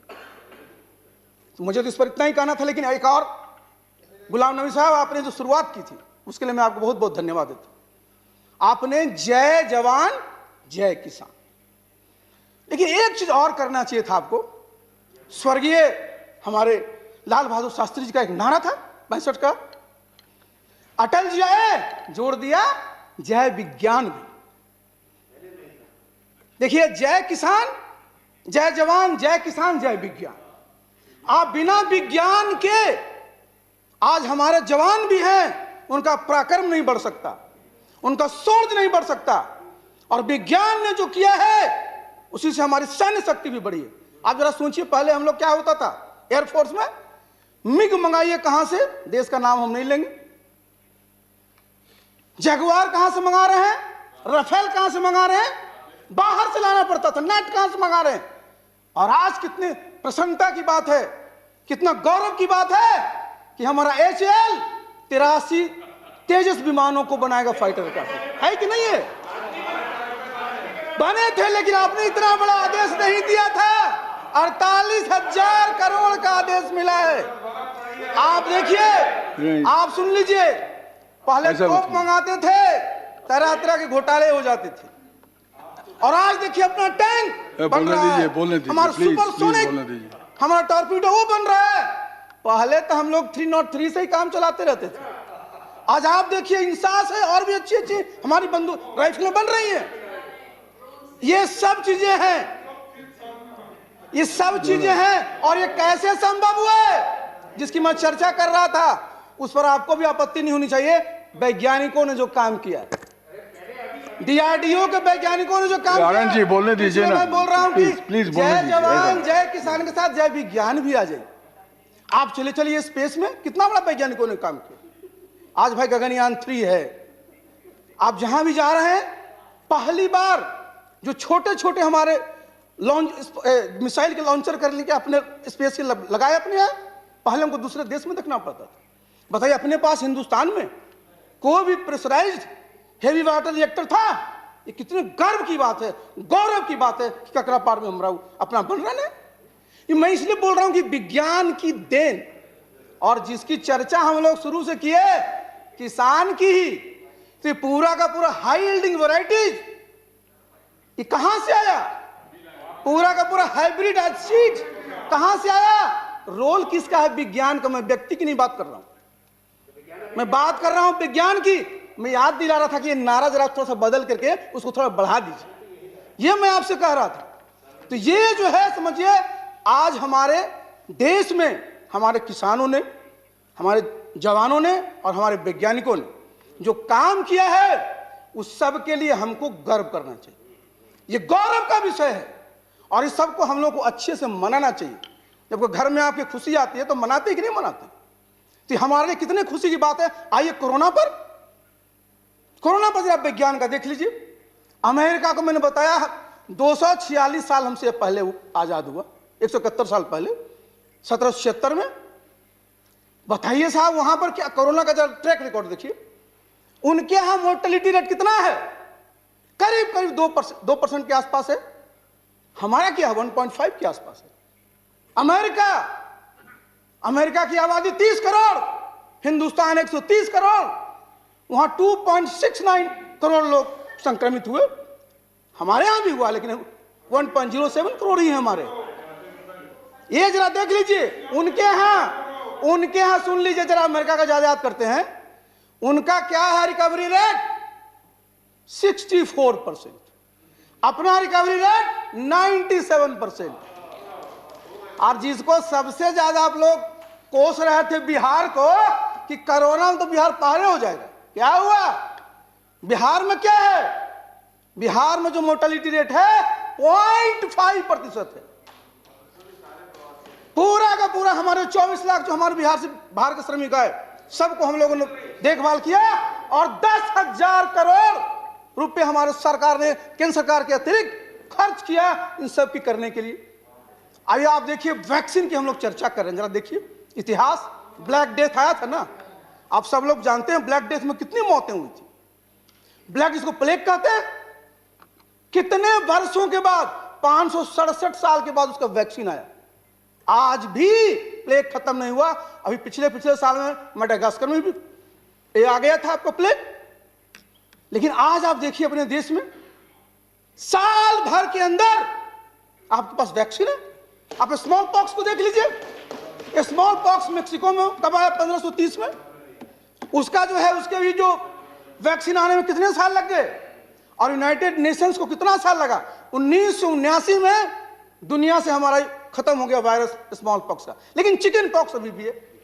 इसलिए अपने बच्चों को टीके लगवाते हैं, लेकिन उसके भी आने में 100 साल से ज्यादा लगे साहब। कोलरा का 75 साल से ज्यादा लगा, लेकिन आज आप देखिए हमारा वैक्सीन साल भर के अंदर आ गया।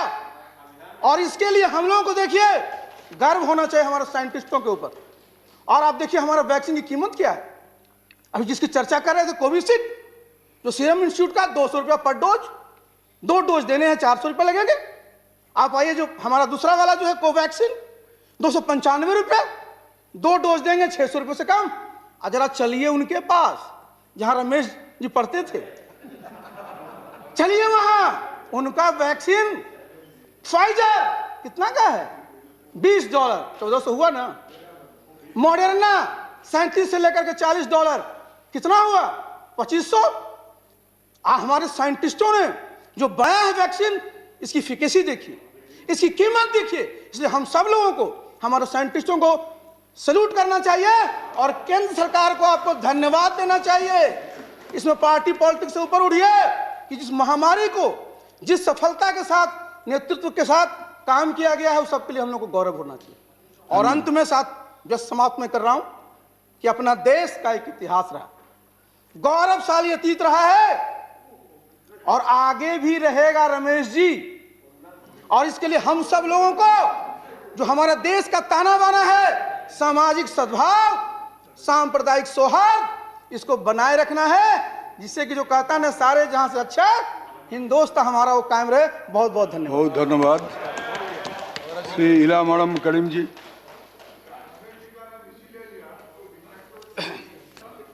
Thank you, sir. I am sorry I cannot support this thank-giving motion.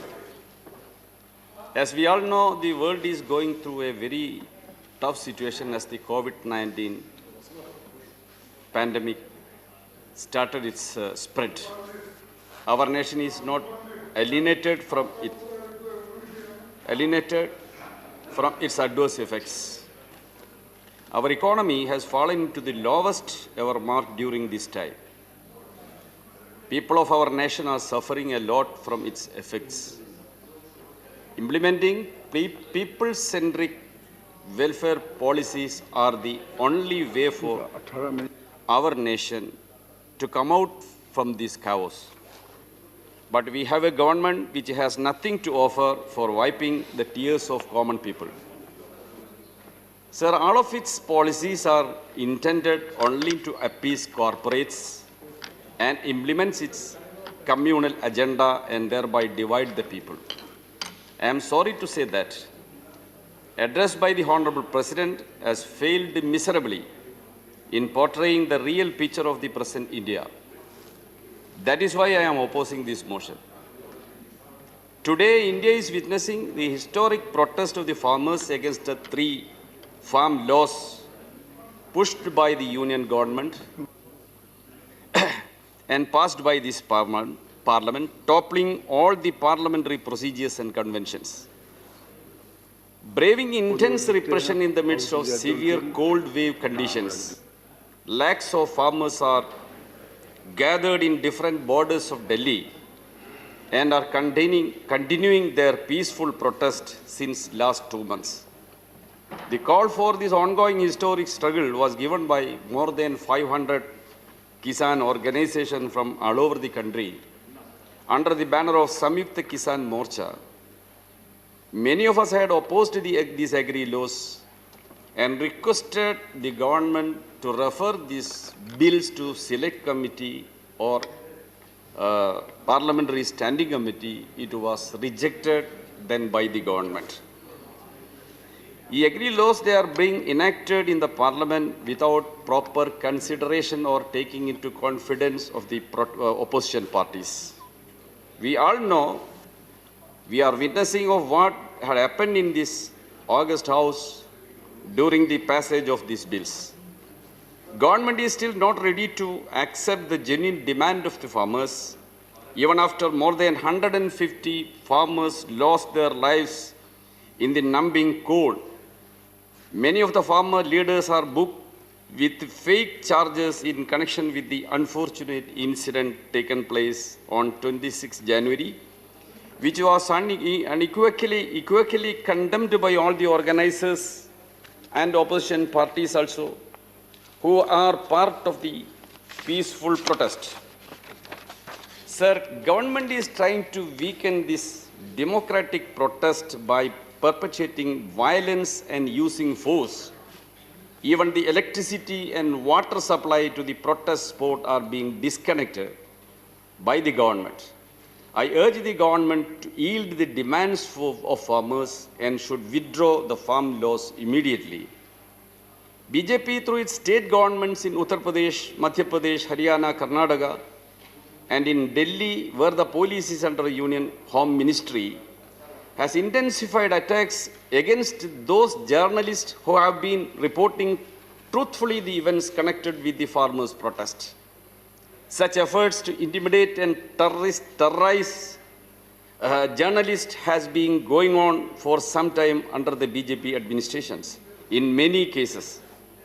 Since January 28th, FIRs have been filed against 9 Indian journalists on charges of sedition and 9 others provisions of law, including promoting communal disharmony, insulting religious beliefs, assertions prejudicial to national integration, etc., etc. Reputed senior journalists and parliament member like Shashi Tharoor have been slipped with these charges on the basis of their personal tweets and social media. This is reprehensible and remarks and smacks of efforts of browbeat, intimidate and harass the media. Once again, I would like to mention about our economic situation. Contrary to all propaganda and spin by the government of economic rebound, the reality is the GDP contraction continues to plunge and is now, according to the official data, is minus 7.7 whole for the fiscal year of 2021. Even now, this government is continuing with its fake propaganda of growing economy and 5 trillion economy. I would like to remind them only one thing, that India is now running behind even many of the underdeveloped economies in the world. At this time of economic situation, the government is talking about V-shaped recovery and growth and 5 trillion economy like that. And they expect 11% GDP growth in the next financial year. It is amazing. In this situation, these are actually things that make mockery of the people. As opined by all the economists, government should come up with the policies that would help in reaching money to the poor people and providing employment to them, which is not happening under this regime. Sir, unemployment is the biggest issue which is being faced by our nation. The Center for Monitoring Indian Economy makes a conservative estimate of loss of 14.7 million jobs in the organized sector alone. Of these, 9 million are graduates and postgraduates. These constitute 13% of the share of the total employment market. Such a massive job loss among the educated young Indian is a bleak indicator of Indian future. The employed mass constitutes 31% of the total employment. Among these, 71% has lost their jobs in this time. All these are in addition to the destruction in informal sector and large-scale loss of livelihoods for crores of people. When the BJP was campaigning for election in the year of 2014, it has offered to the people of India creating 2 crores new jobs every year. They are not talking about it anymore. After 6 years of this government, we are watching similar number of jobs being lost every year.